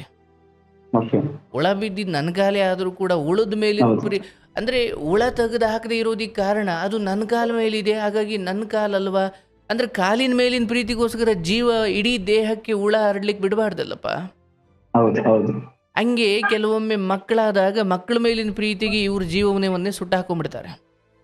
ಬಟ್ ಇಲ್ಲಿ ಯಾಕೋ ನಿನ್ ಜೀವನದಲ್ಲಿ ಹಂಗ ಆಗಿಲ್ಲ ಸರ್. ಅವ್ರಿಗೆ ಇನ್ನೊಂದೇನ ಓಪನ್ ಆಗಿ ಹೇಳ್ಬೇಕು ಅಂದ್ರೆ, ಈ ದುಡ್ಡು, ಒಡವೆ ಮತ್ತೆ ಶೋಕಿ ತುಂಬಾ ಜಾಸ್ತಿ ಸರ್. ರಾತ್ರಿ ಮಾಡಿದ ಅನ್ನನ ಬೆಳಿಗ್ಗೆ ತಿನ್ನಲ್ಲ, ಆತರ ರಾತ್ರಿ ಮಾಡಿದ ಬೆಳಿಗ್ಗೆ ತಿನ್ನಲ್ಲ. ಅವತ್ ನಿನ್ ಹೆಂಡತಿ ಕರ್ಕೊಂಡು ನಿಮ್ಮ ಅಕ್ಕನ ಮನೆಗೆ ಹೋದಾಗ ಅವ್ರು ಕಟ್ಕೊಂಡು ಬಂದ 1 ಪ್ಲೇಟ್ ಅನ್ನದಲ್ಲಿ ಒಬ್ಬೊಬ್ರು 3 ಜನ 4 ಜನ ತಿನ್ನೋ ಅನ್ನದ ಮೇಲೆ ದೌಲತ್ತು ತೋರಿಸೋದು ನಮ್ಮ ಜೀವನಕ್ಕೆ ನಾವು ಕೊಳ್ಳಿ ಇಟ್ಕೊಂಡಾಗ. ನೀನು ನಿನ್ನ ಮನೆಯಲ್ಲಿರೋ ಎಲ್ಲ ಫೋಟೋಗಳನ್ನು ಆಚೆ ಹಾಕು, ದೇವರು ಏನು ನಿನಗೆ ಶಿಕ್ಷೆ ಕೊಡಲ್ಲ. ಆದರೆ ಅನ್ನವನ್ನು ನೀನು ಯಾವಾಗ ಬಹಳ ತುಚ್ಛವಾಗಿ ಕಾಣ್ತೀಯೋ ನರಕ ಅನುಭವಿಸ್ತೀಯ. ಹಾಗಾಗಿ ನೋಡಪ್ಪ, ಇಲ್ಲಿ ಒಟ್ಟಾರೆಯಾಗಿ ನೀನು ಅನುಭವಿಸಿದ 5ನೇ ಕ್ಲಾಸ್ ಓದಿದ್ರು, ಆಕೆ PUC ಮುಗಿಸಿದ್ರು, ಇಲ್ಲಿ ಅದಕ್ಕೂ ಮೀರಿದ ಸಂಸ್ಕಾರಗಳು, ಜೀವನಾನುಭವಗಳು ಮತ್ತು ಬದುಕನ್ನು ಕಷ್ಟ ಸುಖದಲ್ಲಿ ಅರ್ಥ ಮಾಡಿಕೊಳ್ಳೋ ರೀತಿ ನೀತಿ ಮುಖ್ಯ. PUC ಅವರು ಅದ್ಭುತ, 5ನೇ ಕ್ಲಾಸ್ ಅವ್ರು ಕಡಿಮೆ, ನಿನ್ನ ವಿಚಾರದಲ್ಲಿ ಅದೆಲ್ಲ ಸುಳ್ಳು. ಹಾಗಾಗಿ ಇಲ್ಲಿ ತುಂಬ ದೂಷಣೆಗಳು ಬೇಡ, ಯಾಕೋ ಆಗ ಬರ್ತಿಲ್ಲ ಅಷ್ಟೇ. ಯಾಕಂದರೆ ಇದೊಂದು ಪವಿತ್ರವಾದ ಜೀವನ. ಈಗ ನೀವು ಸಪರೇಟ್ ಬದುಕ್ತಾ ಇದ್ದೀರಿ, ಆದಷ್ಟು ಬೇಗ ಇದನ್ನು ಮುಕ್ತಾಯ ಮಾಡಿಕೊಂಡು ಅದಕ್ಕೆ ನೋಡಬಾ. ಇನ್ನೊಂದು ವಿಷಯ ಏನಪ್ಪಾ ಅಂದ್ರೆ, ಇವಾಗ ನಾನು ಒಬ್ಬನೇ ಇದ್ದೀನಿ, ನನ್ಗೆ ಯಾವ್ದು ಹ್ಯಾಬಿಟ್ಸ್ ಇಲ್ಲ ಸರ್, ನಾನು ಯಾವ್ದು ಹ್ಯಾಬಿಟ್ಸ್ ಮಾಡಲ್ಲ. ನಮ್ ತಂದೆ ತಾಯಿ ಎಲ್ಲ ಕುಡಿಯೋದೆಲ್ಲ ನನ್ಗೆ ಅದು ನೋಡುದು ಅವ್ರ ತರ ನಾವೆಲ್ಲ ಆಗ್ಬಿಡ್ತೀವಿ ಅಂತ ನಾನು ಚಿಕ್ಕ ವಯಸ್ಸಿಂದ ಏನು ಮಾಡೋದು ಕಲ್ತಿಲ್ಲ. ಇವಾಗ ಹೊಟ್ಟೆ ತುಂಬಾ ಊಟ ಮಾಡ್ತೀನಿ, ಕೈ ತುಂಬಾ ಕೆಲಸ ಮಾಡ್ತೀನಿ, ಬೆಳಿಗ್ಗೆ ಹೋಗಿ ಜಿಮ್ಗೆ ಹೋಗ್ತೀನಿ, ಇದು ಯೋಗ ಮಾಡ್ತೀನಿ, ಅದೆಲ್ಲ ಮಾಡ್ಕೊಂತೀನಿ. ಬಟ್ ಇನ್ನೊಂದು ಏನಪ್ಪಾ ಅಂತ ಹೇಳಿದ್ರೆ, ಇವಾಗ ಸ್ಟಾರ್ಟ್ ಆಗಿದೆ ಸರ್ ನಮ್ಗೆ. ಏನಪ್ಪಾ ಅಂತ ಹೇಳಿದ್ರೆ, ನಾನು ಇಲ್ಲಿ ಒಬ್ನೇ ಆಗ್ಬಿಟ್ಟಿದ್ದೀನಿ. ನಾನು ಏನಾದ್ರು ಒಂದು ಮಲ್ಕೊಂಡಿರ್ತೀನಿ, ಬೆಳಿಗ್ಗೆ ಏನಾದ್ರು ಆಯ್ತು, ರಾತ್ರಿ ಮಲ್ಕೊಂಡಿರೋ ಟೈಮಲ್ಲಿ ಏನಾದ್ರು ಆದ್ರೂ ಕೂಡ ನಮ್ಮ ಅಪ್ಪ ಅಮ್ಮನಿಗೆ ಯಾರು ತಿಳಿಸ್ತಾರೆ? ಊರ್ಗೆ ಹೋಗ್ಬಿಡೋಣ ಅಥವಾ ಇಲ್ಲಿ ಬೆಂಗಳೂರಲ್ಲೇ ಇರೋಣ ಅಂದ್ಮೇಲೆ ಆ 2 ಕನ್ಫ್ಯೂಷನ್ ಇದ್ದೀನಿ ಸರ್. ಊರಲ್ಲಿ ಹೋಗಿ ಏನಾದ್ರು ಬಿಸ್ನೆಸ್ ಸ್ಟಾರ್ಟ್ ಮಾಡೋಣ ಅಥವಾ ಇಲ್ಲ ಬೆಂಗಳೂರು. ಈ ಸಮಯದಲ್ಲಿ ದುಡಿಮೆಯೂ ಮುಖ್ಯ, ಜೊತೆಗೆ ತಂದೆ ತಾಯಿಗಳ ಜೊತೆ ಇರೋದು ಮುಖ್ಯ.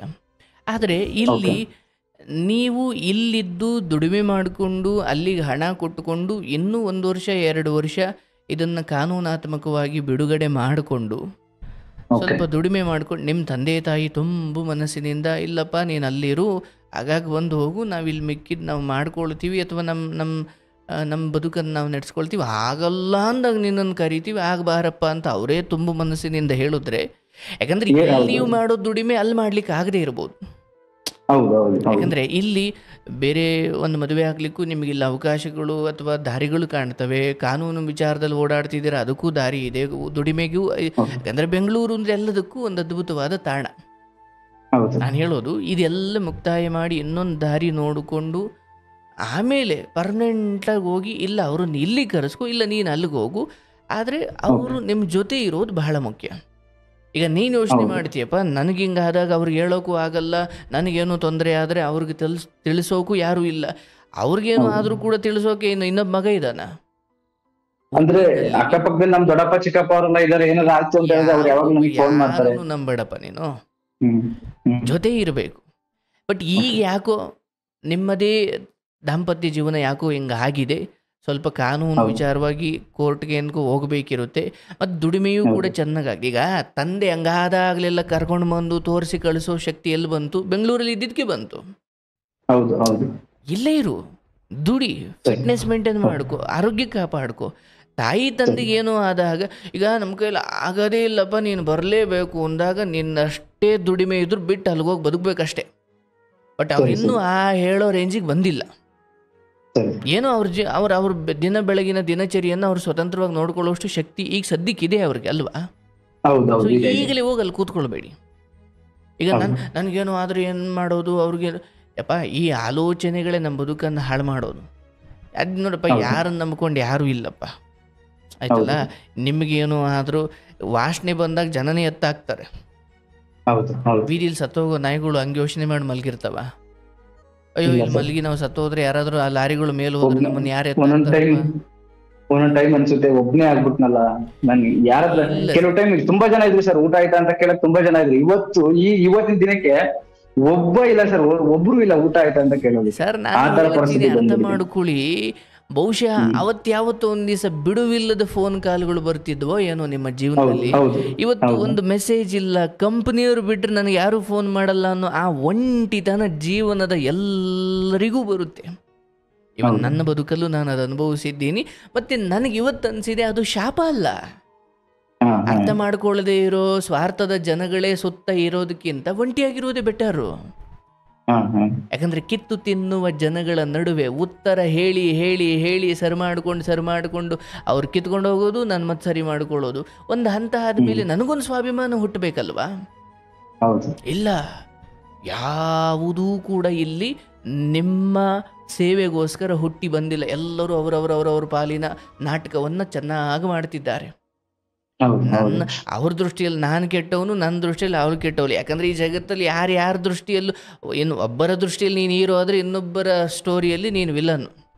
ಹೌದು ಹೌದು ಹಾಗಾಗಿ ಹೆಂಡ್ತಿ ಕೇಳಿದ್ರೆ ನನ್ನ ಗಂಡ ಹಂಗೆ ಮಾಡ್ದ ಅಂತ ಹೇಳ್ತಾರೆ.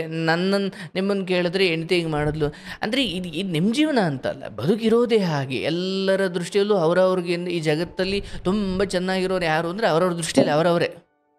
ಸರ್, ಅವತ್ತಿನ ದಿನ ನಾನು ಬೆಂಗಳೂರಿಗೆ ಬಂದಾಗ ಒಂದ್ ದಿನ ಊಟ ಮಾಡಕ್ಕೆ ನನ್ಗೆ ಕಷ್ಟ ಆಗಿತ್ತು. ಅಂತ ದಿನದಲ್ಲಿ ಅವತ್ತು ಊಟ ಹಾಕಿ ಜೋಪಾನ ಮಾಡಿ ಸಾಕಿದೆ ನನ್ನ ಹೆಂಡತಿನ. ಇವತ್ತಿನ ದಿನ ಸ್ವಲ್ಪ ಸಂಬಳ ಬರುತ್ತೆ, ಸ್ವಲ್ಪ ಚೆನ್ನಾಗಿದ್ದೀನಿ ಅನ್ನೋದಕ್ಕೋಸ್ಕರ ಈ 1 ವರ್ಷ ಆಯ್ತು, ಫಸ್ಟ್ 3 ವರ್ಷ ಆಗಿತ್ತು, ಒಂದ್ ದಿನನಾದ್ರೂ ಫೋನ್ ಮಾಡಿ ಹೆಂಗಿದ್ಯಾ ಚೆನ್ನಾಗಿದ್ಯಾ ಅಂತ ಕೇಳಿಲ್ಲ ಸರ್.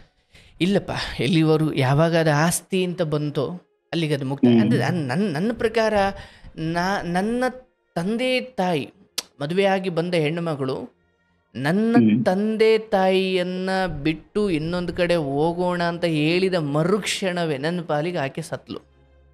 ಓಕೆ ಏನೇ ಇರ್ಬೋದು, ಹೌದು ಸರ್. ನನ್ನ ಹೆಂಡತಿಗೆ ನಿಜವಾಗ್ಲೂ ಅಲ್ಲಿ ದ್ರೋಹ ಆಗಿರ್ಬೋದು. ನಾನು ಹೌದು ಆಕೆಯನ್ನು ಮನೆಯಲ್ಲಿ ಇಟ್ಕೊಂಡು ಅವಳಿಗೆ ರಕ್ಷಣೆ ಕೊಟ್ಕೊಂಡು ಮನೇಲಿ ಇಟ್ಕೊಳ್ತೇನೆ ಹೊರತು ತಂದೆ ತಾಯಿಯನ್ನು ನೀವು ಸೈದ್ಧಾಂತಿಕವಾಗಿ ವಿರೋಧಿಸಿ, ಬಟ್ ಮೂಲಭೂತ ಬಿಟ್ಟು ಹೋಗುವಷ್ಟು ವಿರೋಧಿಸಬಾರ್ದು. ಅವರ ವಿಚಾರಗಳನ್ನು ವಿರೋಧಿಸಿ ನೀವು. ನಮ್ಮ ಹೆಂಡತಿಗೆ ಹೌದು ಅವಳು ಸರಿನೇ ಇದ್ದಾಳೆ, ನೀವು ಯಾಕೆ ಹಿಂಗೆ ಅಂತೀರಾ? ಅವಳು ತಂದೆ ತಾಯಿಯ ವಿಚಾರಗಳಿಗೆ ನೀವು ವಿರುದ್ಧವಾಗಿ.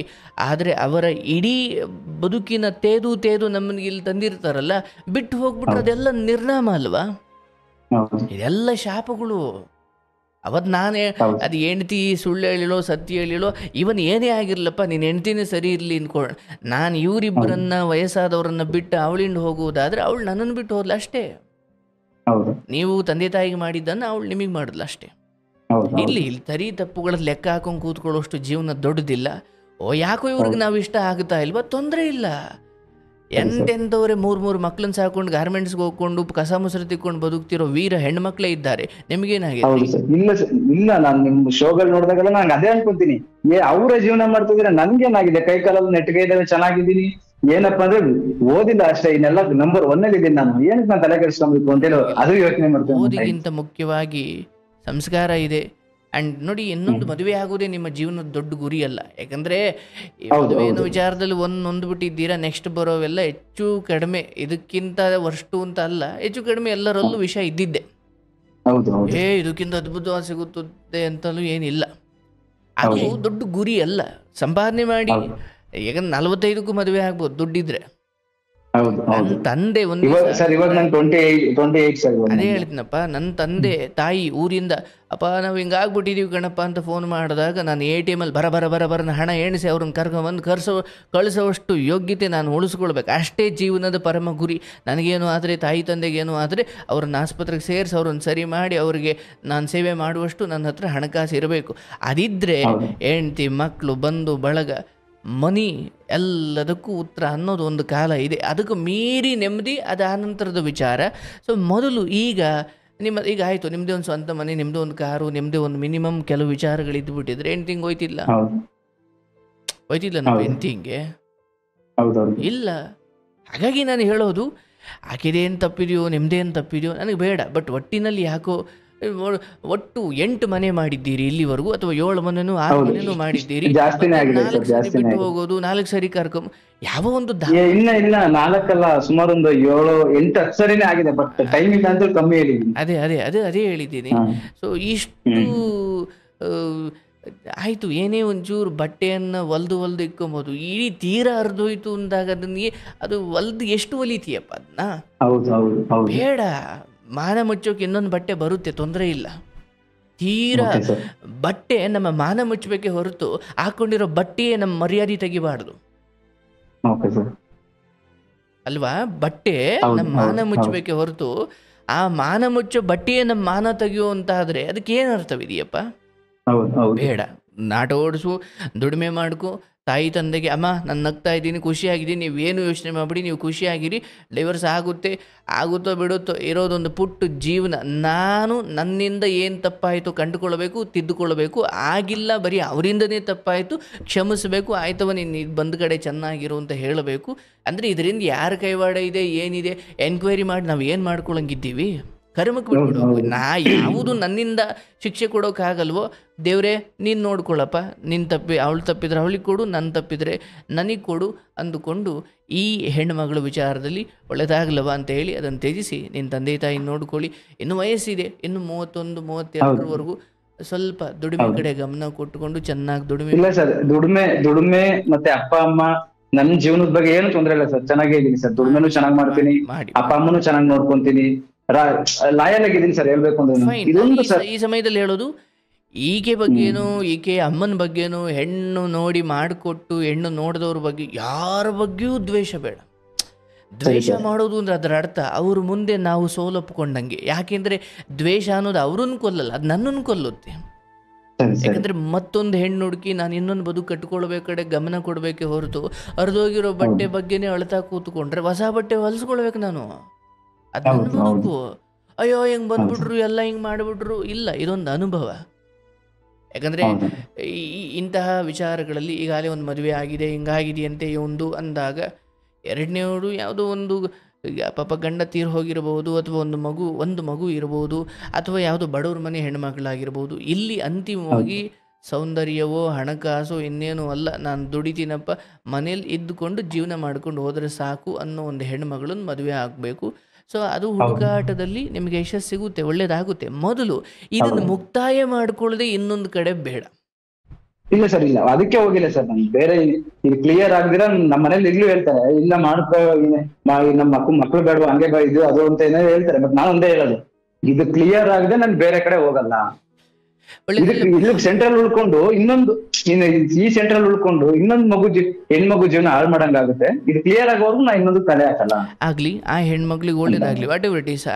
ಅವ್ರಿಗೆ ಯಾವುದೋ ಒಂದು ಸಂಬಂಧದಲ್ಲಿ ಯಾಕೋ ಸರಿ ಬರ್ತಿಲ್ಲ ಅಂದಾಗ ನೀವು ಹೇಗೆ ಅವತ್ತು ರೂಮ್ ಬಿಡಬೇಕಾದ್ರೆ ಆ ಕಾಫಿ ತೋಟದಿಂದ ಕರ್ಕೊಂಡು ಬಂದವ್ರಿಗೆ ಎದುರು ಮಾತಾಡ್ಲಿಕ್ಕೆ ಶುರು ಮಾಡಿದ್ರಿ. ನನ್ನ ಉದ್ದೇಶ ಈತನನ್ನು ಬಿಡಬೇಕು ಅನ್ನೋದಾದಾಗ ನಾನು ವಾತಾವರಣವನ್ನು ಕ್ರಿಯೇಟ್ ಮಾಡಬೇಕಿದೆ, ಅವ್ರಿಗೆ ನನ್ನ ಮೇಲೆ ದ್ವೇಷ ಬರೋ ಥರ. ಇಲ್ಲೂ ಕೆಲವೊಮ್ಮೆ ಹಾಗೆ ನಡೆದಿರುತ್ತೆ. ನಿಮ್ಮನ್ನು ಟೆಂಪ್ಟ್ ಮಾಡಬೇಕಿದೆ, ನೀವು ಬೈದು ಕಳಿಸ್ಬೇಕು, ಯಾವಾಗತ್ತಾಗೆ ಅಂತ ಹೇಳಬೇಕು, ಅವ್ರು ಹೋಗಬೇಕು. ನಾವು ಅಲ್ಲಲ್ಲಿ ಮಾಡಿದ್ದು ನಮಗೆ ಅವ್ರು ವಾಪಸ್ ಹೊಡೆಯುತ್ತೆ ಸರ್. ಹಾಗಾಗಿ ಯಾರಿಗೂ ಕೂಡ ನಾವು ಅದು ಹಣಕಾಸು, ಅಲ್ಲಿ ಯಾರೋ ರೂಮ್ ಬಿಟ್ಟು ಹೋದವು ನನ್ನನ್ನು ಕರೆದ ಬೇರೆ ಕೆಲಸ ಕೊಡಿಸ್ತೀನಿ ಇಂದ, ಅದಕ್ಕೂ ಆಯಿತು, ಅದು ಬೇರೆ ಬೇರೆ ರೀತಿಯಲ್ಲಿ ನಿಮ್ಮನ್ನು ಎಲ್ಲೆಲ್ಲಿಗೂ ಕರ್ಕೊಂಡೋಗಿ ಜೀವನಾನುಭವ ಕೊಟ್ಟಿರ್ಬೋದು. ಬಟ್ ಅಲ್ಲಿಂದ ಕರ್ಕೊಂಡು ಬಂದವನಿಗೆ ನಾನು ಮಾಡಿದ ಧರ್ಮವೇ? ಎಲ್ಲ ಯೋಚನೆ ಮಾಡ್ತಾ ಹೋದಾಗ ಅವೆಲ್ಲ ಒಂದೊಂದು ಹೂ ಪೋಣಿಸಿ ಒಂದು ಹಾರ. ಅವತ್ತು ಬೈದಿಂದ ಬೆಂಗಳೂರಿಗೆ ಬಂದೆ, ಇವತ್ತು ಬೆಂಗಳೂರಲ್ಲಿ ಎಲ್ಲಿ ಬೇಕಾದ್ರೂ ಜೀವನ ಮಾಡ್ತೀನಿ ಅನ್ನೋ ಧೈರ್ಯ ಇದೆ ಸರ್. ಇನ್ನೊಬ್ಬನ ಎದುರಿಸಿ ನಾನು ಜೀವನ ಮಾಡ್ತೀನಿ ಅನ್ನೋ ಧೈರ್ಯ ನನ್ಗಿದೆ. ಇವತ್ತು ಆ ಮಟ್ಟಕ್ಕೆ ಬಂದು ನಿಂತ್ಕೊಂಡಿದ್ದೀನಿ. ಎದುರಿಸುವಿಕೆಗೂ ಹೆದರಿಸುವಿಕೆಗೂ ವ್ಯತ್ಯಾಸ ಇದೆ. ಅಂದ್ರೆ ಬೇರೆ ಎದುರಿಸ್ತಾರಲ್ಲ, ಅವ್ರ ಮುಂದೆ ನಾವು ಏನ್ ಮಾಡ್ತೀನಿ, ಇಲ್ಲೇ ಬದುಕ್ತೀನಿ ಅನ್ನೋ ಒಂದು ಧೈರ್ಯ ಬಂದಿದೆ. ಎದುರಿಸ್ತೀನಿ, ಆದ್ರೆ ಯಾರನ್ನು ಹೆದರಿಸಬಾರದು. ಇಲ್ಲ ನನಗಿಂತ ಚಿಕ್ಕವನನ್ನು ಎದುರಿಸಿದ್ರೆ ನನ್ನನ್ನು ಎದುರಿಸೋಕೆ ಒಬ್ಬ ಹುಟ್ಟಿರ್ತಾನೆ. ಒಳ್ಳೇದಾಗ್ಲಿ, ಬಹಳ ಸಂತೋಷ. ಆ ಹೆಣ್ಮಗಳಿಗೆ ಮುಕ್ತಿ ಕೊಟ್ಟು ಆಕೆ ನೀನು ಚೆನ್ನಾಗಿರವ ಅಂತ ಹೇಳ್ಬಿಟ್ಟು ನಿನ್ನ ತಂದೆ ತಾಯಿ ನೋಡ್ಕೊಂಡು ಒಳ್ಳೇದಾಗಲಿ, ನಿಮ್ಗೆ ಒಳ್ಳೆ ಹೆಣ್ಮಗಳು ಸಿಗಲಿ. ಮತ್ತು ಅದಕ್ಕಿಂತ ಮುಂಚೆ ಇಲ್ಲಿ ಏನೂ ಜಗಳ ಆಗದಂಗೆ, ಏನೂ ಕೈ ಮಿಲಾಯಿಸ್ದಂಗೆ, ಏನೂ ಹೆಚ್ಚು ಗೊಂದಲ ಆಗದಂಗೆ ಏನು ಕೊಡಬೇಕು ಕೊಟ್ಟು. ನಾನು ನೋಡಿ, ಮನುಷ್ಯ ಬದುಕಿದ್ರೆ ದುಡ್ಕೊಬೋದು, ಸಂಪಾದಿಸಬಹುದು.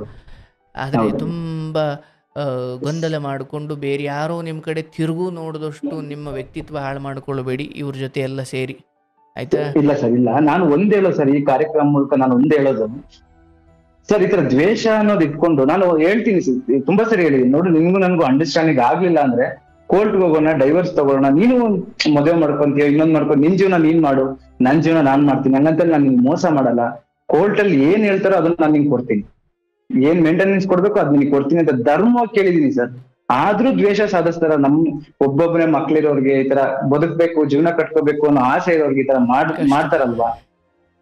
ಅದಕ್ಕೆ ಈ ಕಾರ್ಯಕ್ರಮ ಮೂಲಕ ಅದೊಂದು ಹೇಳ್ತೀನಿ ಸರ್. ಸತ್ಯ ಯಾವುದೋ ಒಂದು ನಾನು ಹೇಳೋದು, ಅದು ಒಬ್ಬರೇ ಮಗ ಇರೋದು, ಇಬ್ಬರೇ ಮಗ ಇರೋದು ಅದೊಂದು ಕಡೆ. ನೀವು ಹೇಳಿದಂಗೆ ಪಾಪ ಒಂದೊಂದು ಗಂಡು ಮಕ್ಳು ಇಟ್ಕೊಂಡಿರ್ತಾರೆ, ವಂಶ ಬೆಳಿಬೇಕು ಅಥವಾ ಅವರು ಒಂದೊಳ್ಳೆ ರೀತಿಯಲ್ಲಿ ಬದುಕಬೇಕು. ಇವತ್ತು ಕಾನೂನು ಅವ್ರ ಪರ ಇದ್ದಾವೆ, ಅಥವಾ ಜನರು ಹೆಣ್ಣು ಕಣ್ಣೀರಿಗೆ ಬೇಗ ಬೆಲೆ ಕೊಡ್ತಾರೆ ಅನ್ನೋ ಕಾರಣಕ್ಕೆ ಸುಳ್ಳು ಆಪಾದನೆ ಹೊರಿಸಿ ಅಥವಾ ಸತಾಯಿಸಿ ಏನೇನೋ ಮಾಡಿದಾಗ ನೀವು ಹೆಣ್ಣು ಅನ್ನೋ ನೆಪ ಬಳಸ್ಕೊಂಡು ಅಥವಾ ಹೆಣ್ಣಿನ ಕಣ್ಣೀರು ಅಂತ ಬಳಸ್ಕೊಂಡು ಅನ್ಯಾಯ ಮಾಡ್ಬೋದು, ದೌರ್ಜನ್ಯ ಮಾಡ್ಬೋದು, ಒಬ್ಬರಿಗೆ ದುಃಖ ಕೊಡ್ಬೋದು. ಆದ್ರೆ ಕರ್ಮದ ಹೊಡೆತಗಳು ಇವೆಲ್ಲದಕ್ಕೂ ಮೀರಿದ ದೊಡ್ಡ ರೀತಿಯಲ್ಲಿ ಇರ್ತವೆ. ಅದೊಂದೇ ಸರ್ ಅನ್ಕೊಂಡಿರೋದು, ದೇವ್ರನ್ನ ಅದೊಂದೇ ಅನ್ಕೊಂಡಿರೋದು. ಅಪ್ಪ ಭಗವಂತ ನೀನ್ ನೋಡ್ಕೊ, ನಾನು ಒಳ್ಳೇದಿತ್ತ, ನನ್ಗೆ ಇವತ್ತು ಒಳ್ಳೆ ದಾರಿ ತೋರಿಸಿ, ಇವತ್ತು ಗಾಡಿಗೆ ಹೋಗ್ತಾ ಇದೀನಿ, ಏನು ಆಗದ್ರೆ ತೊಂದರೆ ಆಗ್ದಂಗೆ ಚೆನ್ನಾಗಿಡು, ನನ್ ತಪ್ಪು ಮಾಡಿದ್ನ ಶಿಕ್ಷೆ ಕೊಡು, ಇಲ್ವಾ ಚೆನ್ನಾಗಿಡಪ್ಪ ಅಂತೇಳಿ ಬೆಳಿಗ್ಗೆ ಕೇಳ್ಕೊಂಡೆ ಸರ್. ಆಗುತ್ತೆ, ಎಲ್ಲ ಒಳ್ಳೇದಾಗುತ್ತೆ. ಧರ್ಮದಲ್ಲಿರಿ, ಎಲ್ಲರಿಗೂ ಒಳ್ಳೇದು ಬಯಸಿ. ಅಂಡ್ ಇರೋ 4 ದಿನದ ಬದುಕು. ಸೊ ಅವ್ರಿಗೆ ಮಾಡಿದ್ರು, ಇವ್ರಂಗೆ ಮಾಡಿದ್ರು, ಹಳೇದನ್ನು ಮೆಲುಕು ಹಾಕಬೇಕು, ಪಾಠಕ್ಕೋಸ್ಕರವೇ ಹೊರತು, ಪಾಠ ಆಗಬೇಕೆ ಹೊರತು ಹಳೆಯದು ಅದು ಚಟ ಆಗಬಾರ್ದು. ಎಷ್ಟೋ ಜನ ನೋಡಿ ಮಾಡಿದ್ರು, ಅಲ್ಲಲ್ಲ ನಾನು ಹೇಳೋದು, ಈ ಹಿಂದೆ ನನಗೆ ಯಾರ್ಯಾರು ಏನೇನು ಮಾಡಿದ್ರಲ್ಲ ಅದು ಪಾಠ ಆಗಬೇಕು. ಈ ಹಸುಗಳು ಮೆಲುಕಾಗ್ತಾವ ಗೊತ್ತೇನು ಮಲಗಿದ ಜಾಗದಲ್ಲಿ, ಹಾಗೆ ಮೆಲುಕು ಹಾಕುವುದಾದ್ರೆ ಪಾಠಕ್ಕೋಸ್ಕರ ಮೆಲುಕು ಹಾಕ್ಬೇಕೆ ಹೊರತು ಅದನ್ನ ಕೊರಗಾಗಿಸ್ಕೊಂಡು ಎಷ್ಟೋ ಜನ ಬದುಕನ್ನು ಮುಗಿಸ್ಕೊಂಡ್ಬಿಡ್ತಾರೆ. ಅವೆಲ್ಲವೂ ಪಾಠವಾಗಬೇಕೆ ಹೊರತು ಅವೆಲ್ಲವೂ ಕೂಡ ಪದೇ ಸಿಕ್ಕದವ್ರಿಗೆಲ್ಲ ಹೇಳ್ಕೊಂಡು ನಾನು ದುಃಖ ಪಡೋದು ಬೇಡ. ಅವೆಲ್ಲ ಪಾಠವಾಗಿ ನಿಮ್ಮ ಜೀವನದಲ್ಲಿ ಒಳ್ಳೇದಾಗ್ಲಿ, ನಿಮಗೆ ಶುಭವಾಗಲಿ. ಬಹಳ ಸಂತೋಷ ಸರ್. ಇದು ನಿಮ್ದು ಆಶ್ರಮ ಎಲ್ಲಿ ಬರುತ್ತೆ ಸರ್ ಬರ್ಬೇಕು ಅಂದ್ರೆ? ಖಂಡಿತ ನೀವು ವಾಟ್ಸಪ್ಗೆ, ಈ ನಂಬರ್ಗೊಂದು ವಾಟ್ಸಪ್ಗೆ ಮೆಸೇಜ್ ಮಾಡಿ ನಿಮಗೆ ಅಡ್ರೆಸ್, ಲೊಕೇಶನ್ ಕಳಿಸ್ಕೊಡ್ತಾರೆ. ಸರಿ ಸರ್, ಆಯ್ತು ಸರ್. ಧನ್ಯವಾದ ಸರ್, ನಿಮ್ಮ ಹತ್ರ ಮಾತಾಡಿದಕ್ಕೆ ತುಂಬಾ ಖುಷಿ ಆಯ್ತು. 2 years ಇಂದ ವೇಟ್ ಮಾಡ್ತಾ ಇದ್ದೆ ನಿಮ್ಮ ಹತ್ರ ಮಾತಾಡ್ಬೇಕು ಅಂತ. ನಿಮ್ಮ ಹತ್ರ ಮಾತಾಡೋದಕ್ಕಿಂತ ನೀವು ಬೇರೆಯವ್ರಿಗೆ ಹೇಳ್ತಿರಲ್ವಾ, ಬುದ್ಧಿವಾದ ಹೇಳ್ತಿರಲ್ವಾ, ಅದನ್ನೇ ಕೇಳ್ಕೊಂಡು ನಾನು ಇಲ್ಲಿವರೆಗೂ ಬಂದಿದ್ದೀನಿ. ಇನ್ ಮುಂದೆ ಇನ್ನೂ ಚೆನ್ನಾಗಿರ್ತೀನಿ. ಸಾಧ್ಯವಾದ್ರೆ ನಿಮ್ಮ ಆಶ್ರಮಕ್ಕೆ ಒಂದ್ಸಲ ಭೇಟಿ ಕೊಟ್ಟು ನಿಮ್ಮ ಆಶೀರ್ವಾದ ತಗೊಂತೀನಿ ಸರ್. ದಯವಿಟ್ಟು ಬನ್ನಿ, ಎಲ್ಲರಿಗೂ ಒಳ್ಳೇದಾಗ್ಲಿ, ಶುಭವಾಗ್ಲಿ. ಸರಿ ಸರ್, ತುಂಬಾ ಥ್ಯಾಂಕ್ಸ್ ಸರ್.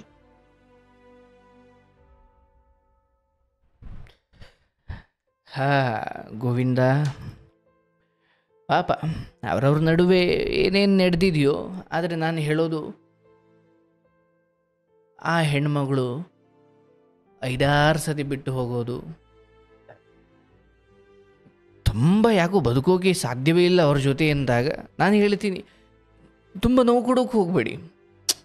ಒಂದು 3-4 ಸತಿ ಹಿಂಗೆ ಆದಾಗ ಒಂದು ಅರ್ಥ, ಓ ಇದು ಯಾಕೋ ಆಗಬರಲ್ಲ, ಬಿಟ್ಬಿಟ್ಟು ನಿಮ್ಮ ಜೀವನ ನೋಡ್ಕೊಳ್ಳಿ.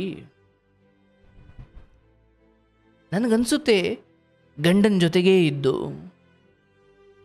ಹೊರಗಡೆ ಇನ್ಯಾವೊಂದು ಸಂಪರ್ಕ ಮಾಡಿಕೊಂಡು ಗಂಡನ ಜೊತೆನೇ ಕೂತ್ಕೊಂಡು ನಿಂತ್ಕೊಂಡು ಮಲ್ಕೊಂಡು ಮನಸ್ಸಲ್ಲಿ ಇನ್ಯಾವನ್ನೋ ಇಟ್ಟುಕೊಂಡು ಎಷ್ಟು ನೀಚವಾಗಿ ಬದುಕೋದಕ್ಕಿಂತ ಭಾಳ ಪ್ರೀತಿಯಿಂದ ದೂರ ಆಗಿ ನಿಮ್ಮ ಇಷ್ಟದಂತೆ ಬದುಕಿ. ಅವಾಗ ಗಂಡನಿಗೆ ಕಳಂಕ ಇಲ್ಲ. ಯಾಕೆ ಇದನ್ನು ಬಿಟ್ಟು ನಿನಗೆ ಬೇಕಾದ ಬದುಕನ್ನು ನೋಡ್ಕೊಳ್ತೀಯ. ಇದು ಹೆಣ್ಮಕ್ಳಿಗೆ ಮಾತ್ರ ಅಲ್ಲ, ಮನೇಲಿ ಒಳ್ಳೆ ಹೆಣ್ಮಗಳು ಹೆಂಡತಿ ಇಟ್ಕೊಂಡು ಹೆಂಡತಿಯನ್ನು ಮನೇಲಿ ಒಳ್ಳೆ ಗೌರವಾನ್ವಿತ ಹೆಂಡತಿ ಇಟ್ಕೊಂಡು ಹೊರಗಡೆ ಇನ್ಯಾವುದೋ ಹೆಣ್ಣಿನ ಸಹವಾಸ ಮಾಡಿ ಈ ಹೆಂಡತಿಗೆ ಅನ್ಯಾಯ ಮಾಡೋದಕ್ಕಿಂತ ಬಿಡಿ ಅವ್ರವ್ರ ಜೀವನ. ಯಾಕೆ ಯಾವುದೇ ಹೆಣ್ಣಾದರೂ ತನ್ನ ಗಂಡನ ಸರ್ವಸ್ವ ಅಂತ ನಂಬಿಕೊಂಡು ಬದುಕ್ತಾ ಇರ್ತಾಳೆ. ನೀವು ಹೊರಗಡೆ ತಿರುಗಾಡೋರು, ಹೆಂಡತಿ ಒಂದು ನಂಬಿಕೆ ಇಟ್ಟಿರ್ತಾಳೆ. ಅವೆಲ್ಲ ತಿಳ್ಕೊಂಡವ್ರಿಗೆ, ಸ್ವಲ್ಪ ಮನುಷ್ಯತ್ವ ಇದ್ದವ್ರಿಗೆ ಅದು ಅರ್ಥ ಆಗುತ್ತೆ. ಹೊರಗಡೆ ನಾವೆಲ್ಲಿ ಮಲ್ಕೊಂಡು ಬಂದರೂ ಹೆಂಡ್ತಿಗೆ ಏನದು ಗೊತ್ತಾಗುತ್ತಾ? ನಾವೆಲ್ಲರೂ ಹೋಗ್ಬಿಟ್ರೆ ಅವಳಿಗೇನು ಮನೇಲಿ ತಂದಾಕಲ್ವಾ, ಮಾಡ್ಕೊಂಡು ಸುಮ್ಮನೆ ಇರಬೇಕಲ್ವಾ? ಮನುಷ್ಯನ ಭಾವನೆಗಳನ್ನು ಸಂತೆಯಲ್ಲಿ ಮಾರೋ ಅಡುಗೆ ಮನೆ ಪಾತ್ರೆಗಳು ಮಾಡ್ಕೊಂಡಿದ್ದೀರಾ? ಹಾಗಾಗಲ್ಲ. ಒಂದ್ಸಲಿ ಮನಸ್ಸು ಅಂತ ಕೊಟ್ಟಾಗ ಅಷ್ಟು ಬೇಗ ಮುರಿಯೋಕ್ಕಾಗಲ್ಲ. ಹಾಗಾಗಿ ನಾನು ಹೇಳೋದು, ಜೊತೆಲೇ ಇದ್ದುಕೊಂಡು ಬೆನ್ನಿಗೆ ಚೂರಿ ಹಾಕೋದಕ್ಕಿಂತ ಭಾಳ ಪ್ರೀತಿಯಿಂದ ದೂರ ಆಗಿ ನಿಮ್ಮ ಇಷ್ಟದ ಬದುಕನ್ನು ಬದುಕಿ. ಆಗೊಂದು ವೇಳೆ ಆಗತಾನೇ ಇಲ್ಲ ಅಂದಾಗ, ನಾನು ಬೆಳಿಗ್ಗೆ ನೋಡ್ತಿದ್ದೆ, ಊಟ ಮಾಡೋ ಸಮಯದಲ್ಲಿ ಯಾವುದೋ ಒಂದು ಕತೆ ಬಂದಿತ್ತು. ಪಾಪ ಒಂದು 17-18 ವರ್ಷದ ಹುಡುಗಿ, ಅವಳು ಪಾಪ ಅಲ್ಲ, ಪಾಪ ಇರೋದು ಯಾರು ಅಂತ ಈಗ ಗೊತ್ತಾಗುತ್ತೆ. ಒಬ್ಬ ಹುಡುಗನಿಗೆ ಮದುವೆ ಮಾಡ್ಲಿಕ್ಕೆ ನೋಡಿದ್ದಾರೆ. ಆತ ಫಸ್ಟು ರೌಡಿಸಮಲ್ಲಿ ಇದ್ದಂತೆ. ಮನೆಯವರೆಲ್ಲ, ನೋಡಪ್ಪ ಮದುವೆ ಮಾಡ್ತೀವಿ ಕಣೆಯ, ಒಳ್ಳೆ ರೀತಿಯಲ್ಲಿ ಬದುಕೊಂಡು ಮದುವೆ ಆಗಿ ಸಂಸಾರ ಮಾಡ್ಕೊಂಡು ಹೋಗಪ್ಪ, ಹಿಂಗೆಲ್ಲ ಮಾಡಬೇಡ ಅಂತ ಹೇಳಿದಾಗ ಆಯಿತು ಅಂತ ಹೇಳಿ ಆತ ರೌಡಿಸಮ್ ಬಿಟ್ಟು ಯಾವುದೋ ಗ್ಯಾಸ್ ಹಾಕೋ ಕೆಲಸ ಮಾಡ್ತಿದ್ದ. ಒಂದು ಹೆಣ್ಮಗಳು ನೋಡಿದ್ರು, ಆಕೆ ಕೂಡ ಮನೆಯವರು ಒತ್ತಾಯಕ್ಕೆ ಒಪ್ಪಿದ್ದಾಳೆ, ಮದುವೆ ಆಗ್ತೀನಿ ಅಂತ ಒಪ್ಪಿದ್ದಾಳೆ. ಆದರೆ ಆಕೆ ಏನು ಮಾಡಿದ್ದಾಳೆ, 1-2-3 ಹುಡುಗರಿಗೆ ದುಡ್ಡು ಕೊಟ್ಟೋ ಅಥವಾ ಇನ್ಯಾವುದೋ ರೀತಿಯಲ್ಲೋ, ಯಾರು ಈ ನೋಡಿದ್ದಾರಲ್ಲ ಈ ಹುಡುಗನ ಕೊಲೆ ಮಾಡಲಿಕ್ಕೆ ಸುಪಾರಿ ಕೊಟ್ಟಿರೋದು. ನನಗೆ ಇಷ್ಟ ಇಲ್ಲ ಅಂತ ನೇರವಾಗಿ ಹೇಳಿ ಅವನು ಇನ್ಯಾರನ್ನು ನೋಡ್ಕೊಳ್ತಿದ್ದ. ಅವ್ರ ಮನೇಲಿ ಬೇರೆ ಯಾರನ್ನೂ ಹುಡುಕ್ತಾ ಇದ್ರು. ಇಲ್ಲಿ ಮನೆಯವರು ಒತ್ತಾಯಕ್ಕೆ ಒಪ್ಪುಬಿಟ್ಟು ಆಮೇಲೆ ಇನ್ಯಾರಿಗೂ ಸುಪಾರಿ ಕೊಟ್ಟು ಅವನನ್ನು ಕೊಲೆ ಮಾಡಿಸಿದ್ದಾಳೆ. ಆತ ಪಾಪ ರೌಡಿಸಮಲ್ಲಿದ್ದ, ಕೆಟ್ಟ ದಾರಿ ಬಿಟ್ಟು ಒಳ್ಳೆಯವನಾಗಿ ಗ್ಯಾಸ್ ಹಾಕ್ಕೊಂಡು ಮನೆಯವರು ನೋಡಿದ ಹುಡುಗಿ ಮದುವೆ ಆಗ್ತೀನಿ ಅಂತ ಆತ ಇದ್ದ. ಇವಳಿಗೆ ಅವನು ಇಷ್ಟ ಇಲ್ಲ, ಬಟ್ ಮನೆಯವರು ಒತ್ತಾಯಕ್ಕೆ ಒಪ್ಪಿದ್ದಾಳೆ. ಆದರೆ ಒಳಗಡೆ ಕೊಲ್ಲಿಸಿ ಬಿಟ್ಟರೆ ಇದು ಮುಕ್ತಾಯ ಆಗುತ್ತೆ ಅಂತ ಈಕೆ ಅಂದ್ಕೊಂಡಿದ್ದಾಳೆ. ನನಗಾಗಲ್ಲ, ನನಗಿಷ್ಟ ಇಲ್ಲ ಅಂದಿದ್ರೇನು ಕುತ್ತಿಗೆ ಮೇಲೆ ಕಾಲಿಡ್ತಿದ್ರ? ನನಗನ್ಸುತ್ತೆ ಈ ರೀತಿ ಒಳಗೊಂದು ಹೊರಗೊಂದು ಮಾಡೋ ಇಂಥ ನೀಚ ಮನಸ್ಥಿತಿಯ ಒಪ್ಪಿಗೆಗಿಂತ ಭಾಳ ಸಾರಾಸಗಟಾದ ತಿರಸ್ಕಾರ ಬಹಳ ಒಳ್ಳೆಯದು. ಇಲ್ಲ ನನಗಿಷ್ಟ ಇಲ್ಲ ಅನ್ನೋದು ಬಹಳ ಒಳ್ಳೆಯದು. ಅಂಥವ್ರನ್ನ ನಾನು ಗೌರವಿಸ್ತೀನಿ.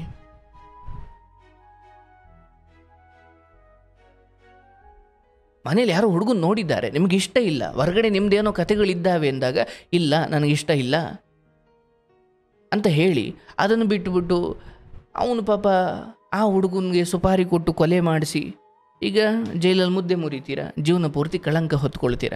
ಮತ್ತು ಒಂದು ಮನೆಯ ಹುಡುಗನನ್ನು ಕೊಂದ ಪಾಪ ನಿನ್ನ ಮನೆಯನ್ನು ಬೇರೆ ಸಮೇತ ಕಿತ್ತಾಕುತ್ತೆ. ಹಾಗಾಗಿ ಹುಡುಗರಿಗೂ ಭಾಳ ಎಚ್ಚರಿಕೆಯಿಂದ ಇರಬೇಕು. ಏನು ಮಾಡೋದು, ಇವೆಲ್ಲ ಭಾಳ ವಿಚಿತ್ರ. ಒಳ್ಳೆಯದಾಗಲಿ, ಆ ಹೆಣ್ಮಗಳಿಗೂ ಒಳ್ಳೆಯದಾಗಲಿ, ನಿಮಗೂ ಒಳ್ಳೆಯದಾಗಲಿ.